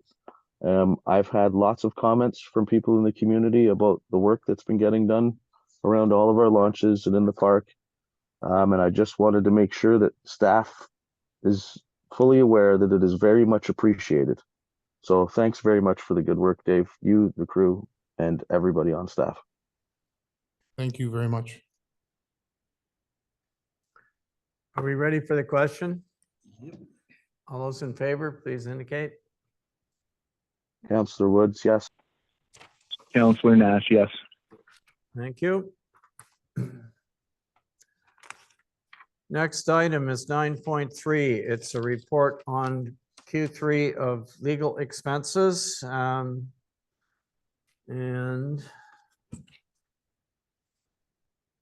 need a mover and seconder that the Council of the Municipality of Whitestone receive for information report admin -2024-16, which is Q3 legal expenses.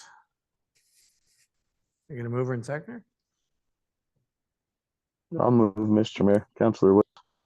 Thank you, Councillor Woods, seconded by I Councillor can Lamb. second. Okay, I got Councillor Lamb. Thank you. So, are you going to present this, Madam CAO, or?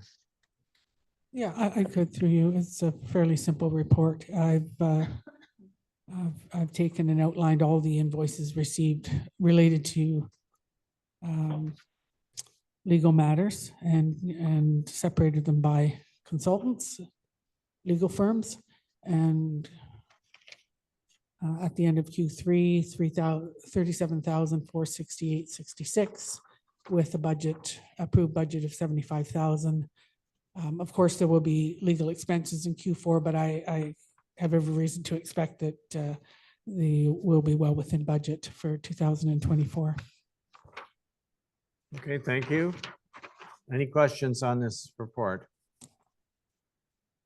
If I might, Mr. Mayor. Go ahead.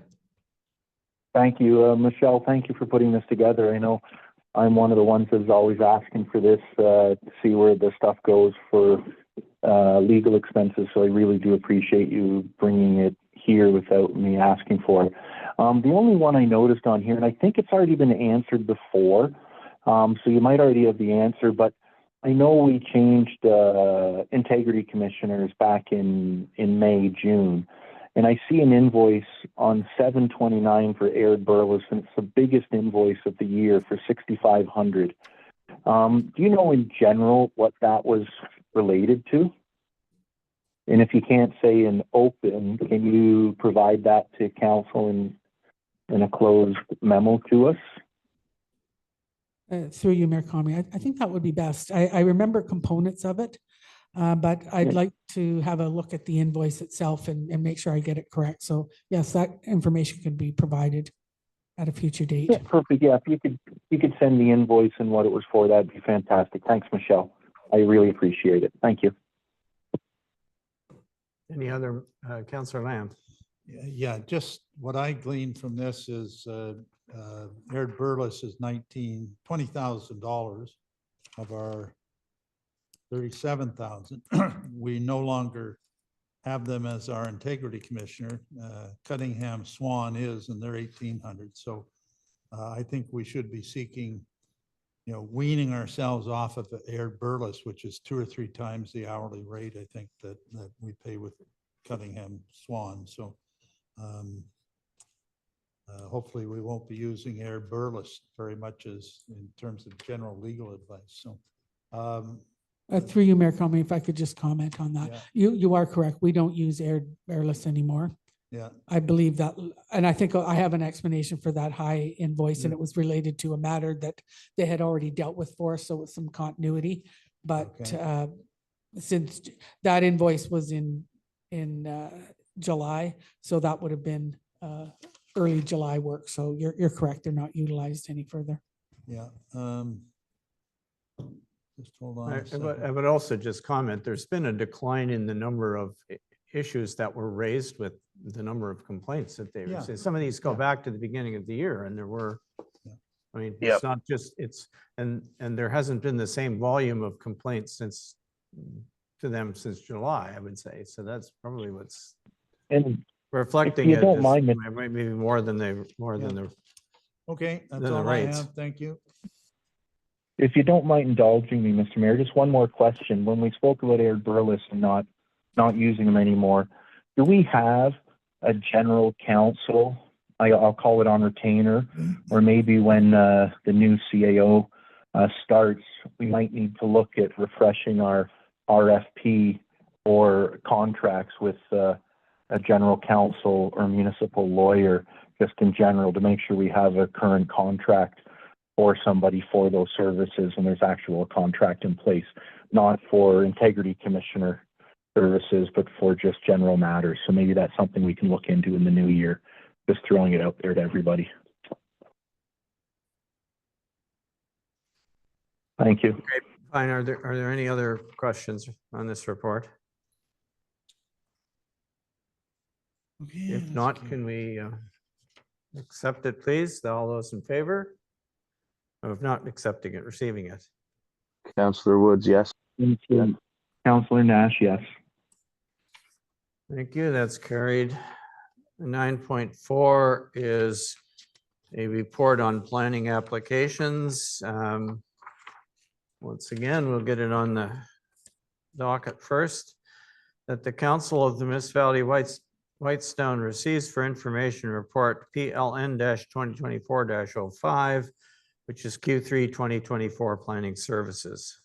Mover and seconder. Councillor Bray moves, seconded by Councillor Lamb. I can second. Okay, who's going to introduce this one? Paula? Thank you. For you, Mr. Mayor, this is a Q3 report. The municipality received 4 consent applications, 2 zoning bylaw amendments, 1 concession road allowance purchase, and a minor variance. The total planning revenue from July 1st to September 30th was $11,000.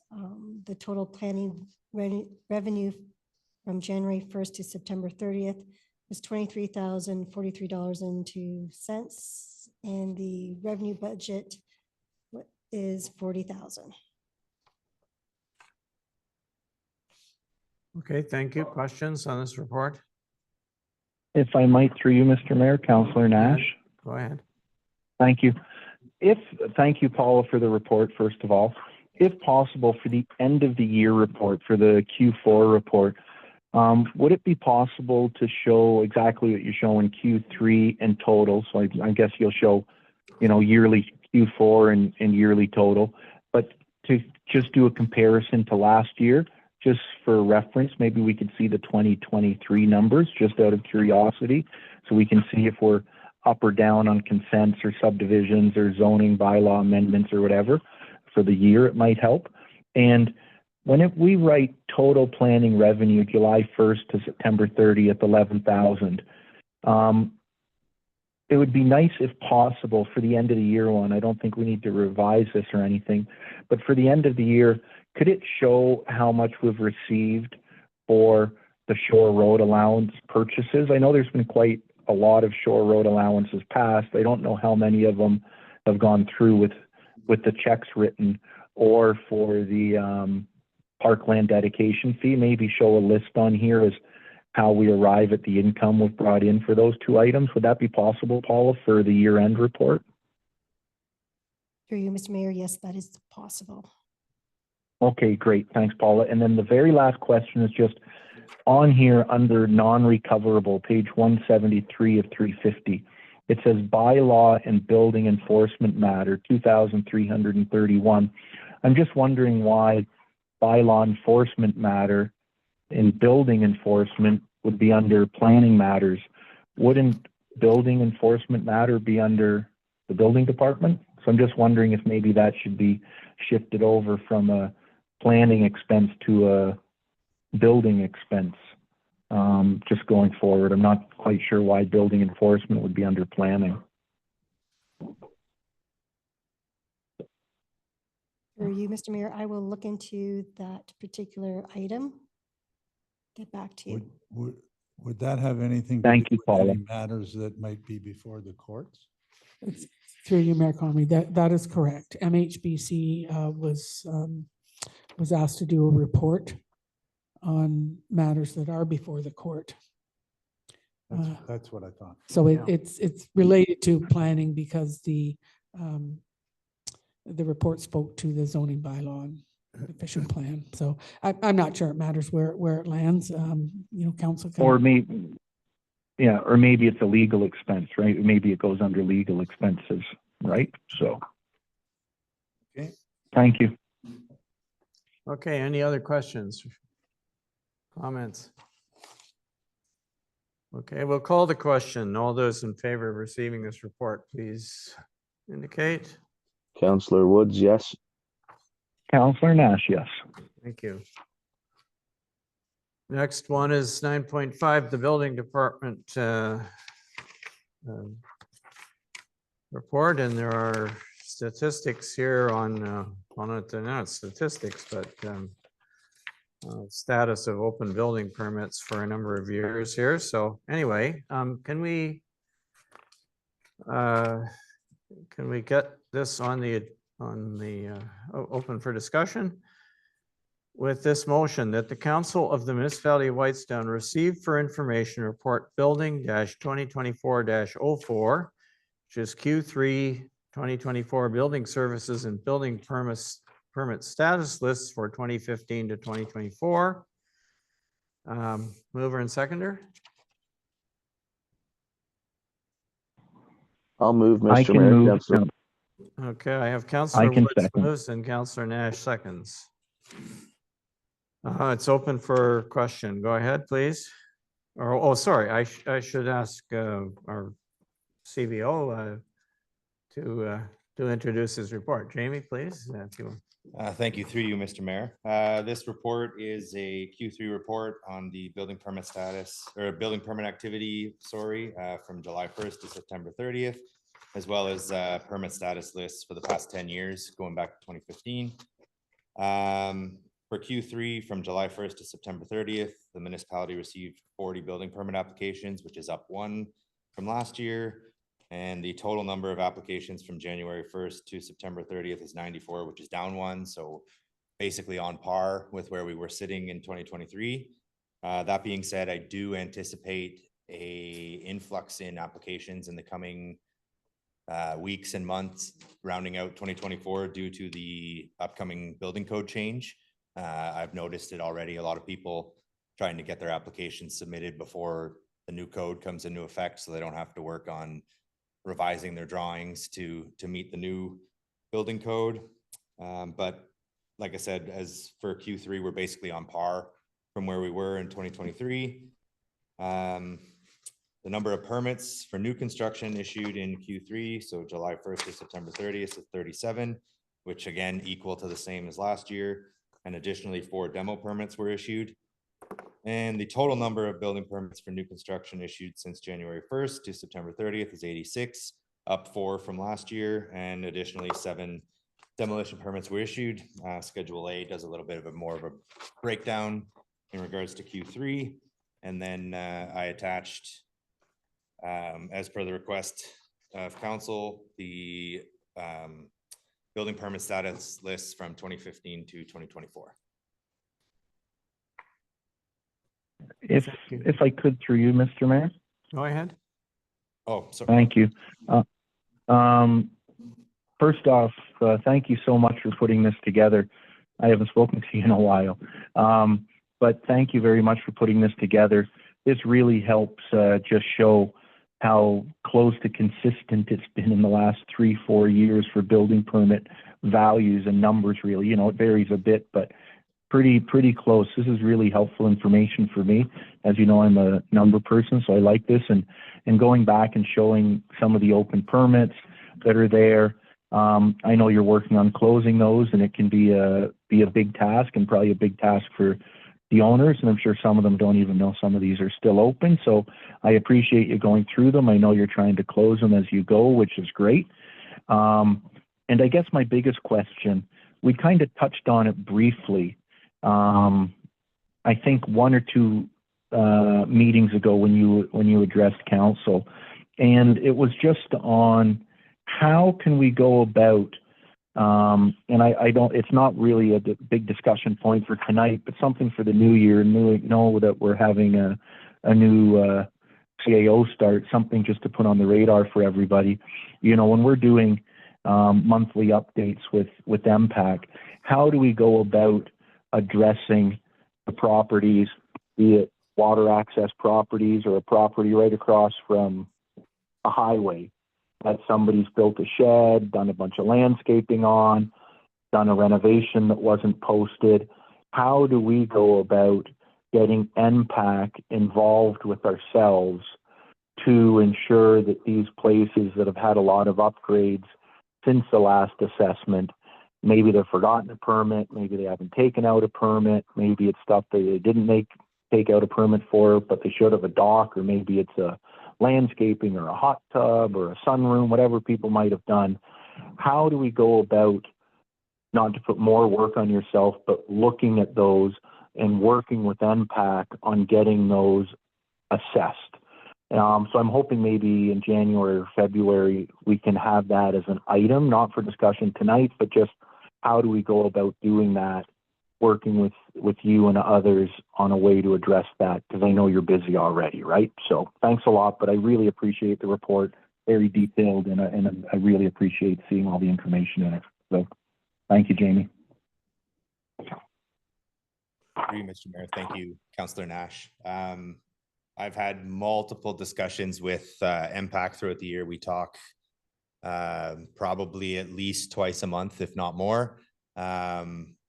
MPAC and their assessors are constantly coming out to the area and doing assessments. When a building permit is applied for, MPAC gets a monthly report from myself, and within 30 days, that permit is put into their internal tracking system, and they monitor it. And, you know, if they don't receive a final date from me in 2 years, they're still going to come out and assess it. And regardless if a final or occupancy date has been done, if the structure is substantially complete and obviously the value of the property has increased, then MPAC will adjust the rate on that lot, whether or not I have provided a closed date or not. When I do give them a closed date, they obviously would go back out again and assess it again, but it is an ongoing thing where their assessors are made aware of a permit the day it's issued or the month it's issued, and they have their own internal tracking system that they use to ensure that they're staying on top of the tax assessment. I also just wanted to mention, with regards to the open permits, since January 1st, 238 building permits have been closed and 23 occupancy permits were issued. So I think we're well on the right track to getting everything, all our ducks in a row with regards to building permit files. Okay, thank you. Councillor Lamb. Yeah, thanks, Jamie. And I share Councillor Nash's concerns, because I've brought them up several times. So we've had several discussions on them. And there's one thing, and you're doing a great job of trying to close out building permits. I commend you. And your reports, by the way, are getting more comprehensive and better every quarter. So thank you very much. I'm told, well, I observe it on the lake, lots of buildings where, you know, bunkies go up in front of cottages, not behind them, by the way, in most cases, or new docks or new structures. And I'm told out in the Hinterback that there's whole buildings and that have never received a building permit or have done all kinds of stuff. And really what they do is they're kind of cheating the good paying, that's the wrong word, the rest of the ratepayers who do get building permits and do pay their taxes and whatever, and the other people aren't paying their fair share. So I guess, is there a retired building officials group or place that maybe we could hire for a summer and say, hey, we'll pay you whatever, and knock yourself wild for the summer and go find some of these places? And do you think there would ever be a payback from that, something like that? Again, that's a loaded kind of question, but you know what I'm getting at, right? Yeah, so through you, Mr. Mayor, thank you, Councilor Lamb. Hiring some sort of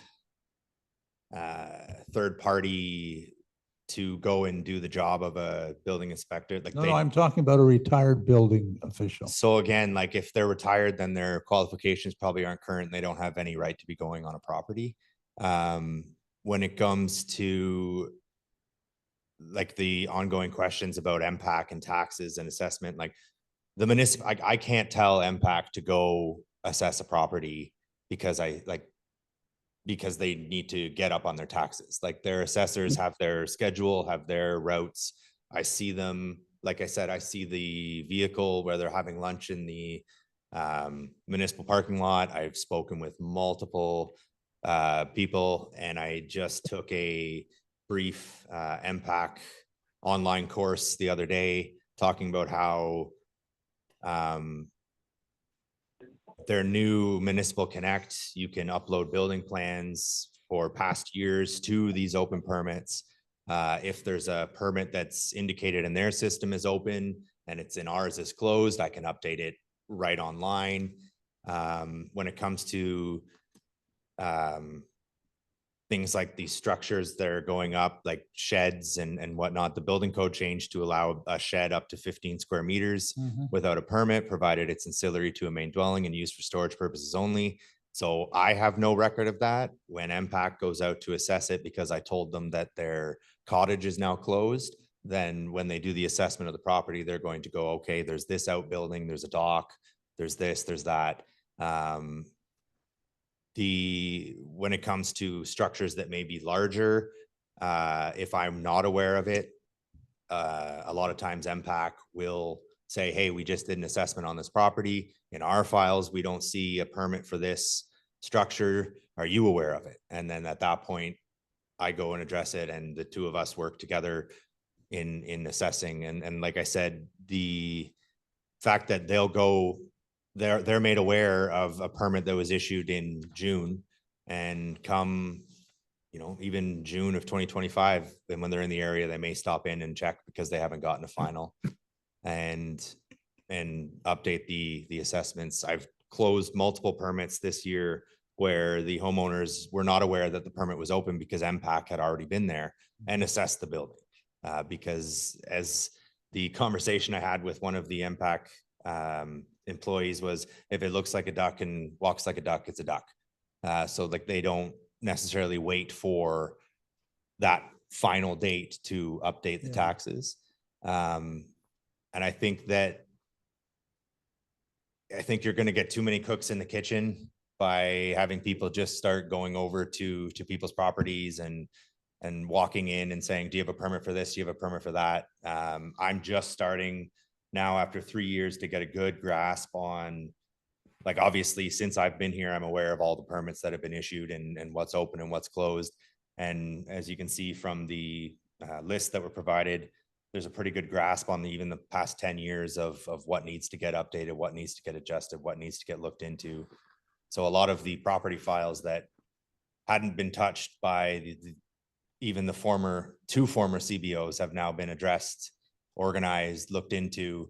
And I went to do an inspection today, and he has 3 open permits that we're going to work on closing as we progress through the new ones. Okay, thank you. Just through you, Mr. Mayor, one question, follow up to Councillor Lamb's and mine.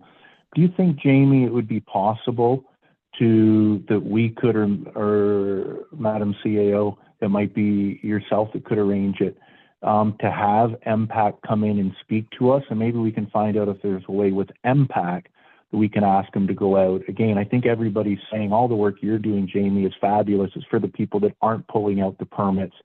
How do we find that to get our tax dollars back for the people that have put in that shed and you don't know about, who have put in that dock, who have put in that hot tub or finished their basement or whatever it might be, upgraded a kitchen. How do we engage somebody? Maybe it's through MPAC or asking them, how do we do that if we think these are out here? And it might not be a building department so much as MPAC. Is that something maybe we could arrange to have MPAC in to speak with us, to council, and we can ask them these questions possibly? Through you, Mr. Mayor, to Councillor Nash. I can speak with the case, like I'm blanking on the term, but the employee who deals with our area and myself mostly. I can reach out and see what she has to say. Again, they're their own entity, and like maybe I can intervene here. They are happy to come and talk to council. I get notes from them all the time saying, oh, if you want, we'll. So we can do that.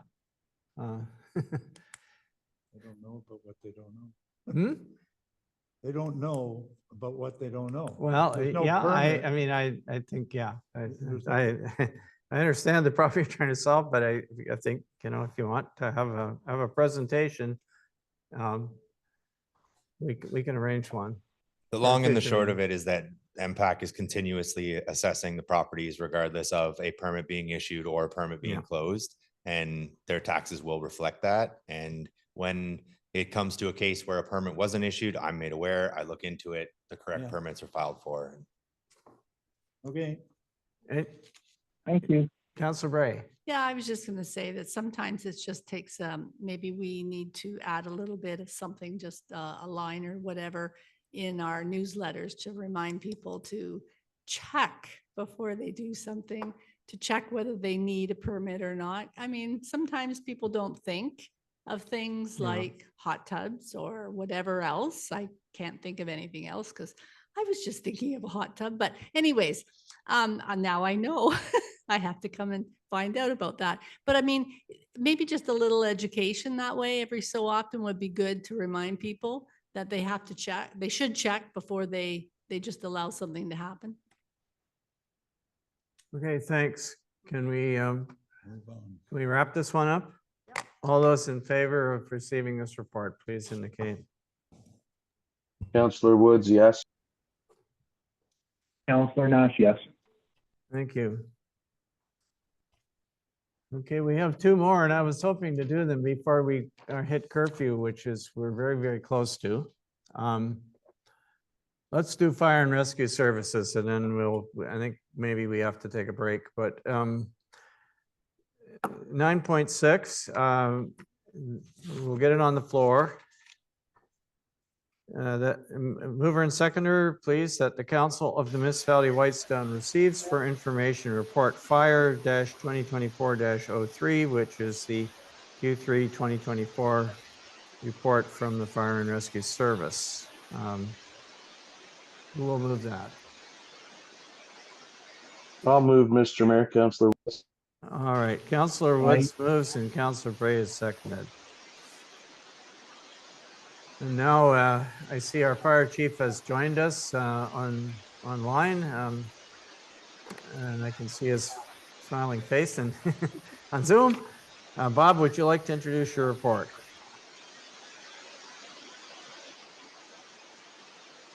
I also hear water flowing somewhere. It sounds like there's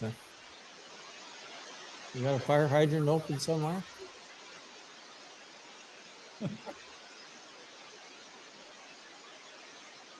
I'm muted, so it's not myself, Mr. Mayor.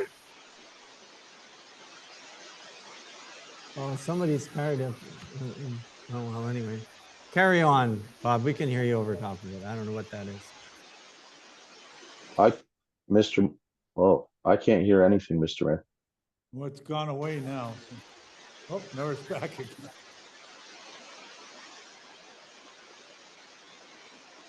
I'm trying to see what microphone is moving, but I can't see it.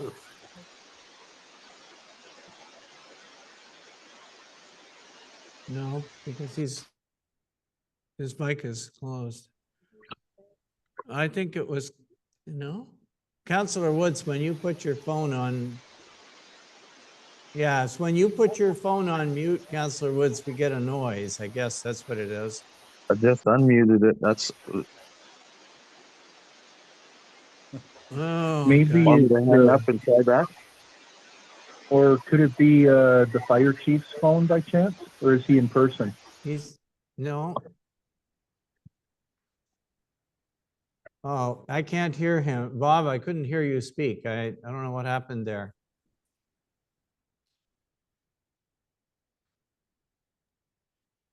I haven't been able to hear anything that Bob said at all, Mr. Mayor. Well, he hasn't said anything so far. So Well, neither have well, we. I know, when I saw him on the video, I saw Yeah. he was talking, so that's, I just. Yeah, I saw his mouth move, but there was no sound came into the auditorium here.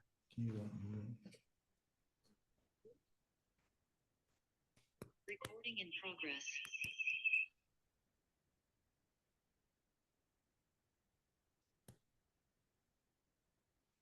Bob, your mic is open, but we can't see you or hear you anymore.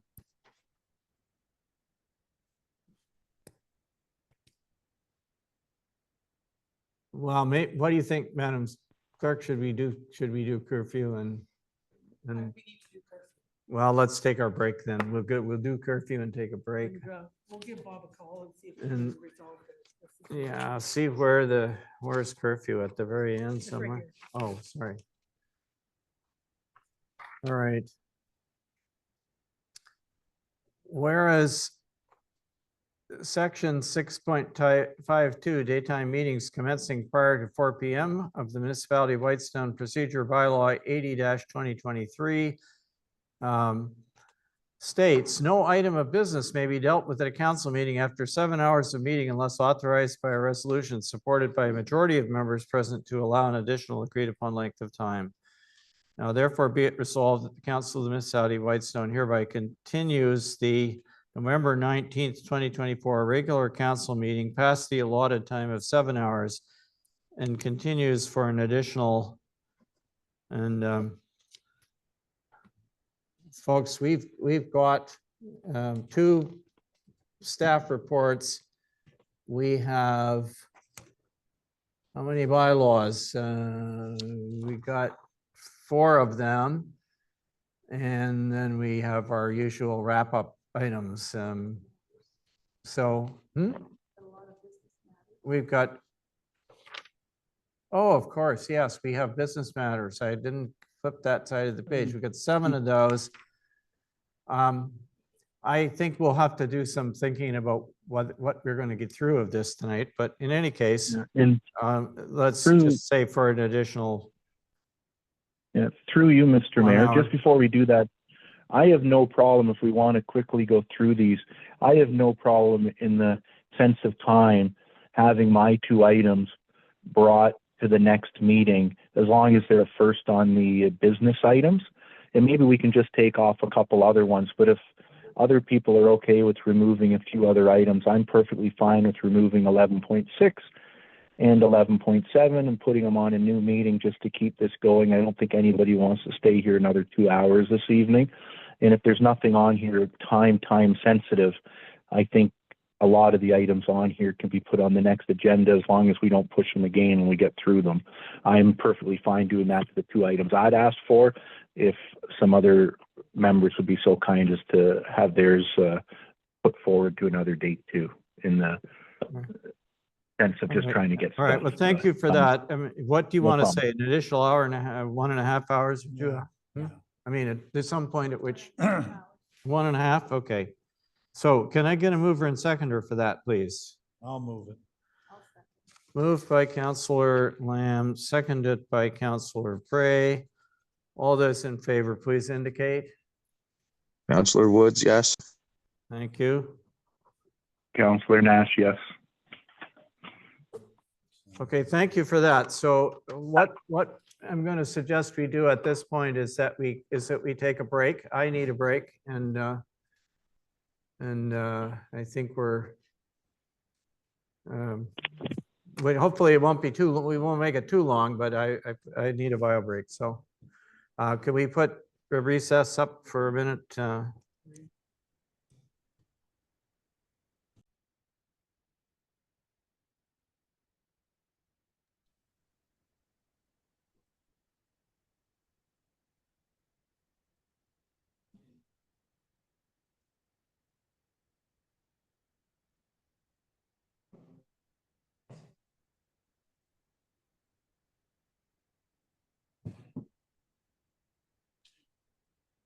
Can't hear anything, Mr. Mayor.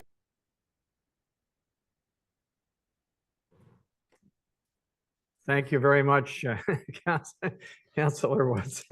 Sorry, that's my fault. I'll start again. We are now back in session and the recording has turned on. We are at item 9.6 in the agenda and it's 5:49 p.m. We have moved and seconded a motion to receive the report of our fire and rescue service for Q3. And we now have our fire chief Whitman present with us in the council chambers. Ala Community Center, right? So, Bob, would you like to introduce your report, please? Sure. So Welcome. through you, Mr. Mayor, as you see, Q3 was pretty busy. We did 70 calls. We did a multiple medical calls. We did 2 ATV MVCs. We did a vehicle MVC. We backed up McKellar on a MVC. So we were pretty busy along with all of the rest of the stuff we did throughout that 3 months. So if you got any questions, I'll answer them. Okay, thank you very much. Questions on this report? Through you, Mr. Mayor, Councillor Nash. Go ahead, please. Perfect. 2 questions for you, Bob. First one, how is the new fire truck working out? Any kinks, anything like that? Is it working out great? Any issues at all thus far? How do the crews like it?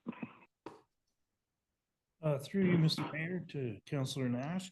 Yeah, it's been great. There's been a couple of little quirks, but it's mostly been our ability to drive, train, pump. It's just a few little quirks, nothing major, but everybody loves it. Everybody thinks it's a great truck. So yeah, we're moving right along. And it turns Perfect. on a And my dime, second- right? Yeah, it Compared turns to pretty the- fast. Yeah, yeah.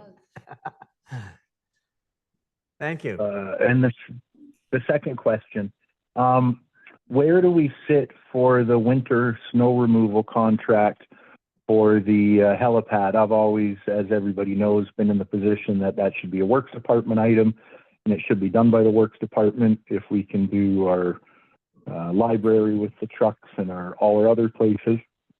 But I understand that staff didn't want to do it or something like that. So I just want to know where that sits, as the first snowfall is going to be coming and I have not heard anything about an award of any contract for removal of snow at the helipad in Ardbeg. So through you, Mr. Mayor, Councillor Nash, I Speak spoke. into the mic, Bob. Oh, sorry. I spoke to Mr. Bennett actually a little while ago. He still hasn't heard anything back. But yeah, we're gonna have to make a decision pretty soon. If we're not gonna get it plowed, we're gonna have to close it down. So that's gonna be we're gonna have to discuss that soon.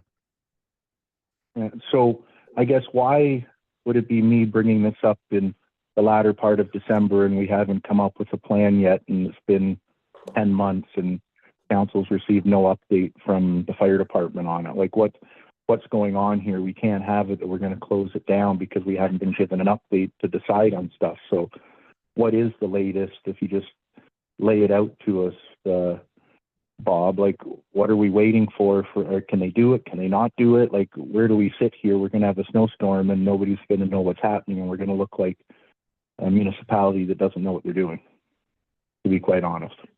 So through you, Mr. Mayor, through Councillor Scott or Nash, I have been working with the mayor to try to get Mr. Bennett to get some insurance. It hasn't been working out. The roads department said they were unable to snow plow the helipad. So I guess in my best interest in the municipalities, I think you should just close it. Have the roads department move the cones and close the pad. Because yeah, you're right, it's gonna snow and nobody's gonna plow it and you're gonna look pretty foolish. So.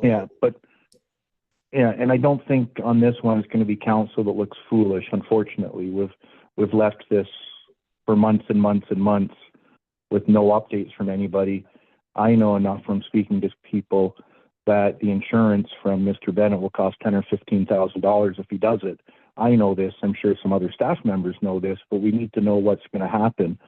And we as council need to make a decision. And I, for one, never want to see the helipad close. And I just ask that staff go back to plowing it with the pickup truck or the backhoe or whatever we need to do instead of losing a helipad that literally is a life and death thing and people will die if we don't have it open.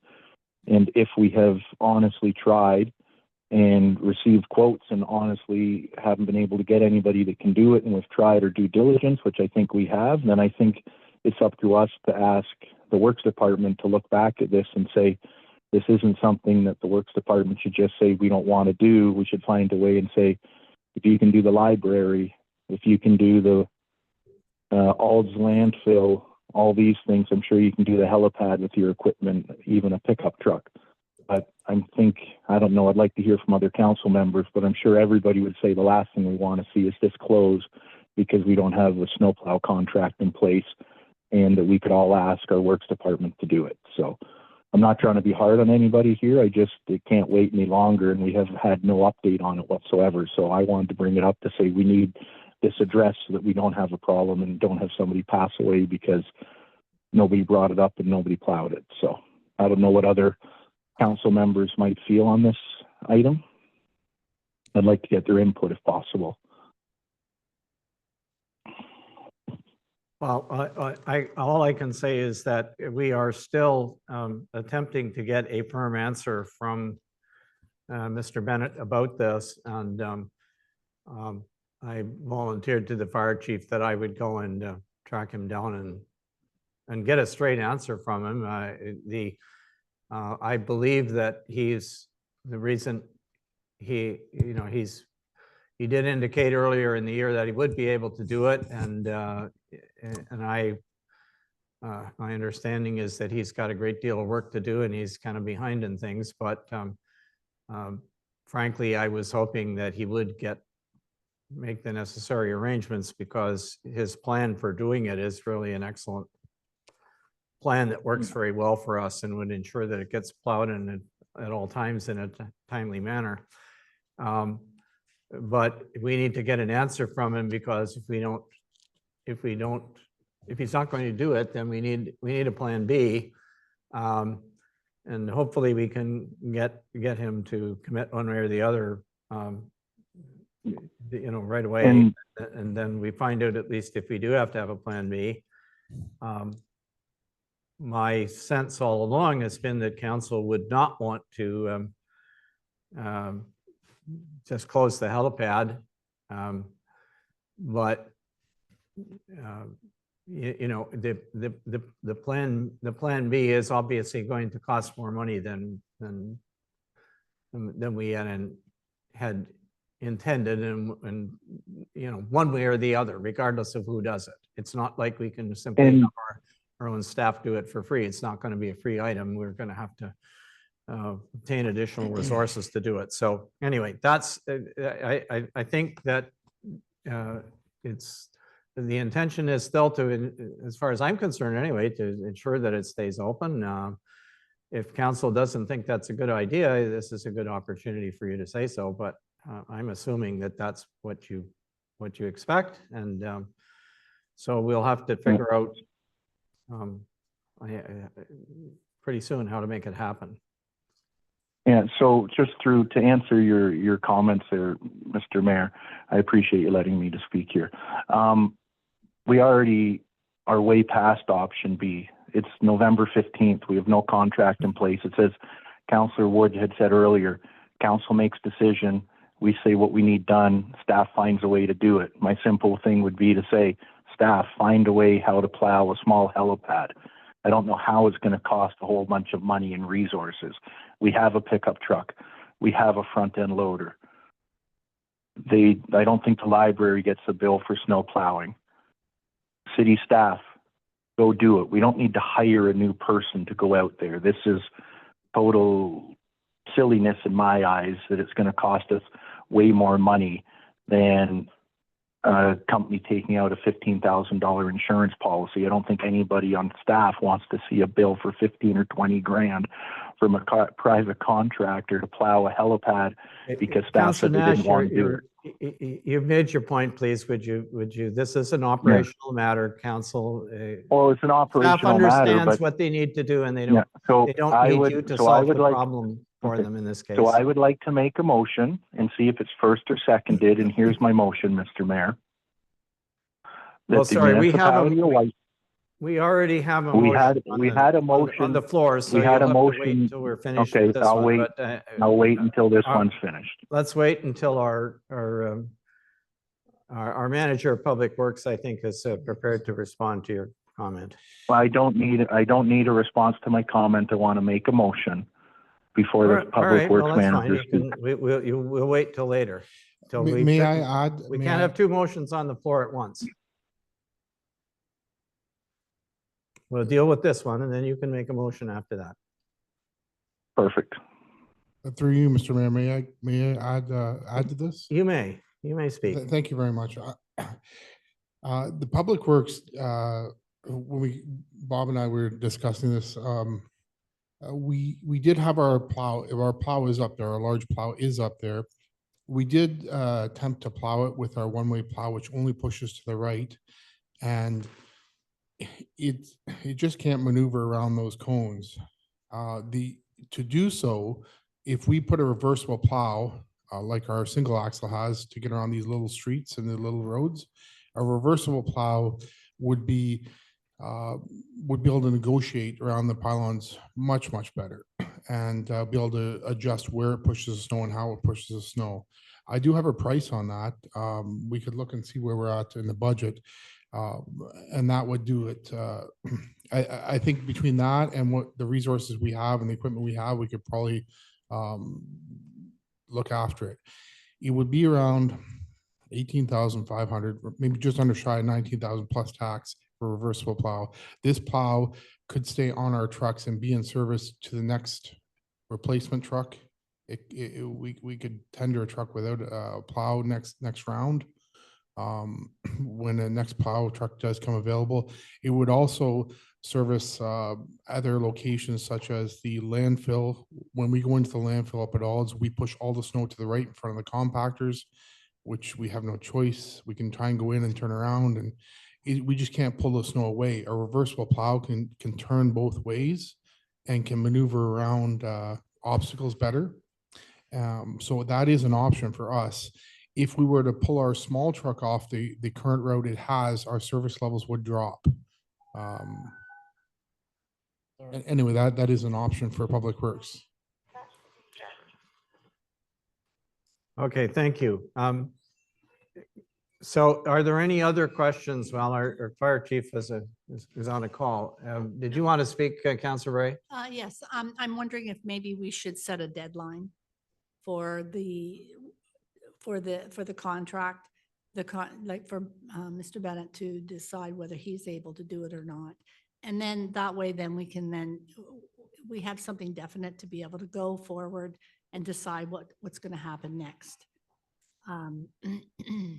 Well, my suggestion was going to be for that was going to be the end of this week, because I mean, I agree with Councilor Nash. We can't do just let the too. thing drag on indefinitely and then we have snow and we have no plan, but Through you, Mr. Mayor.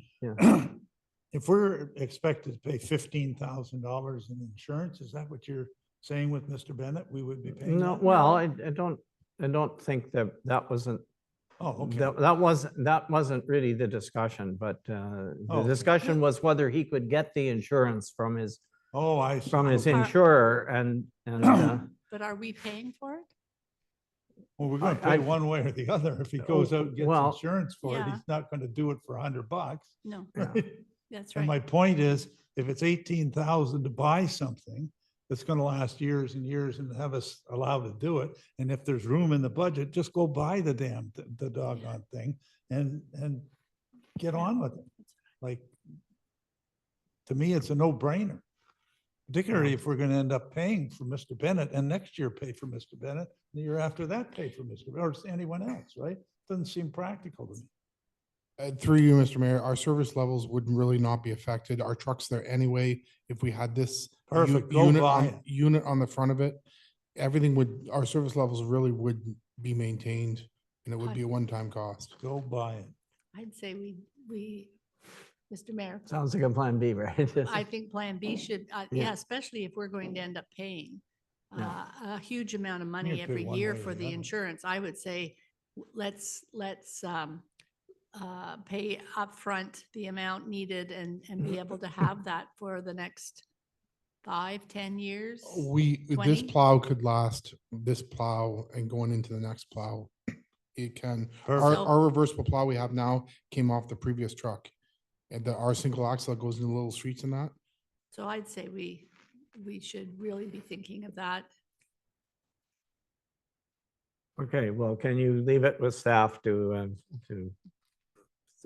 get this sorted out? I mean, I think I'm still confident that we can get it done. Or are we gonna Sure. want 3 quotes? And through you, Mayor Conley, I would suggest that we manage the motion that's on the table now. Yes, we need to do And that. then if there's another motion that allows staff to proceed with that purchase, I think that's a good solution to a difficult problem. Okay, so the motion is again to receive the report, which we have discussed. Can I call the question on the report? All those in favor? On the phone. Councillor Woods, yes.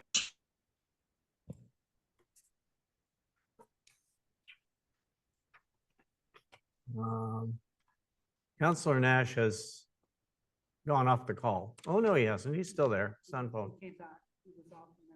Sorry. Did you wish to vote on this motion, Councillor Nash?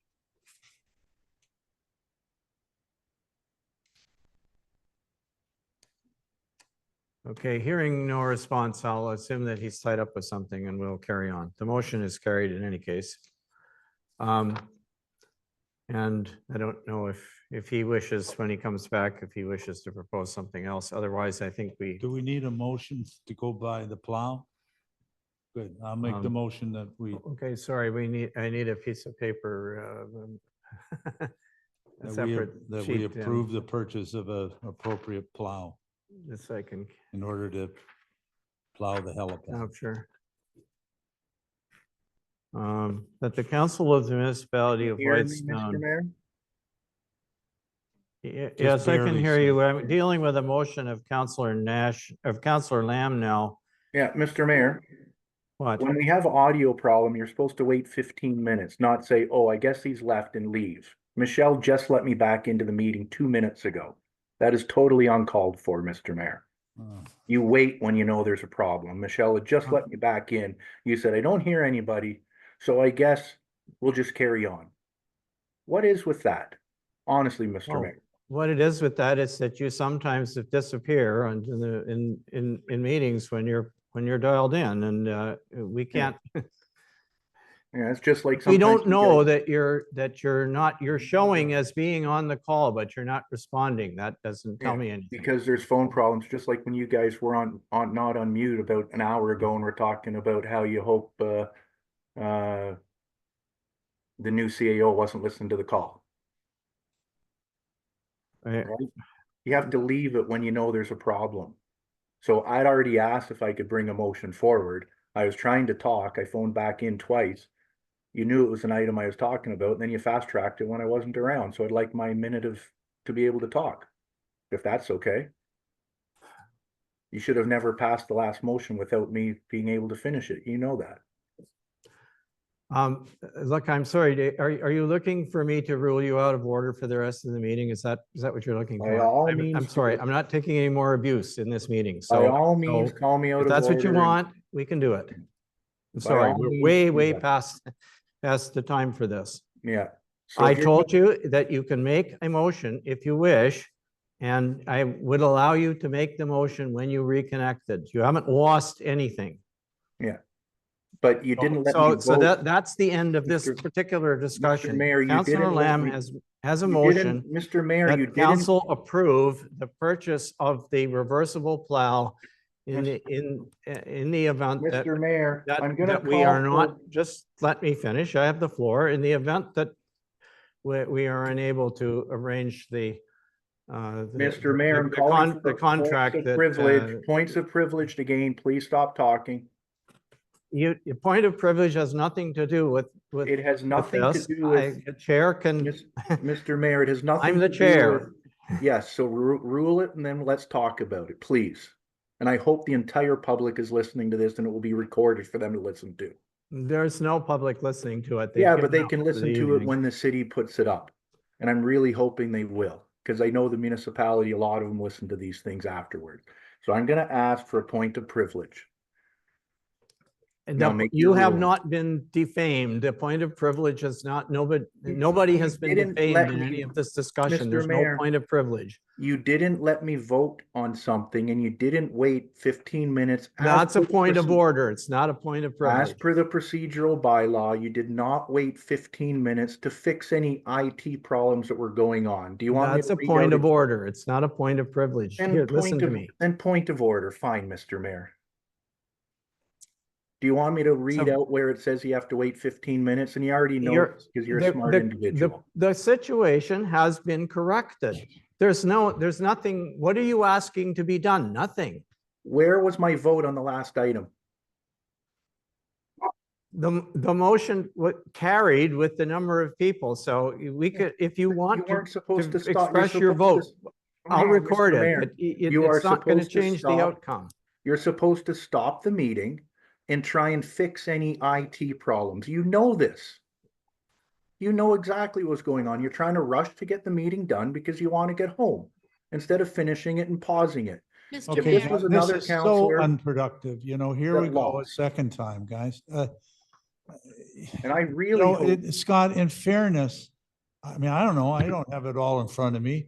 They asked a couple of times that they thought maybe you weren't, your mic wasn't on, or you Michelle weren't had- there, or you Michelle had gone let me somewhere. back Lots in- of times you do, you Michelle had know, let and, me, and you've got some medical issues, which are fine. Like I don't, I Michelle think it had- was a very innocent thing. Instead, what we're doing, we've got an hour and a half to do an awful lot of business. And here we are pissing around with this stuff, right? And Yeah. let's stop fighting and get on. You make a good point. You're getting, you know, we've got a solution for the helipad. That's what we should be celebrating, not whether someone's out of order, not out of order, or going back and forth. I And couldn't agree fighting, with, please, please, couldn't please. agree It's with you more, frustrating Counsel. for everyone, I couldn't agree everyone with involved, Councillor Mr. Nash. Counselor Lamb, I couldn't agree with you more.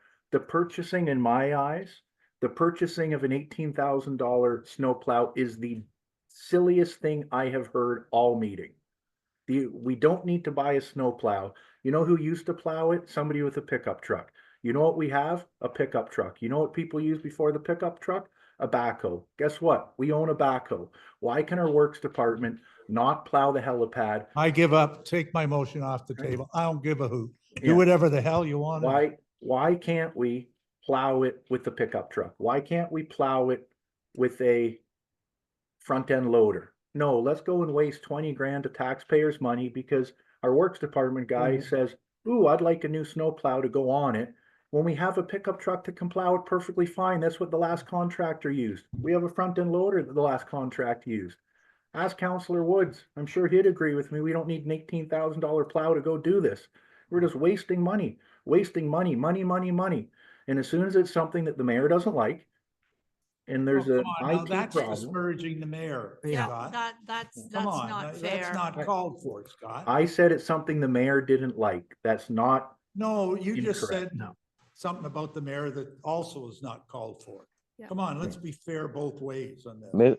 Mr. Mayor, it's Councillor Woods. Could I just throw a comment in real quick? Maybe it'll You give can make everybody a a reason comment and to. then I'm going to allow our manager of public works to explain why he is suggesting this particular, why he's not suggesting the solution that Councillor Nash seems to think we should use. So then you may go ahead, Councillor Woods. Thanks, Mr. Mayor. I know that the convertible plow that Dave's talking about is a fantastic piece of equipment. But the fact is, you can plow that with a pickup truck and a straight blade on it. Reason being I can say this confidently is because I was the guy that plowed it multiple times when it was L&K that had the contract to do that and the fire hall out there. I did it for him for a whole winter with my Chev short box 4x4 with a straight blade on it.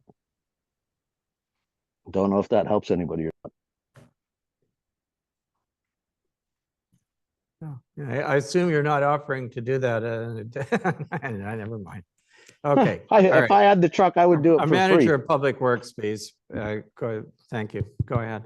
Through you, Mr. Mayor. So we do have our pickup truck and it would plow it. I have no concerns about that.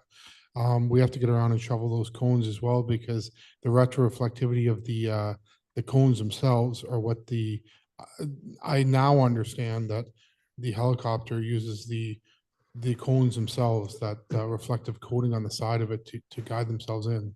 So they need to be clean. Currently, we maintain our levels of service for cleaning the roads as best we can. We have our 3 big trucks and they go out on the roads. They do go off the roads from on occasion for a variety of reasons, especially when it's warm out and it gets quite slick sliding down the roads. If a plow does go off the road and I would ascend, let's say, the other big truck to go get it, it could be at the north end and and we're over on Lorimer, which has happened a few times. And then I'm pulling 2 trucks off for 6 to 8 hours. And then it has to respond. Lots of times a smaller truck can respond. It does offer some redundancies so we can maintain our service levels as best we can. The smaller truck does provide a service for the big trucks. Intersections, we try and get the intersections cleared out. As you know, Highway 124 and Highway 520, our big plow has to go in and out several times. So every time it goes in and out, it has to back up. It cannot see on the right side. It is backing into live traffic, backing up, and oncoming traffic will impact them. It's common. There is no visibility. They can't see anybody. So the small truck does have better visibility. It offers better safety for those things. Our service levels we have now, I believe the ratepayers are happy with. They seem to be. We don't get too many complaints. It will impact if we send the little truck up there. It does take a long time to get up there and do that cleanup. It will affect our service. That's all I'm saying. It absolutely can do it. It just will affect the health, the safety of the operators who don't get their intersections cleared out, which they will not be happy with, and we have an impact. We try and reduce that. Absolutely can do it. It's just we have to take it from somewhere else. It's just a matter of we don't have the slack.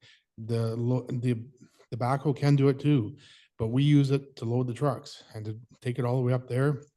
It can be done. It would probably push us into overtime to do it if we did it at the end of the shift. So all I'm saying is there's not a whole lot of slack in our resources to send a piece of equipment up there. If the big truck is already there and it had a reversible plow, it would do better. We tried it with the existing plow. It just does not move it around well. I know it's a cost, but it will be an asset that would be in our fleet for a long time, over probably 20 years. It's a 13-year plow. We have our existing ones probably 20 years old and we maintain it. They work. So we can absolutely continue down the road with a contractor. I think that's probably the best move.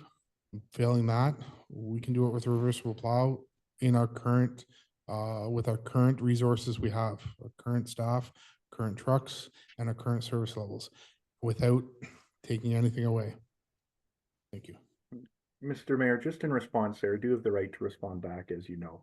So we talk about safety of the operators, no visibility with the big trucks, better safety, better timing, using the small truck to go and clear out intersections.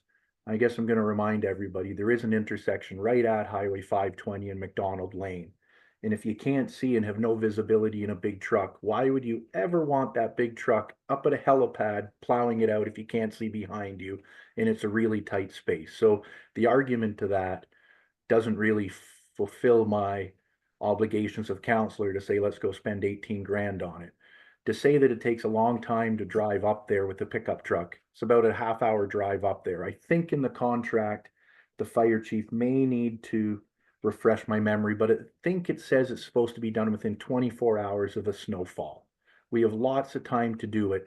We always speak about safety this, safety that. We need the guardrails done for safety, a bunny trail done for safety, the Alls Bridge done for safety, and then it catches all our attention. We better go and buy it.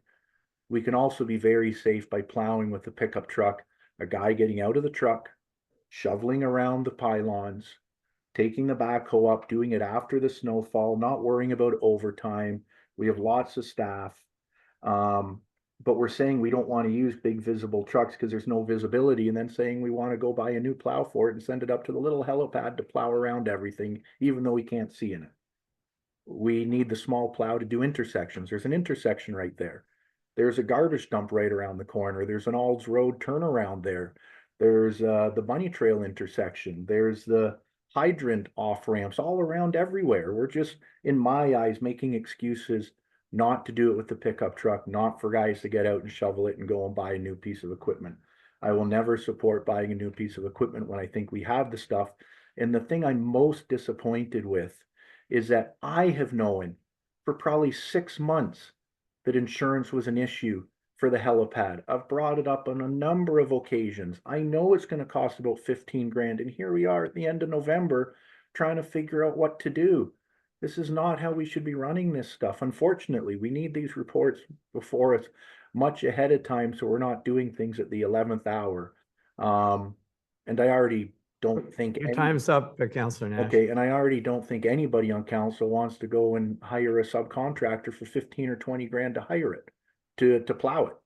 So I think it's just a total misuse of taxpayers' dollars. And I'm glad Margie's on the phone to hear this at least now. Okay, thank you. Councillor Bray, did you want to comment? Yeah, I just thought maybe we should just, we had a motion, or Councillor Lamb was trying to put a motion forward. Either we should decide that we're not doing that, that it's withdrawn, No, or. I withdraw my motion. Okay. I'm fed up with this. We're not getting, okay, I'll just, like. I Or it withdraw my was, motion. Good luck with It's- it. Do I whatever. think the I Councillor think that- Lamb I think mic's then off. the decision to have word from the contractor by the end of the week, it should be, or at least have a date. And then that decision about closing the helipad can be made when the snow gets to that point where they can't land once we have snow. It may even get us, we might get to December, who knows? You never know. We might get through December like we did last year. So I would say that we have a deadline, and then the decision is made to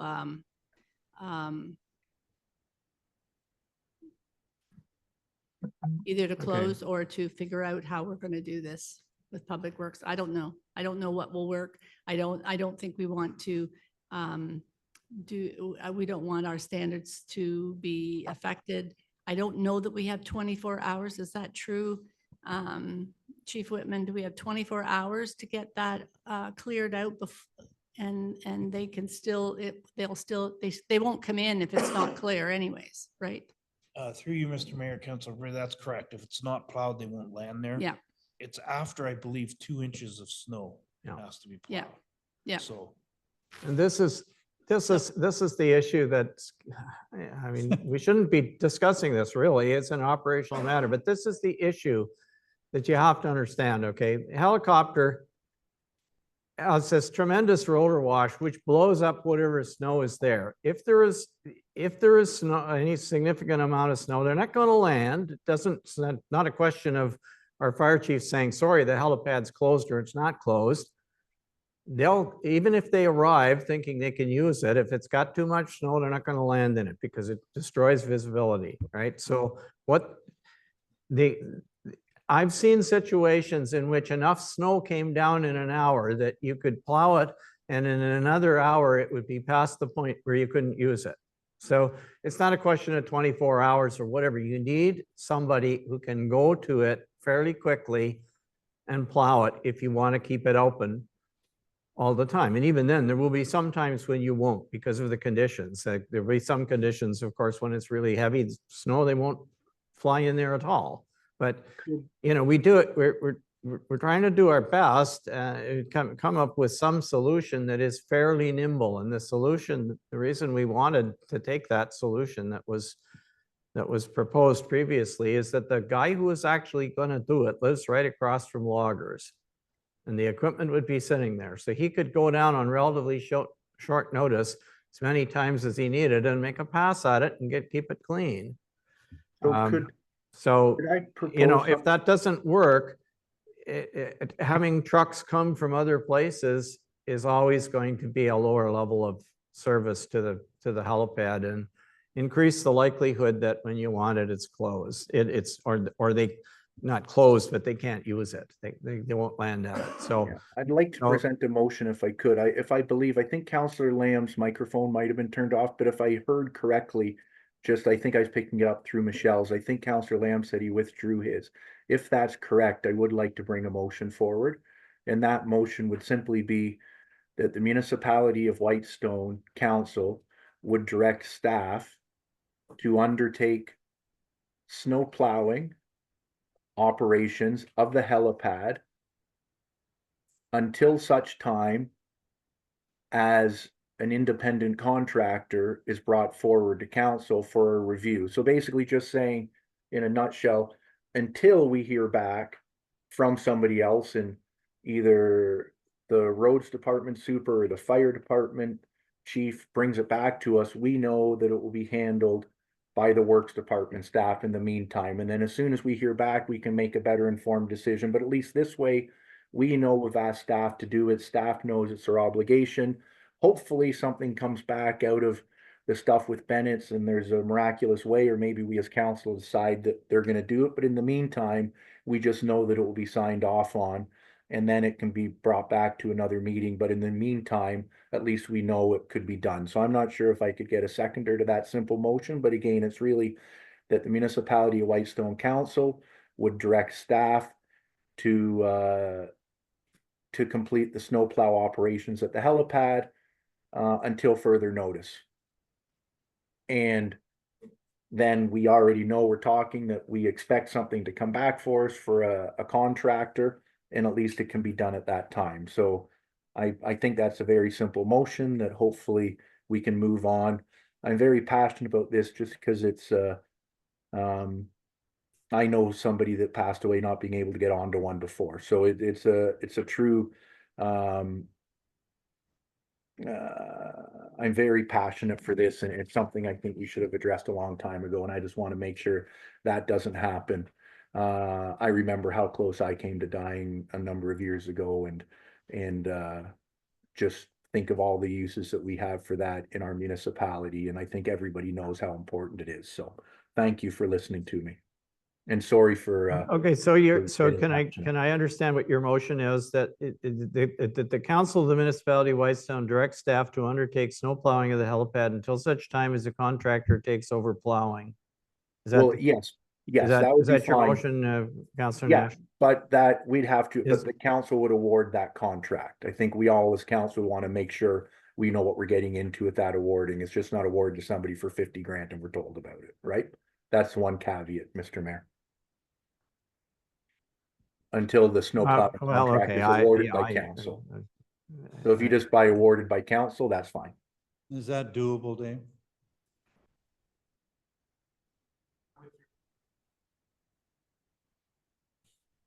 Through you, Mr. Mayor, we are here to serve at your pleasure.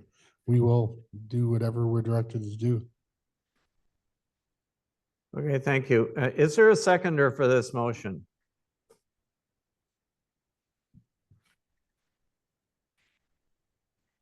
Hearing Sure, I'll none. second it, Mr. Mayor. Councillor Woods. All right, thank you, Councillor Woods. Okay, I think we've had enough discussion. We need to call the question on this and move on. And could I get a recorded vote, please? You may. Thank you, Mr. Mayor.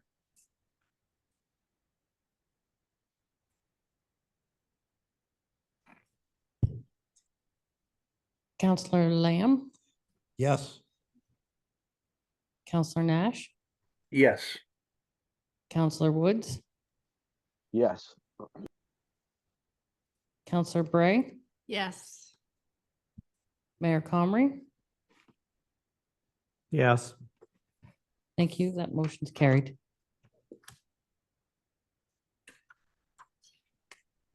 All right, fine. We are now at 9.7, which is the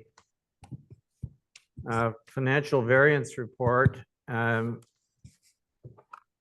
and seconder, please, that the Council of the Municipality of Whitestone receives for information report FIN 2024-13, which is the Q3 finance variance report. Who will move that? I Moved can, by move that. Councillor Bray, seconded by I can second that, Mr. Mayor. Councillor Nash. It was Councillor Nash, right? Yeah, that's correct. Thank you, Mr. Mayor. Okay, thank you. All right, so our treasurer is with us. Manish, if you'd like to introduce your item, please. Through you, Mayor.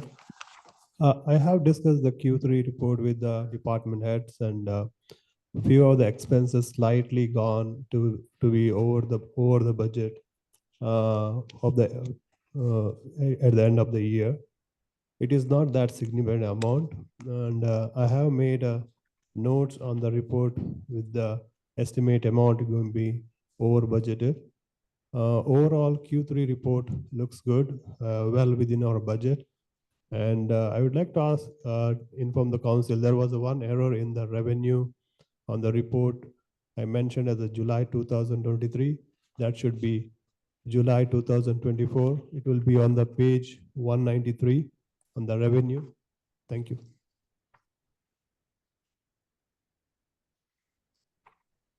Oh, July 2024. Yes, okay, thank you. Questions on this report? If I might, Mr. Mayor. Go ahead, Councillor Nash. Thank you. Manish, I'm not sure you'll know this one, but Dave, I hope you're still there, and if you are, hopefully you can answer it.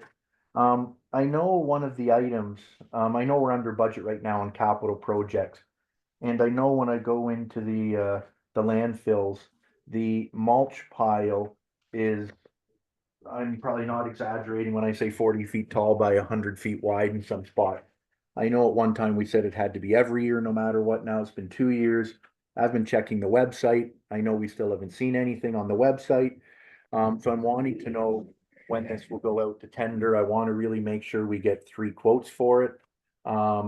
As people know, I don't believe in the whole chipping of the stuff. I think we should rent a big sheet foot and pound the stuff down, or we should have our dump trucks in the winter, haul it down to McDougall and have it dumped for $150 a ton. And the 40 grand or whatever we have in the budget would go a long way to get tons and tons or dozens of dump trucks of that stuff gone, or we just find a way to compact it into the ground instead of chipping it. But I haven't seen anything, so I want to know when that's going to be put out to tender. I want to really make sure we get 3 bids if we can. And it's getting so late in the year, I'm wondering if it's just been decided that it's going to wait until next year. I think I'd heard that there was going to be somebody for the landfill coming and doing a report to us, so maybe that's next month, is it possibly, I guess? That's kind of my second part to that. So is there any update on that one item on the budget, when that will be tendered, and when we will get an update on the dump from the dump consultants? Through you, Mr. Mayor. Thank you very much, Councilor Nash. That's an excellent question. That was put out for the budget for this year for the grinding was 19,500, and that was to be done every other year. And that was put out for request for quotation under our procurement bylaw. It was put out to 3 bidders. We did receive 2 back, and the contractor will be in to grind, but before the first week of December. I was in contact with them recently, so grinding will start the next couple weeks. Yeah, and just to make sure we're thanks, Dave. Just to make sure we're following our policy correct on that. The request for quotes went to 3 people all at the same time? Yes, that is correct. Thank you. Okay, and they're not gonna take care of the entire pile, so how much of the pile, like, we might as well tell council what's gonna happen here. They're gonna do what, a third of the pile for the 19 grand, not the whole pile? It's gonna be what, 2 days of grinding, I'm guessing? You are correct. It'll be 2.5 days of grinding. And It was estimated by the contractors 3 days of grinding. Sorry, 3.5 days. I apologize. And 2.5 days, we'll see how far they get in grinding. so I guess if we're here, how much would it cost to have had the whole pile done? Like, I don't think anybody on council ever seen a quote for this come in, or it's never crossed our desks for award or anything like that, right?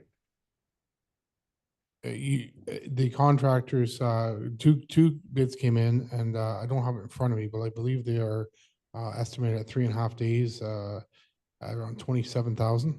They came in very, very, very close, $80 a part.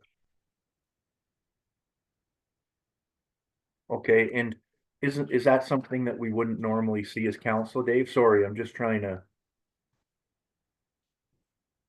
Through you, Mayor Comrie, I'll jump in.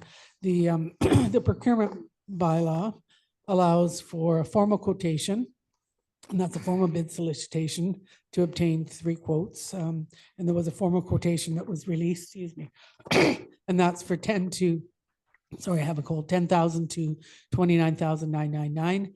The procurement authority is the CAO clerk treasurer and the department head.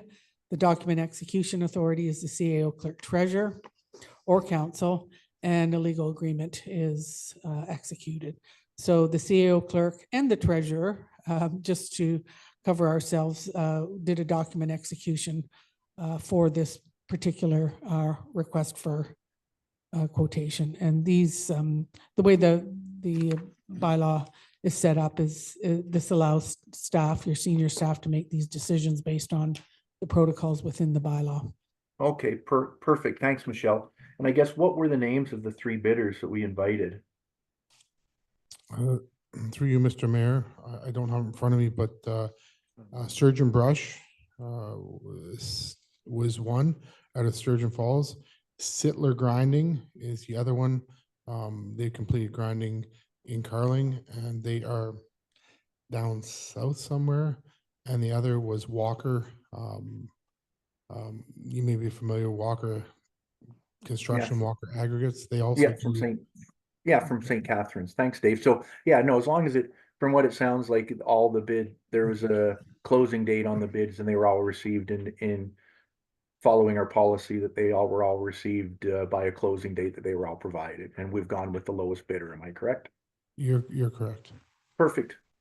Thank you. Now, if we want all the material gone, can we as council make a decision here during this budget talk? Like, to me, if we're gonna have this done and they think it's gonna be 3, did you say 3 or 3.5 days, and they're allowing for 2.5 days? You know, to me, if we're gonna do this, we might as well get everything chipped up. I don't know what other people think, but if we're gonna do it, I think we should do it right and get it all fully done. I don't know what others would think of that.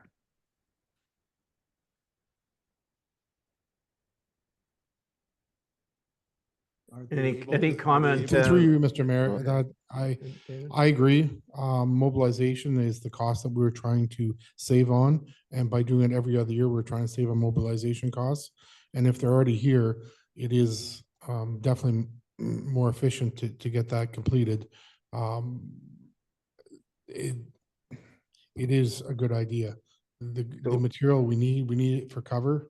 We've been using it for cover on our landfills, and we do need it. So do you know, Dave, sorry, I think we're off topic here, but I think it's good because it's a budget item. Do you know how much it is for them for a day? Like, if there's a lot of setup and stuff, and obviously they're close to our budget number, I'm assuming. I don't think you've told us the exact number, but it sounds like they're close to our budget number. How much would another day be, would you guess? Through you, Mr. Mayor, we are within budget currently for the 2.5 days, including mobilization. I think it was $19,150 plus HST. Our portion would bring us in just $2 under budget.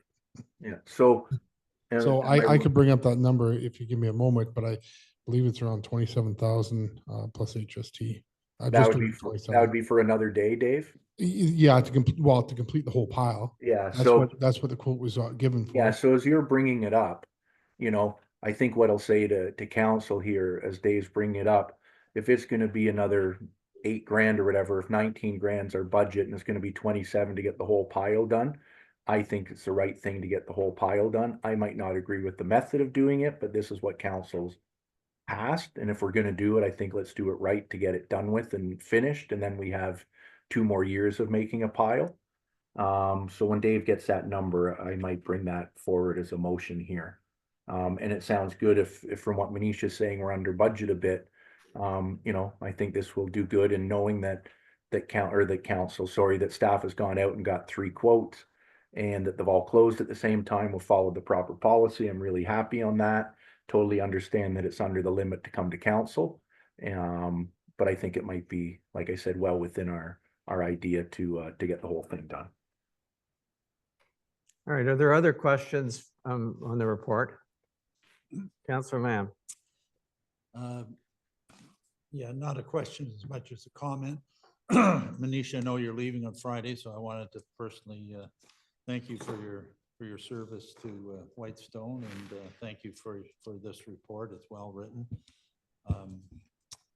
And I also want to thank you. I'll be reporting later under councillor items about the Trillium grant that we received, and you did play a role in editing and submitting that grant on behalf of the library. So I wanted to thank you for that too. I have no questions with respect to the report itself. Thank you. Okay, any questions on the report? Hearing none. I also, Susie, I also agree that if we're bringing them in, and that if there's room within the entire budget, that we spend the extra amount and spend the, whatever it is, 27 in total to chip the whole thing. Okay, thanks. If you can, well, Through you, Mr. Mayor, I have that number in front of me. do you want to, excuse me, do you want to wait? Because we're gonna finish this motion that we have on the floor, and then we'll allow another motion. If I can get a blank paper, Madam Clerk. So I'm going to call the question then to receive the variance report. All those in favor, please indicate. Councillor Nash, Woods, yes. Okay, thank you, gentlemen, and councillors in the room, thank you. That motion is carried. Now we need a blank one. Thank you. So the suggestion, I believe, Councillor Nash, was that you want that the Council of the Municipality of Whitestone authorize staff to what's the right word, to accept the quotation from the bidder to grind the whole pile. To grind all of the brush, and this is at Ald's, right? Yeah. Yeah, and if I think you said, Dave, it's 27 grand. You were just about to say the number. Through you, Mr. Mayor, the request for quotation did exclude stumps to be pulled out, and it did exclude, I guess there's a dock that came in with rebar in it, and then there's another, I believe it was railway ties with rebar. So I was made aware that those items were in the pile, and they were excluded in the request for quotation, so that they would be set aside so staff could then break those down so they could be grinded next time. Or would we just bury those things?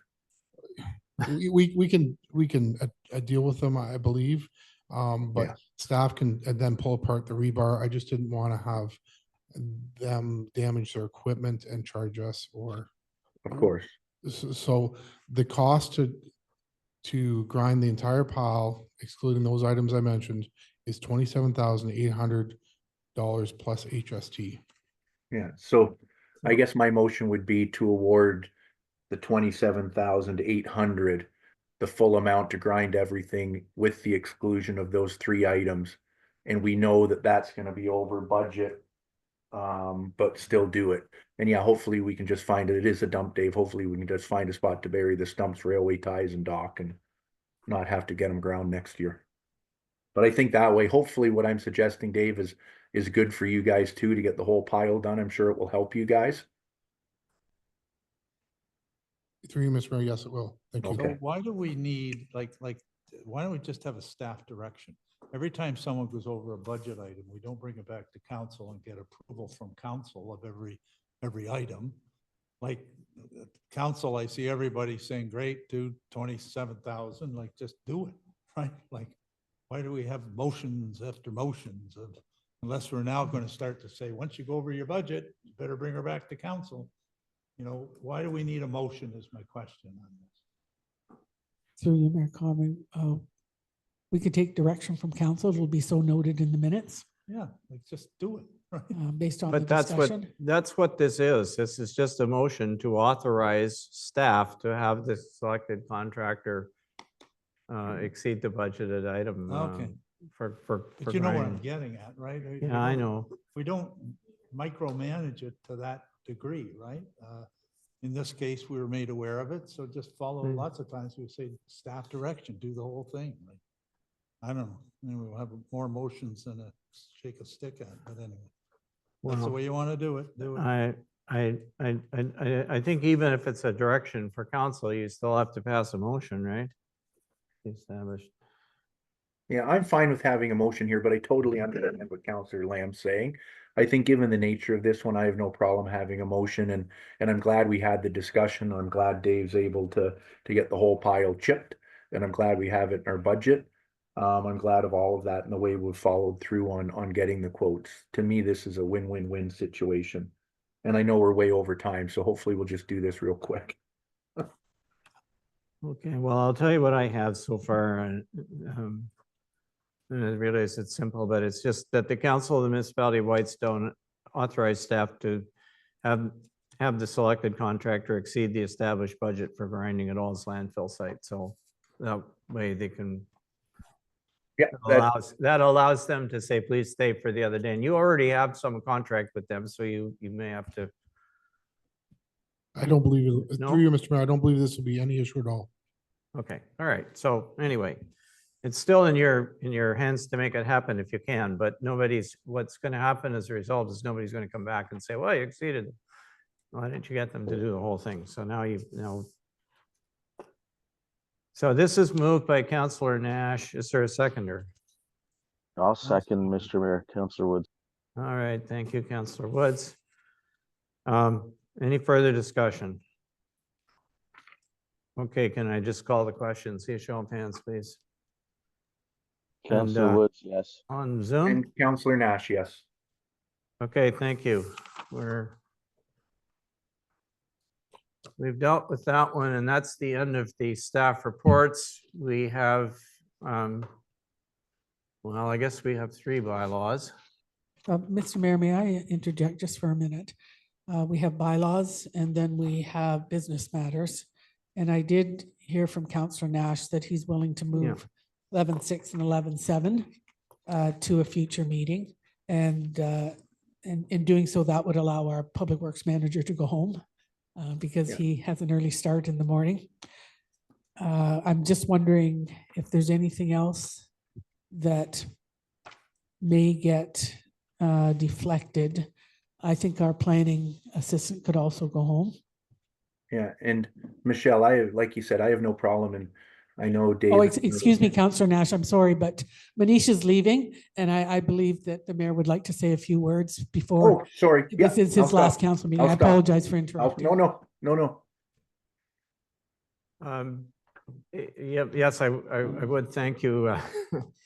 Manish, it has, I can speak for myself, certainly it's been a pleasure to work with you for the time that you've been here, and we appreciated the work that you've done and how our financial affairs have been handled in an orderly manner. So thank you for that, and we wish you success in your future career, and maybe our paths will cross again one day, but wish you all the best and compliments of the season.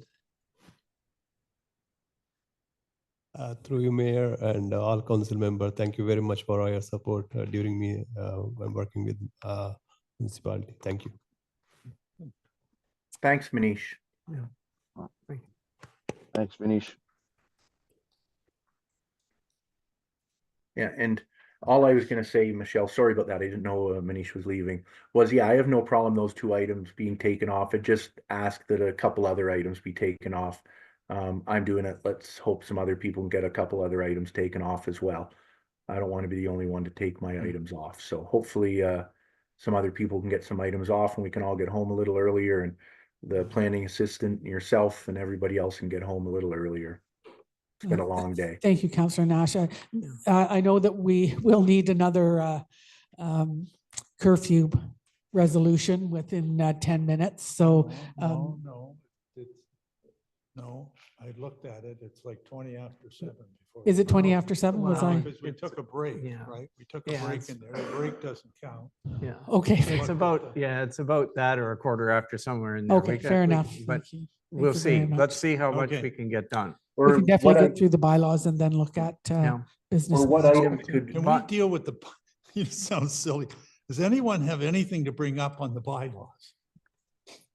If the answer is no, then why don't we just bring them on the table and pass them? But if people Well- have things to ask, then I think we can do these very quickly. It's Well, I just- hope so. But they're, and we don't have to do item number 10.2. If you look at it carefully, you'll see that that one is, we don't need to do anything because it's not going to happen as you know. yeah. And So- what items can we remove from 11? Let's just get rid of Well, them. let's, from let's- 11, do you want to talk about this? From 11, the council meeting schedule, I mean, our bylaw says we bring it up now. We don't have to do it now, but I don't know, you'd probably like to. what would you? are we getting at? What do you mean 11? We- Business matters? We jumped to 11. 11.2, sorry, 11.1. So do you want to do the bylaws and then, Yeah, do the bylaws. first. Yeah, no, Sure, okay. now let's just keep going. We can skip some of them. Bargain. The first bylaw number 10.1 is that the resolution is that bylaw number 59, 2024, being a bylaw to enter into an agreement for conditions of approval of consent, B43/2022 Whitestone, and the applicants are Ilona and Chris Skiba, is hereby passed this 19th day of November 2024. So I need a mover and seconder for that. This is a planning matter, I guess, but it's, can I get a mover and seconder? And moved by Councillor Bray, seconded by, was that you? Yeah. I'll second. Councillor Lamb? Sorry, yes, thank you. All right, it's moved and seconded. Is there any discussion about that particular bylaw? We gotta get it up here.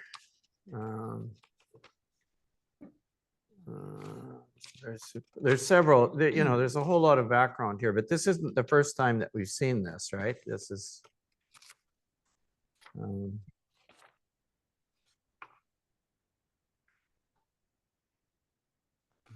Skiba, sorry, I'm just looking. All right, bylaws. There we are. So I don't hear any discussion. Wait, I guess, are we supposed to have a recorded vote for this or not? Or for, we should do recorders planning related. I think it's planning related. All right, our deputy clerk. Thank you. Counselor Nash, Yes. Counselor Woods, Yes. Counselor Bray, Yes. Counselor Lamb. Yes. Mayor Comrie. Yes. Thank you. That motion is carried. All right, thank you. That's the first one. The second one, which is 10.2, we do not have to do, so we will skip it. So you can note here. And we will put.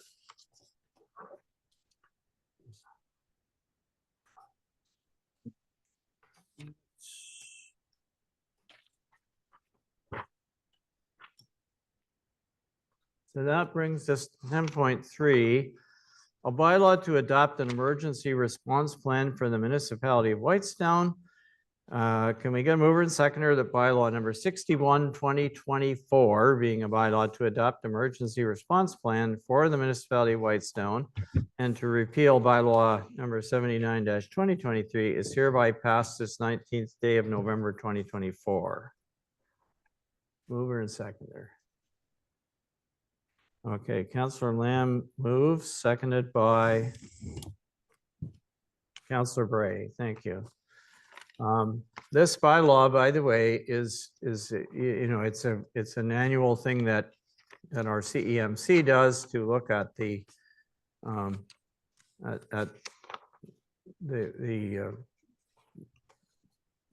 well, to look at the emergency response plan and update it. So I don't know if you've had a chance to look through it, hopefully, and you would see if there's anything. Mr. Mayor, I can just be very quick. Yeah. Kathy provided a little memo. There's not a huge number of changes, and it's really semantics in terms of what needed to be in there and what wasn't included last year. The emergency plan is basically intact with the exception of those minor changes on page 5. Thank you. All right, so are there any questions about this plan? I've got it's 32 pages here, so I'm getting down to the last one, hopefully. I'm not trying to minimize the importance of this, but the committee has read through the plan and understands the changes, I think. If there are no comments, can we get them? Can we call the question? Councillor On Woods, Zoom? yes.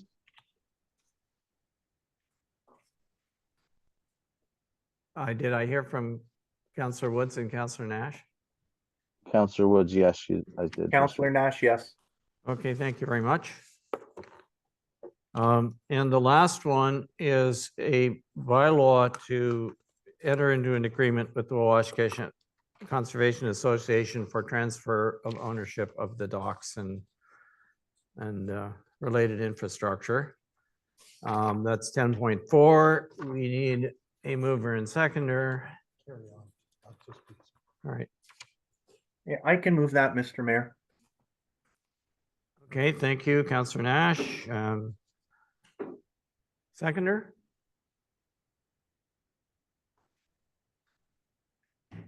I'll second, Mr. Mayor. Councillor Woods, thank you. So the motion is that bylaw 62-2024 being a bylaw to enter into an agreement with the Washkish Conservation Association for the transfer of ownership of the docks and associated structures at Bennett's Bay Landing and Indian Narrows Landing from the Lake Washkish Conservation Association to the municipality of Whitestown. Hereby passed this 19th day of November 2024. Any comments or questions about that? I have one question, Mr. Mayor. Go ahead, please. I know this has been going on so long. I thought we'd already passed this. So this is really just bringing back what was spoken to in the past and selling it to them. I'm saying for $1, but basically this is just finishing that off kind of thing. I thought this was done with. That's why I'm asking. Through you, Mayor Conry. There was a resolution that authorized the mayor and the clerk to sign all the appropriate documents for the asset purchase agreement. I felt it was better to actually have a bylaw. It's a little easier to follow and a little easier to track when you have a bylaw. So yes, this is just finalizing what council has approved some time ago, and it took a little bit of time going back and forth with the lawyer and the Conservation Association. Perfect. Thanks, Michelle. Okay, thank you. Anything else? All right, all those in favor, please indicate. Councillor Nash, yes. Councillor Woods, yes. Now, if we're getting to item 11, I'm just wondering what other items can we remove, and do we want to remove correspondence as well until the next meeting? Instead of just working till we run out of time, what items will we remove? I can suggest 11.2. I was going to recommend it be deferred because we have, I think, some incomplete information in regard to this. So I'm speaking to the mayor. I would suggest that 11.2 could be moved to Yes, December. absolutely. We do not want to do what is, I can tell you based on what I know is that we probably do not want to do what's being asked here. And what about, I'd suggest, what about 11.3 and 11.4? Are they of any time crunch? No, right? I don't suppose they have to be done today, but So 11.4 is the Recreation and Cultural Center letter. that's 11.3. 11.3, I'm sorry, and 11.4 is 11.4. Community Radio Association.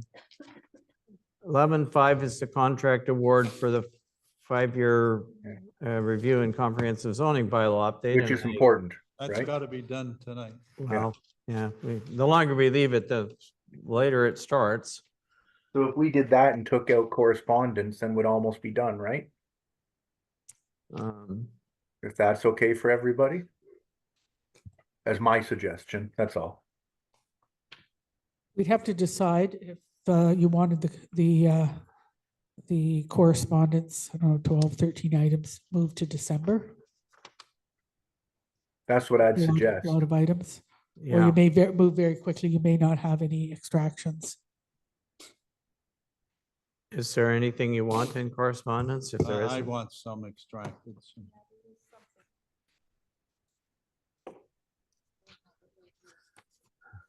I'd have to go back and look at them. E and L I wanted to extract. I'm sorry, which one did you want? E and L.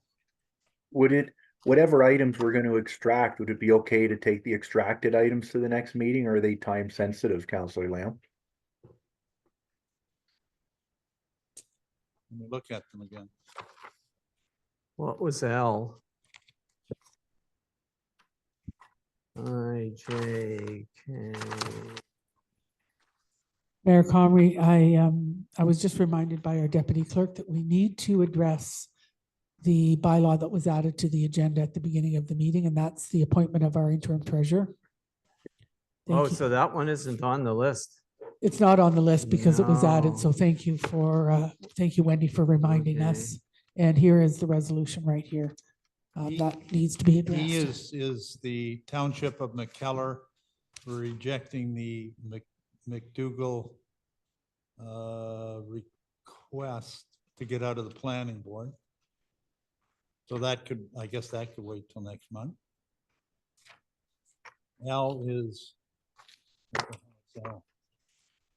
L has to do with Belvedere Heights and the letter there. That could wait till next month because we really, Yeah, I think the whole Belvedere issue we need to invite Carmichael or Carmichael and Pam Wing or someone out here because there's 3 different sets of asks that are being asked here, right? And it's all piecemeal. And once again, Belvedere Heights seems to work this way, right? They go from pillar to post and yeah. you know, Yeah, anyway, and so that's, I think we should put that Whole stuff. correspondence item aside till we have, But- there's some other things going on in the background that we need to have for discussion here. like it's, Yeah. yeah, and it relates somewhat to the pool and the pool discussion of the can't, you know, they're at their debt limit and there's a whole bunch of stuff going on. So the pool thing could actually, I guess, go to next month. Don, just for people's information, Don Sanderson did want to come out and delegate, but he got a hold of us too late on the pool. It was Friday afternoon or something. And we told him he'd have to delegate on next month. So he's coming next month. So I guess that could be dealt with next month. So. All right, so going back to what we still have is we have 11.1 on the council meeting schedule. Are we going to do that one? Yeah, I think you have to. Could we possibly do this bylaw first, Mr. Mayor, and then we're done with bylaws, and then we can jump into. How come? Oh, sorry, it's 10.5. That's Yes, right. I'm That sorry, was we did, added. yeah. I wondered where it fitted in here.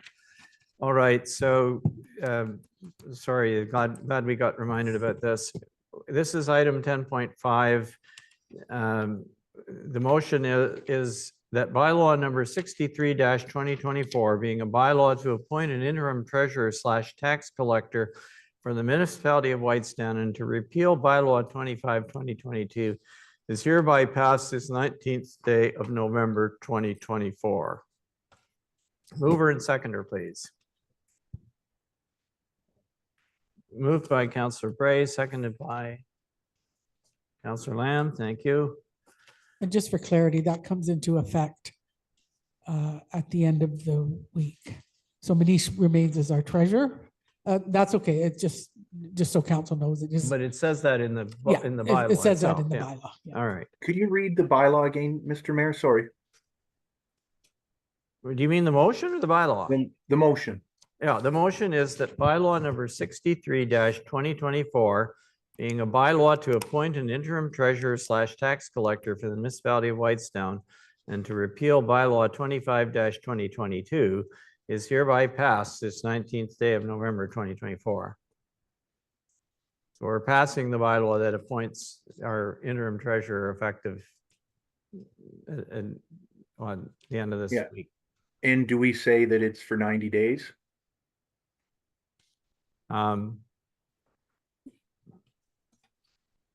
That was captured in the closed session resolution.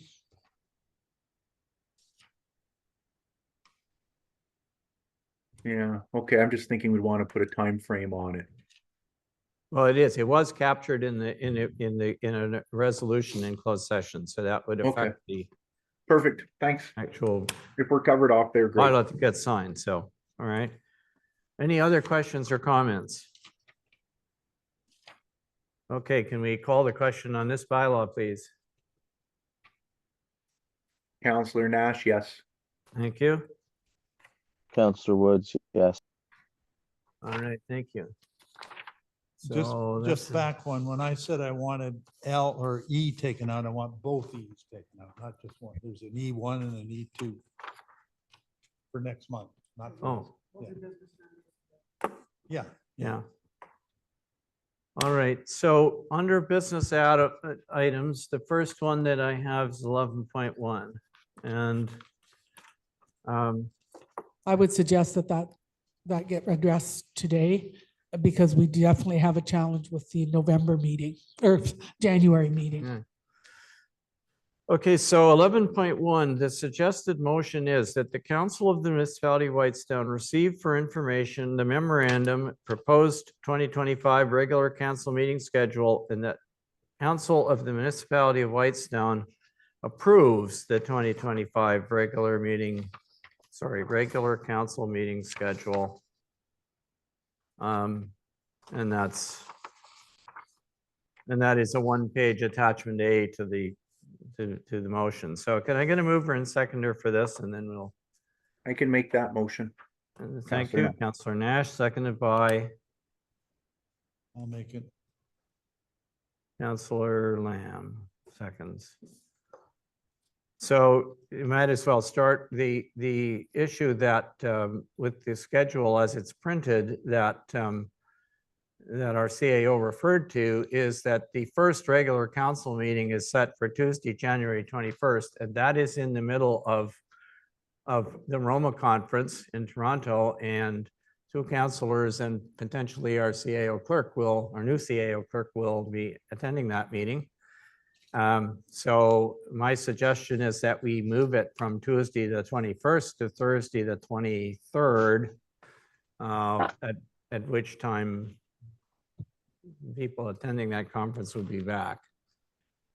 And I'd be other than fine that, with I that. do not see any problems with. My only question on the whole thing was, it's in the memo itself, one of three.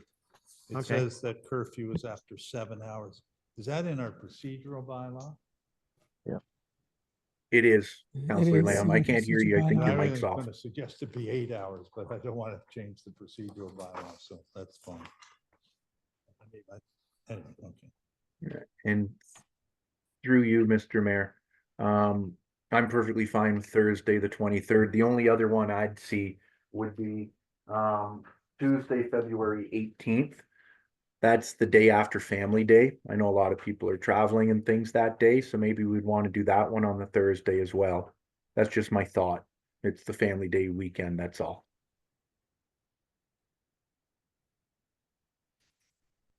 Back home, But that, We don't change it for other ones. We had it right after Thanksgiving. which was Yeah. Absolutely Mm. horrible.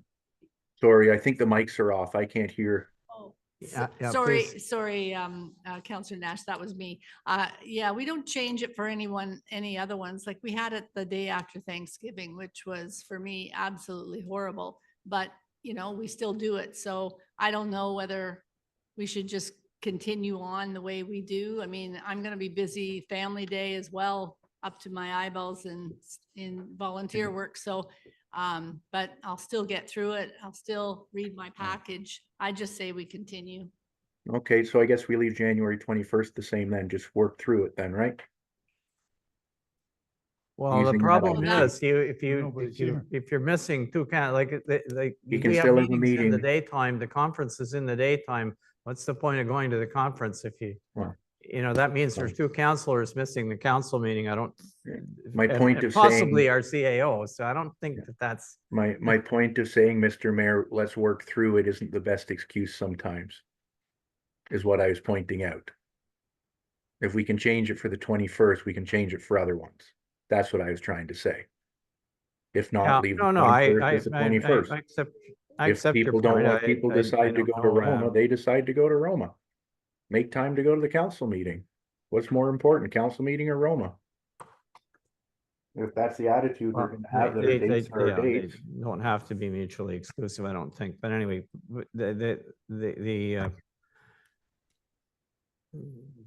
are there other ones that hit on days like that?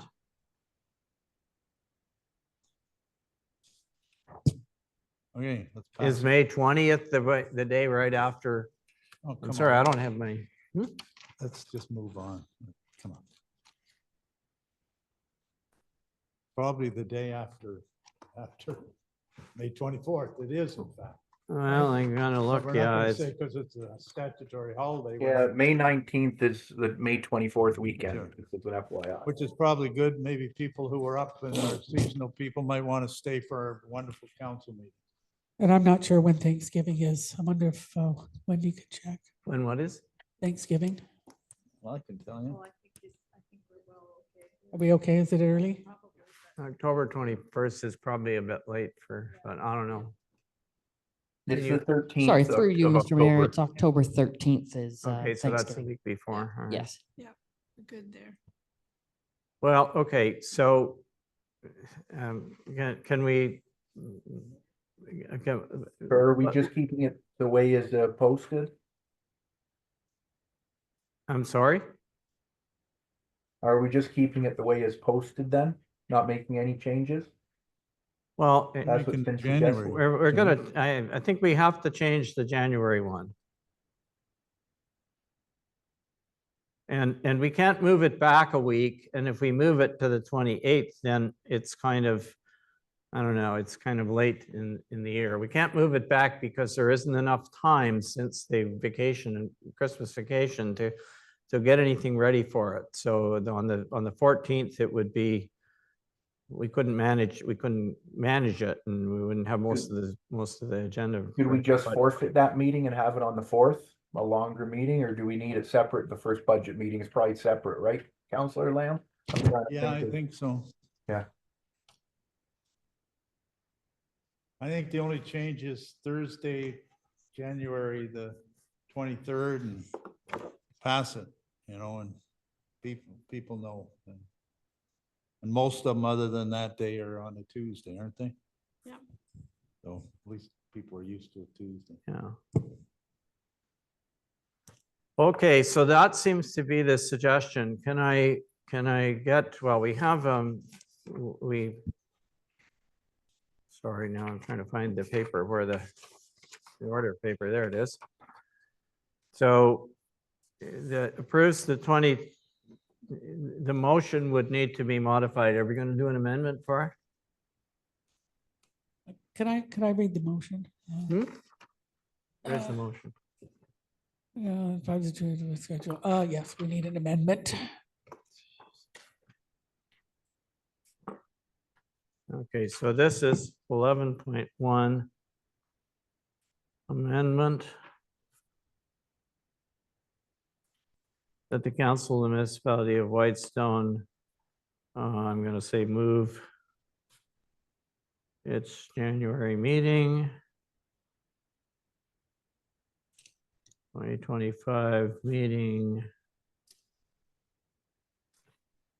to Thursday, January 23rd, 2025 because of Roma.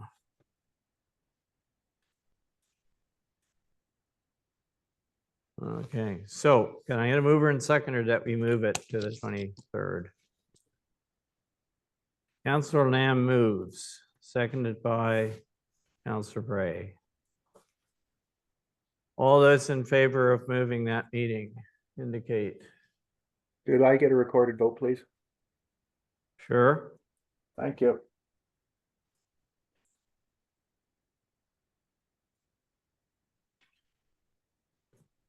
Madam Deputy Clerk, you're going to record, give us a.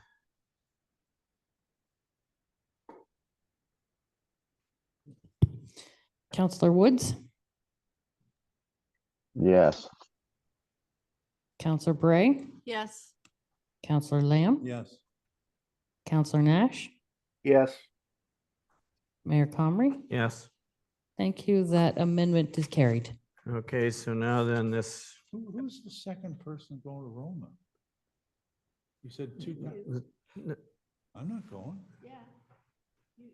no, the two of us were going. Yeah. No. There's only you going, George, and the new CAO. I Oh. said if we were having a delegation, Oh, that okay. I would assist. Well, But I I'm think, not registered for the Roma I conference. think there will, Deputy Clerk, could you confirm? I know you did the registrations. Yes, so I am. CAO clerk and Mayor Comrie were confirmed to go. Counselor Bray had indicated that if one of the two of them could not attend, she would attend. Yeah, Oh, but okay. yeah, you said two counselors. That's what confused me. thought you were going. No, we only usually send one counselor and the CAO or oh, okay, whatever. all right. Yeah, okay. We don't send three people. Well, okay, all right. I'm sorry, I misunderstood what was, anyway.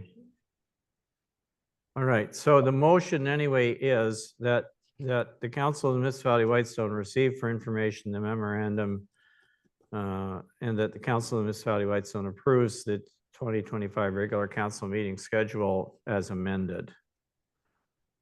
And that was moved by Councillor Nash and seconded by Councillor Lamb. So all those in favor of that amended motion? We've got three hands here in the room. Counselor Woods, yes. Councillor Nash, yes. Okay, thank you, gentlemen. Okay, sorry, I should have put this one ahead of that one. So we've done it with 11.1. We are deferring 11.2. We are deferring 11.3, 11 and 11.4. Is that correct? Yeah, I guess so. Yep, I'm happy with that, Mr. Mayor. Okay, so Councilor that's Nash. going to bring us forward to 11.5, which is on page 350. Excuse me, 315.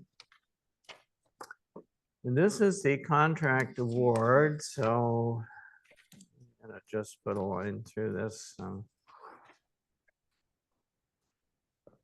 For 1.2, I'm just trying to keep the paper up to date here. Deferred 1.3.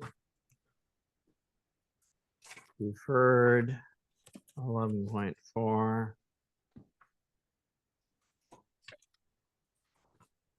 And now the motion for 11.5 is that The Council of the Municipality of Whitestone hereby awards the contract for the RFP 2020-409 official plan 5-year review and comprehensive zoning bylaw update to, and there's a choice of the two proponents in this case. So we'll just get a mover and seconder without picking the name, and then we'll have the discussion. I'll And move then it. you're moving, Councillor I'll Lamb? move. Yeah. No, thank you. Seconded by? Yes. Anybody? I'll second it, Mr. Mayor, All Councillor right, Woods. Councillor Woods, thank you. All right, so this, I think what we'll do is we'll just go around, people who want to speak their opinion as to who they should get it and why, and we'll and when we're finished, we'll have a consensus. I can start if you'd like, Counselor, or Go ahead. Mr. Mayor, sorry. I guess I did miss the last, the discussion that took place on this, so I did go back and listen to some of the recording on it. And I know MHBC is our current planner, and Richards also had bid on our planning services. However, with that said, and I've said this in one of the open meetings, I'm a firm believer that I think as a municipality, we can really get off track very easy when we don't and aren't all the time awarding contracts to the low bidder. They have different models of what they want to do. I think one person wants a lot more consultations, you know, and I sit there and say, well, you know, that's getting the community involved a lot. That can be good. That can be time consuming. It would probably drag the item out a little longer. I think they had differences of opinion on the lake planning portions of it and some involvement portions of it. And I've said all along that I thought when we hired a planner, that we hired a planner and that planner could have done our official plan in the capacity of our planner. So I'm not sure still to this day why we sent it out for a second tender. I know that was council's decision. It wasn't staff's decision. It was council that decided to do that. But with all that said, just even though I think MHBC would be great to do it because they are our planners, I just can't get out of my mind that we're not doing justice to the community and not awarding stuff to the low bidders. And in all municipal aspects of work, whenever you can, if it's two fairly qualified individuals or contractors, you can get a really bad name not going with the low bidders. We already don't get a lot of bids sometimes. So with all that said, as much as I'd like to go with MHBC, I think I'm compelled to go with the low bidder that would be MHBC. And I guess I'm saying that in the hopes that we don't need to award it and we can go back to just having our planner do it. But I do want to keep our procurement policy as clean and as fair as possible and ensuring we get the most amount of bidders in the long run. So for that, I think it's the best, even though it's really hard for me to say that. And I actually don't really want to say that much, but I am, because I'm trying to just put on the taxpayer's hat and save money where we can. And I think they'll both do a good job. And from some research I've done, I think, you know, this might be a good decision in the long run. So those are my comments. It was a really hard decision. That's why I wanted to go first before I heard anybody else. But that's just how I feel from my own personal level on it. So thank you. Okay, thank you. Yeah. Councillor Lamb? I feel the exact opposite. I think that the model that Richards gave us, I think will end up costing us more in the end, by the way, because I think all the elements of it. And if you listen to the entire, did you listen to the entire presentation? Hopefully you did, because they only took us through half, because the same thing applies in terms of going back and going back and going back and going back, I think 3 or 4 times, applies to the zoning bylaw. And I really think that it's like saying, you know, you build the car and then you go over and you maintain it afterwards. I think we've got a relationship with MHBC. Richards came forward when we did pick our planning group. They didn't even make that cut. It was between them and Morgan. And I think that, you know, there may be 10 grand difference, but I almost think at the end of the day that it won't make much difference. And I just like the practicality of Jamie and the way he approaches things. I would say this, that Richards did a better job of presenting at the meeting. There's no doubt in my mind about that. But I really think that this thing can get out of hand, and I've been through this before, and I'm not saying don't have any consultation, but I'm telling you, it's like the short-term rental bylaw. We asked the public to come in, public gave us all their input. We worked on the bylaw, now we're ready to practically finish it. Under the Richards model, we'll be going back 4 times, right? And saying, here's, what do you think now? What do you think now? What do you think now? What do you think now? And all it's going to do is take us through this community and the same thing being beat up and beat up and beat up and beat up. And I think in the end, we're going to regret it. So I feel firmly that the people that do our planning ought to do this, and I think it's MHBC. And I feel fairly strongly on that. If we always went with the lowest bidder, I guess that isn't the only factor that goes into every decision. It just isn't. There are other factors, like they're our planner. And I guess afterwards, what are we going to do when they say, well, we didn't make your official plan, we didn't have anything to do with it. We wouldn't have done it that way, right? And anyway, I've said my piece, and I guess I'm going for MHBC. So. And I think it's a mistake if we go with the other groups. Anyway. Okay, who's next? Councillor Bray? Sure, I can go next. There's quite a bit I agree with both of you. I do agree that JL Richards certainly did a better presentation. I like the fact that they discussed the settlement areas and how those areas being, what can be done in those areas. I like the idea that they were using Hutchison for the lake planning, because I think that lake planning is a lot more. I didn't get an idea at all from MHBC as to what their approach would be to lake planning, and so I think that that's going to be a real difficulty for us if they don't have a real plan to look at the lakes in the way that I think we're thinking we want the lakes looked at. So I actually thought that MHBC would be the ones to get it, but I am torn between JL Richards now because they had a better presentation. Yes, I agree. There's lots of consultations. Sometimes that's good, sometimes that's bad.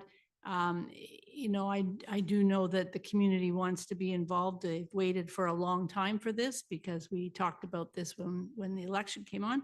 So, boy, I have a difficulty with this, with both of them. I tend towards JL Richards just because I like their approach, and I wasn't as impressed with MHBC with their approach. Okay, thank you. Councillor Woods? Thanks, Mr. Mayor.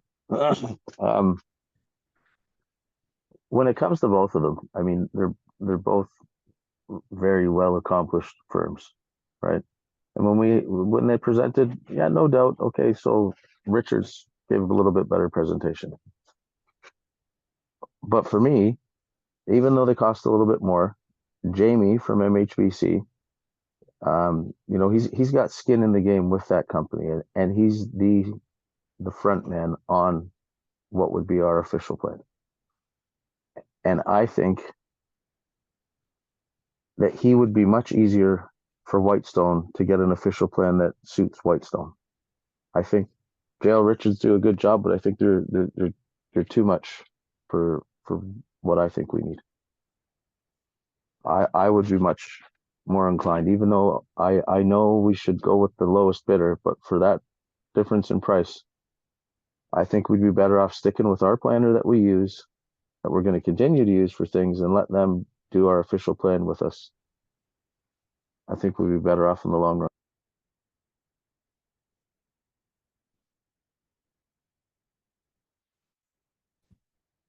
Okay, thank you, Councillor Woods. I guess I'm the only person left who hasn't spoken. I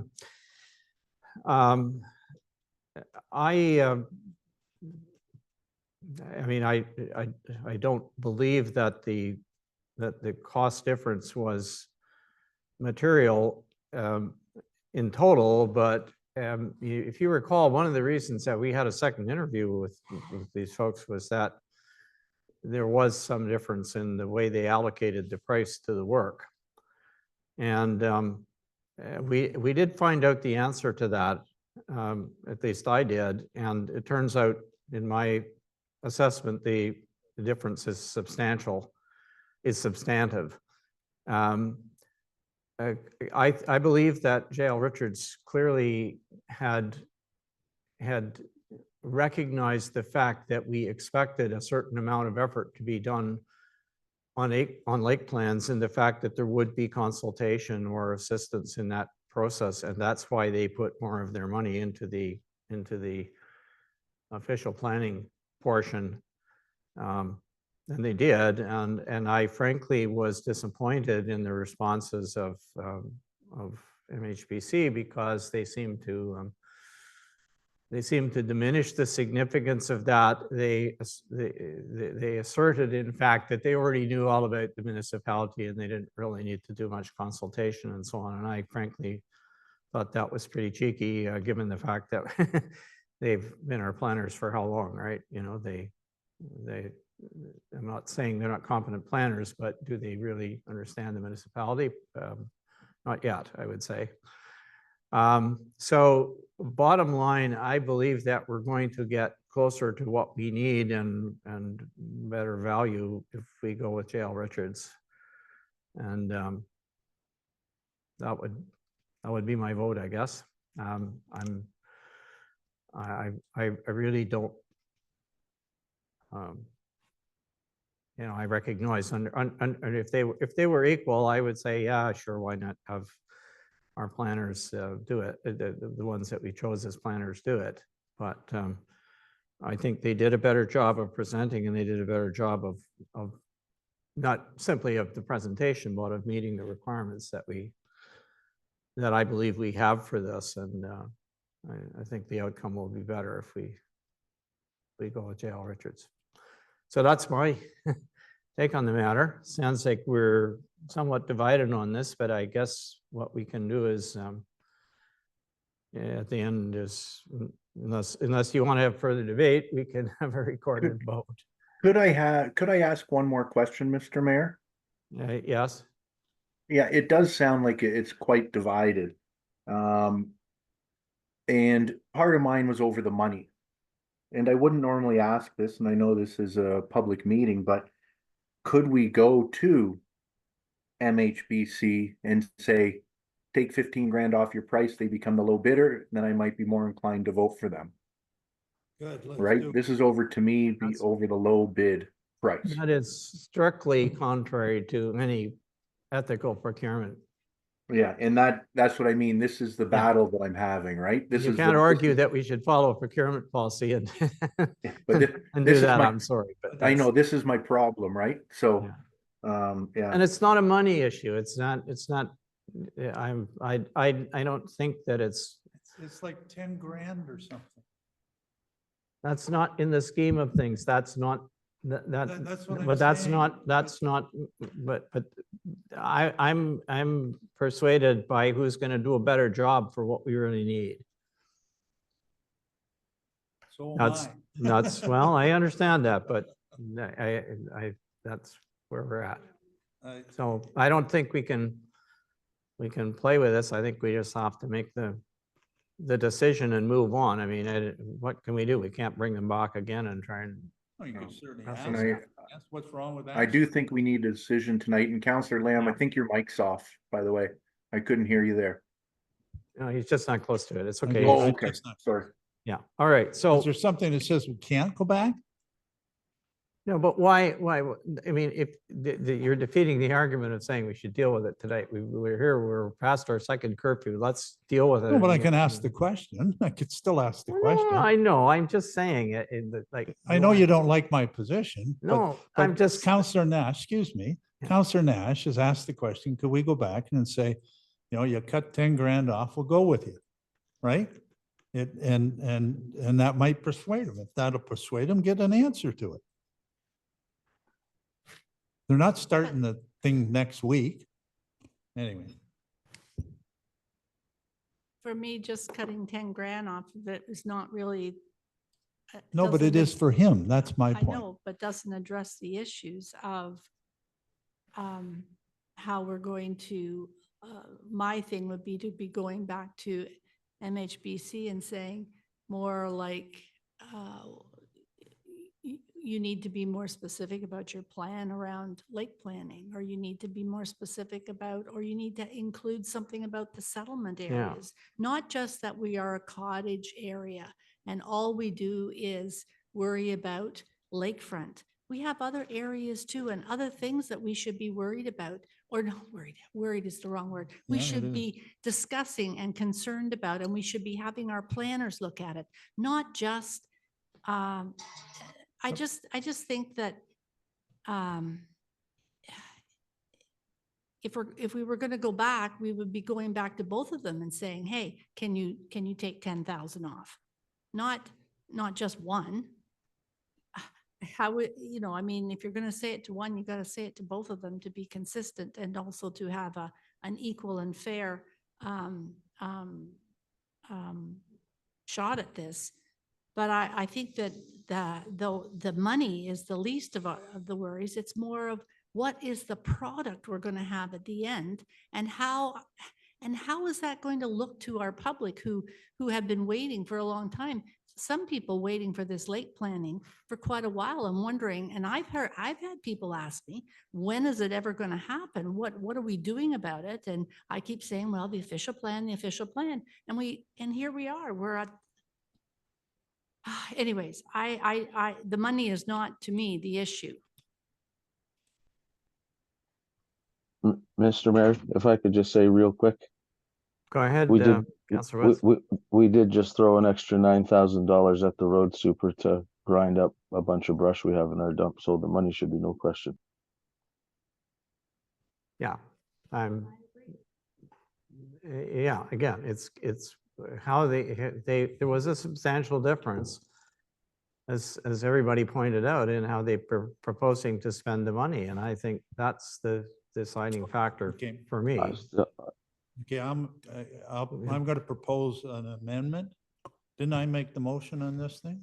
Who made the You motion? did. I You- did, okay. I'm going to move an amendment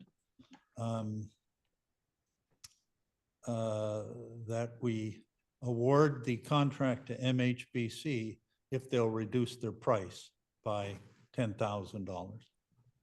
And I'll see if there's a seconder for that. And I have every right to make that motion. You have the right to make the motion. Let's see, before we start writing anything down, let's see if there's a seconder. I'll second, Mr. Mayor. Okay,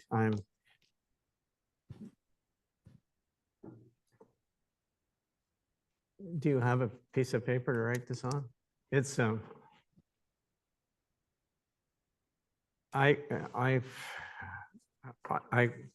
I'll write it on the back of this one. No, I'll write it on the back of this one.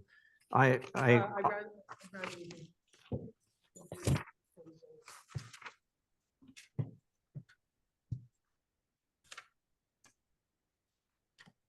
not, I don't know, I consider this highly improper. I just, I have the right to.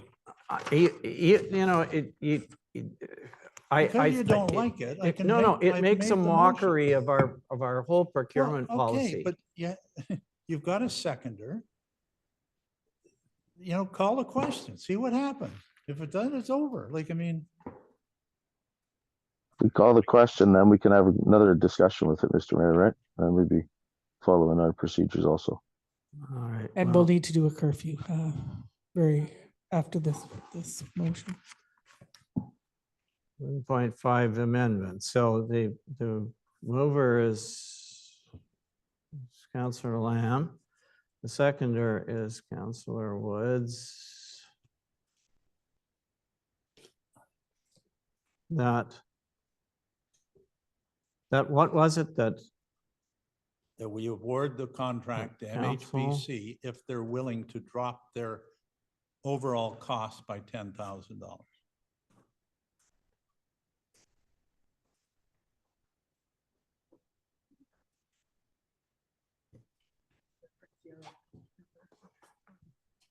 well, yeah.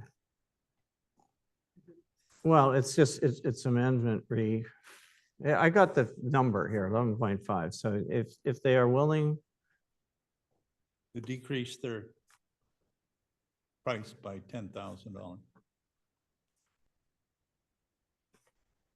Or quote, or whatever you want to call by $10,000. it. Proposal by $10,000. Well, it's their proposed price, right? It's, Yeah. you don't want them to take $10,000 worth of work out of it, do you? No, their proposed. Their price, price, correct. it's their price that you're asking them to Yeah, reduce. that's what I'm asking. All right, so I guess we should call the question on this. I asked for a recorded vote, I guess.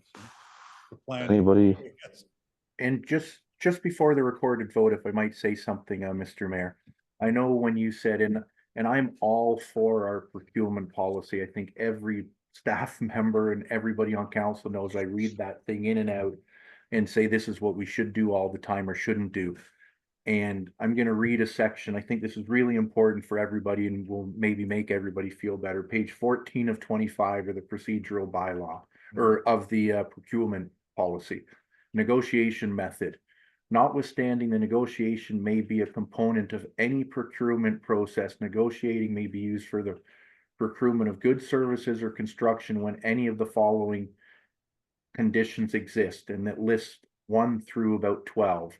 And item V, the lowest compliant bid received meeting all specifications exceeds the approved budget amount. I'd check that off to say this is way over our approved budget amount. Item number IV, a roster of professional services has been developed. That's checked off because that's what we've done. Item X, there is council authorization to do so. So those 3 things have all been checked off, and as long as one of those are checked off in our policy, we have the right to negotiate. I think it's silly, as I said earlier, but that's how our policy is written. So I'm a policy person. This would be following the policies that we have written out in our policy booklet on how to do this. I think it should be updated, don't get me wrong, but this is what it says. So if you'd like to call what I think it was asked for a recorded vote.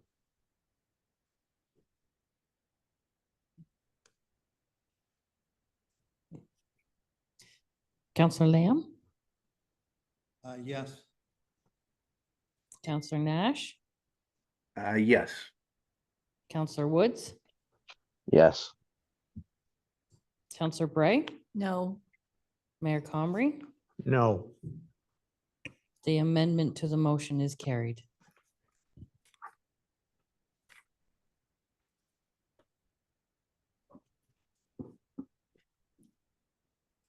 All right, so the motion as amended then is to award it to MHPC. Yep. No, only if they agree to that. You should bring it back and award it, discuss it and award it. If they don't agree, then, well, If they don't agree, because the board is contingent on them Agreeing. reducing their price by $10,000 And if they don't, then it comes back to council. without removal of any services, is what I'm understanding. Correct. And if they do not agree, then we'll bring something back in December. The December meeting is only 3 weeks away as opposed to the normal 4 weeks. So it will be addressed at that time. okay, so the motion as amended then, Sorry. Again, a recorded, I think this is a recorded vote because it's planning. It's asking for a recorded vote. Counselor Bray, What's this one on? Sorry, I don't know what we're, Well, that the Council of the Municipality of Whitestone hereby awards the contract for RFP 2024-09 official plan 5-year review and comprehensive zoning bylaw update to MHBC planners. And I guess if they agree to the amendment, I suppose is Yeah, what we're really sure. saying there.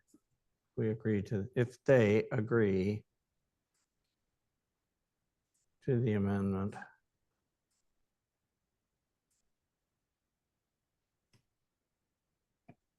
Counselor Go ahead. Bray,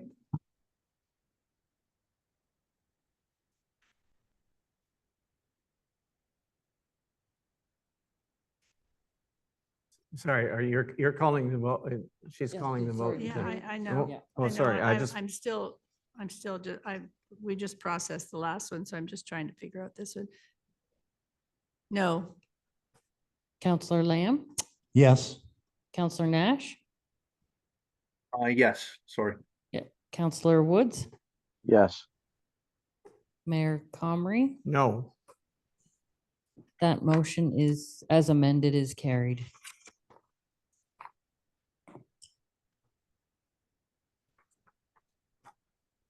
okay, another curfew. We are finished with the exception of our confirmatory bylaw and our. Well, I thought we weren't doing, I thought we were deferring the correspondence to the next meeting, weren't we?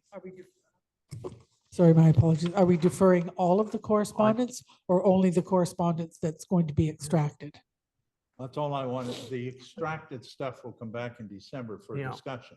Yeah. The other stuff I don't. Yeah. You can. So, pass. but we're So not, we need- we're we not need- going to do any correspondence tonight. was No, your we need to intention, correct? indicate what is extracted so staff know what's coming back in December and that the others aren't. We need to, well, Oh, okay, I thought you'd already, but No. anyway. no, there's Well, been some side Okay, I'm just discussions. saying, we're not, there shouldn't be much discussion. So if we and can give no- ourselves 15 minutes No max. matters arising, yeah, and councilor items, there might be an announcement or two and then we're done, right? Yep. We have no public on there won't be any questions from the public. They're all gone to bed, I suspect. Are we deferring the correspondence, just the items that are called out? Is that correct? Well, the items that are called out are for transfer to the next meeting. And the Yeah, rest that's of what it I we won't thought. Yeah, talk about at perfect. all, I would guess. Perfect, good. right? That's what I just wanted to make sure. Thanks, Mr. Mayor. Yeah, okay, that's my understanding. the So, ones that so are- for an additional 15 minutes, can we do Yeah, that? yeah, it All shouldn't right, take any longer. 15 minutes. All right, so mover and seconder to extend curfew, please. I'll Counselor move. Bray is moving and Counselor Nash is seconding? Counselor you? Woods, I'll second, Mr. Oh, Mayor. Counselor Woods, thank you. Sorry, I couldn't hear what was. All those in favor, please indicate. Counselor Nash, Counselor Woods, yes. In the room, you're all happy with this 15 minutes? Okay. We got a curfew. Where are we now? The ones I wanted extracted were E1, E2, and L. Correspondence. So if you could read the motion for correspondence. I'm just going to put, sorry, defer on these ones, 11.6 and 11.7.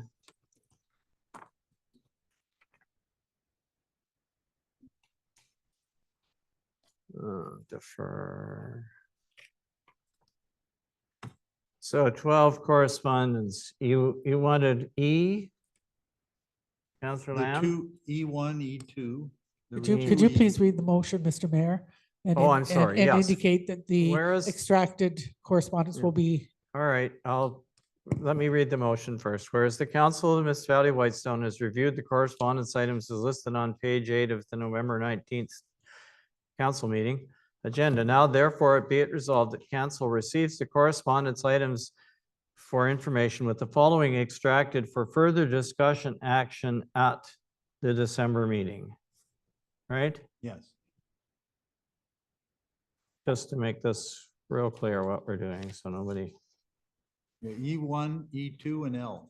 E1, E2 and L. E2, and And L. L, and that's Councillor Lamb requested those. Are there any other items requested by anybody else? Sorry, did we get a mover and a seconder for that motion? Well, no, I didn't. So thank I'll you. move, Mr. Mayor. It's Councillor getting Woods. late. How about a mover and seconder for this? I'll move, Mr. Mayor. Councillor Woods. Thank you, Councillor Woods, seconder, and Councillor Bray is seconding. Just let me take a quick look here. So I did. I mean, actually, if we did have time, I would have. I gotta find it first. There is a motion. This is number G, and I'll mention that if we're gonna do that one, I'll mention that one just briefly to you for a second. Which was Mayor Comrie. But not tonight, I won't. Okay, so all those in favor, are there any more? All those in favor then of this motion, can I hear from councillors on Zoom, please? Councillor Woods, yes. Councillor Nash, yes. All right, so we didn't do councillor items. Did you wanted Yeah. a councillor item, Councillor Lamb? So let's Yeah, I have a couple. let's not go without that. First of all, I want to, I guess, make it so the public knows that the Whitestone Public Library received a $67,000 Trillium grant. Can't hear you, Councillor Lamb. Oh, sorry, I'll bring this. The Whitestone Library received a 2024-2025 Trillium seed grant in the amount of $67,000. I think Manish earlier, he had to do with it along with people from the library writing the grant. And it will bring specifically programming to Ardbeg. And specifically 8 story times and early literacy activities, 5 teen and preteen book club meetings, 4 teen and preteen art workshops, 5 adult book club meetings, 5 adult art shops, art wood shops. The programming will run between March and November. It will pay for 2 additional staff that will be hired by the library, what will be covered by the grants. And most of the programming will be up in the Ardbeg area. And I think this is long overdue that I've been pressing on the library board, and they've done a good job to now present more programming up in the Ardbeg area and extend our library so it's truly a municipal wide library. So we're really quite excited about that, and as it should be. We also have put through for another grant that's called the LEAF program that people are asking for support on Facebook and whatever. That's a different program, and we should hear in the next month or 2 on that. We're a little less optimistic of getting that one because we did get funding on that a year or 2 ago. But this is $67,000. It costs us nothing. We don't have to match anything. So it's quite exciting. So the second thing I had was two more things. That plaque for the Order of Whitestone, I've been looking at it in the last 2 months, and I keep forgetting to bring it up. That's completely inappropriate for our highest award in Whitestone to have a little tiny plaque sitting on there. We need to get a much bigger plaque or more recognition and put it in a like maybe we put it in the budget, like a bigger plaque. Let's make more of our honored citizens than a little tiny plaque that sits on a wall like that. So that's just an observation from my standpoint. So the third thing is the volunteer appreciation night. I know people have worked very hard on it. Two things. I want to make sure whenever there's a presentation, whether it's to Bill Church or anyone else, that all of council is invited up to the front. It's an award of council to someone. So I would just ask that beyond just the service awards, but when we're making the presentation to Bill or anyone else, that all of council be invited up. And secondly, that we don't forget this year to just tell people who are volunteers that they get a gift. Not everyone, because what happened last year, there was a rush of people coming up who had nothing to do with volunteering. They were the spouses of people, and they literally, people didn't get gifts because people were going out and taking the gifts, right? We did order more gifts, and I But it's believe, not for the spouses. No, it's not for the that you bring. spouses. Everybody who comes to the dinner doesn't get a gift, right? That's It's correct. for the volunteers, right? I believe Paula and Wendy have a plan for that. Okay, Yes. sure. Maybe they should give out tickets, someone said to me, so that when they put a ticket in, they get the gift, right? Not everybody. So anyway, that's just my comments. Thank you. Could I ask a question as a follow-up to Councillor Lamb's comments, Mr. Mayor? Sure, go ahead. Perfect.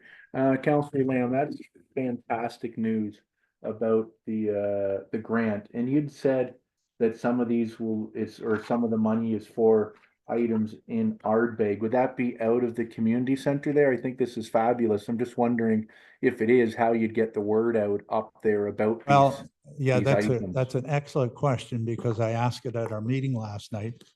And we need to do a really good job of communicating this. And there were some ideas tossed out at our meeting of the newsletter and other methods of getting to people, because it truly it's all dedicated towards Ardbeg. It's not just some. So this is really the first time we can really outreach in a big way to Ardbeg and draw them in for library support. And I think it's a real community builder, if you will. So yeah, it's they have some plans with respect to communications. So. Yeah, and maybe a sign at the landfill site or something like that. Everybody Sure, that's local up there. whatever we knows. can do, I think we have to make a Yeah. big deal of it. Yeah, but great. I'm so happy that that's happening up there. I think that's just. And they have absolutely worked fabulous. with the community. They've worked with Muriel and Troy and others up at the community center in all this programming. And so they're all set in terms of that building and the timing and whatever. So they've coordinated pretty well. We're very fortunate to have.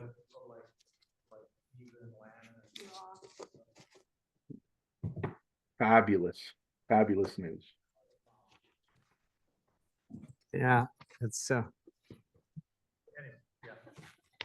Thank you, Councilor. Knapp. surprised that hasn't happened to more of us so far with the batteries, but anyway. Okay, thank you. Are there any other items to be discussed? I got a quick one, Mr. Mayor. Go ahead. Quick question. What would be the state of our after-school program in Whitestone? Because I've had some calls. State of our what? The after-school Oh, program. sorry. After school. Yes, I understand. Our CAO will, or Wendy will respond. Yeah, I was going to refer to Wendy. She has oversight of the program. Thank you, through you, Mr. Mayor. Excuse me.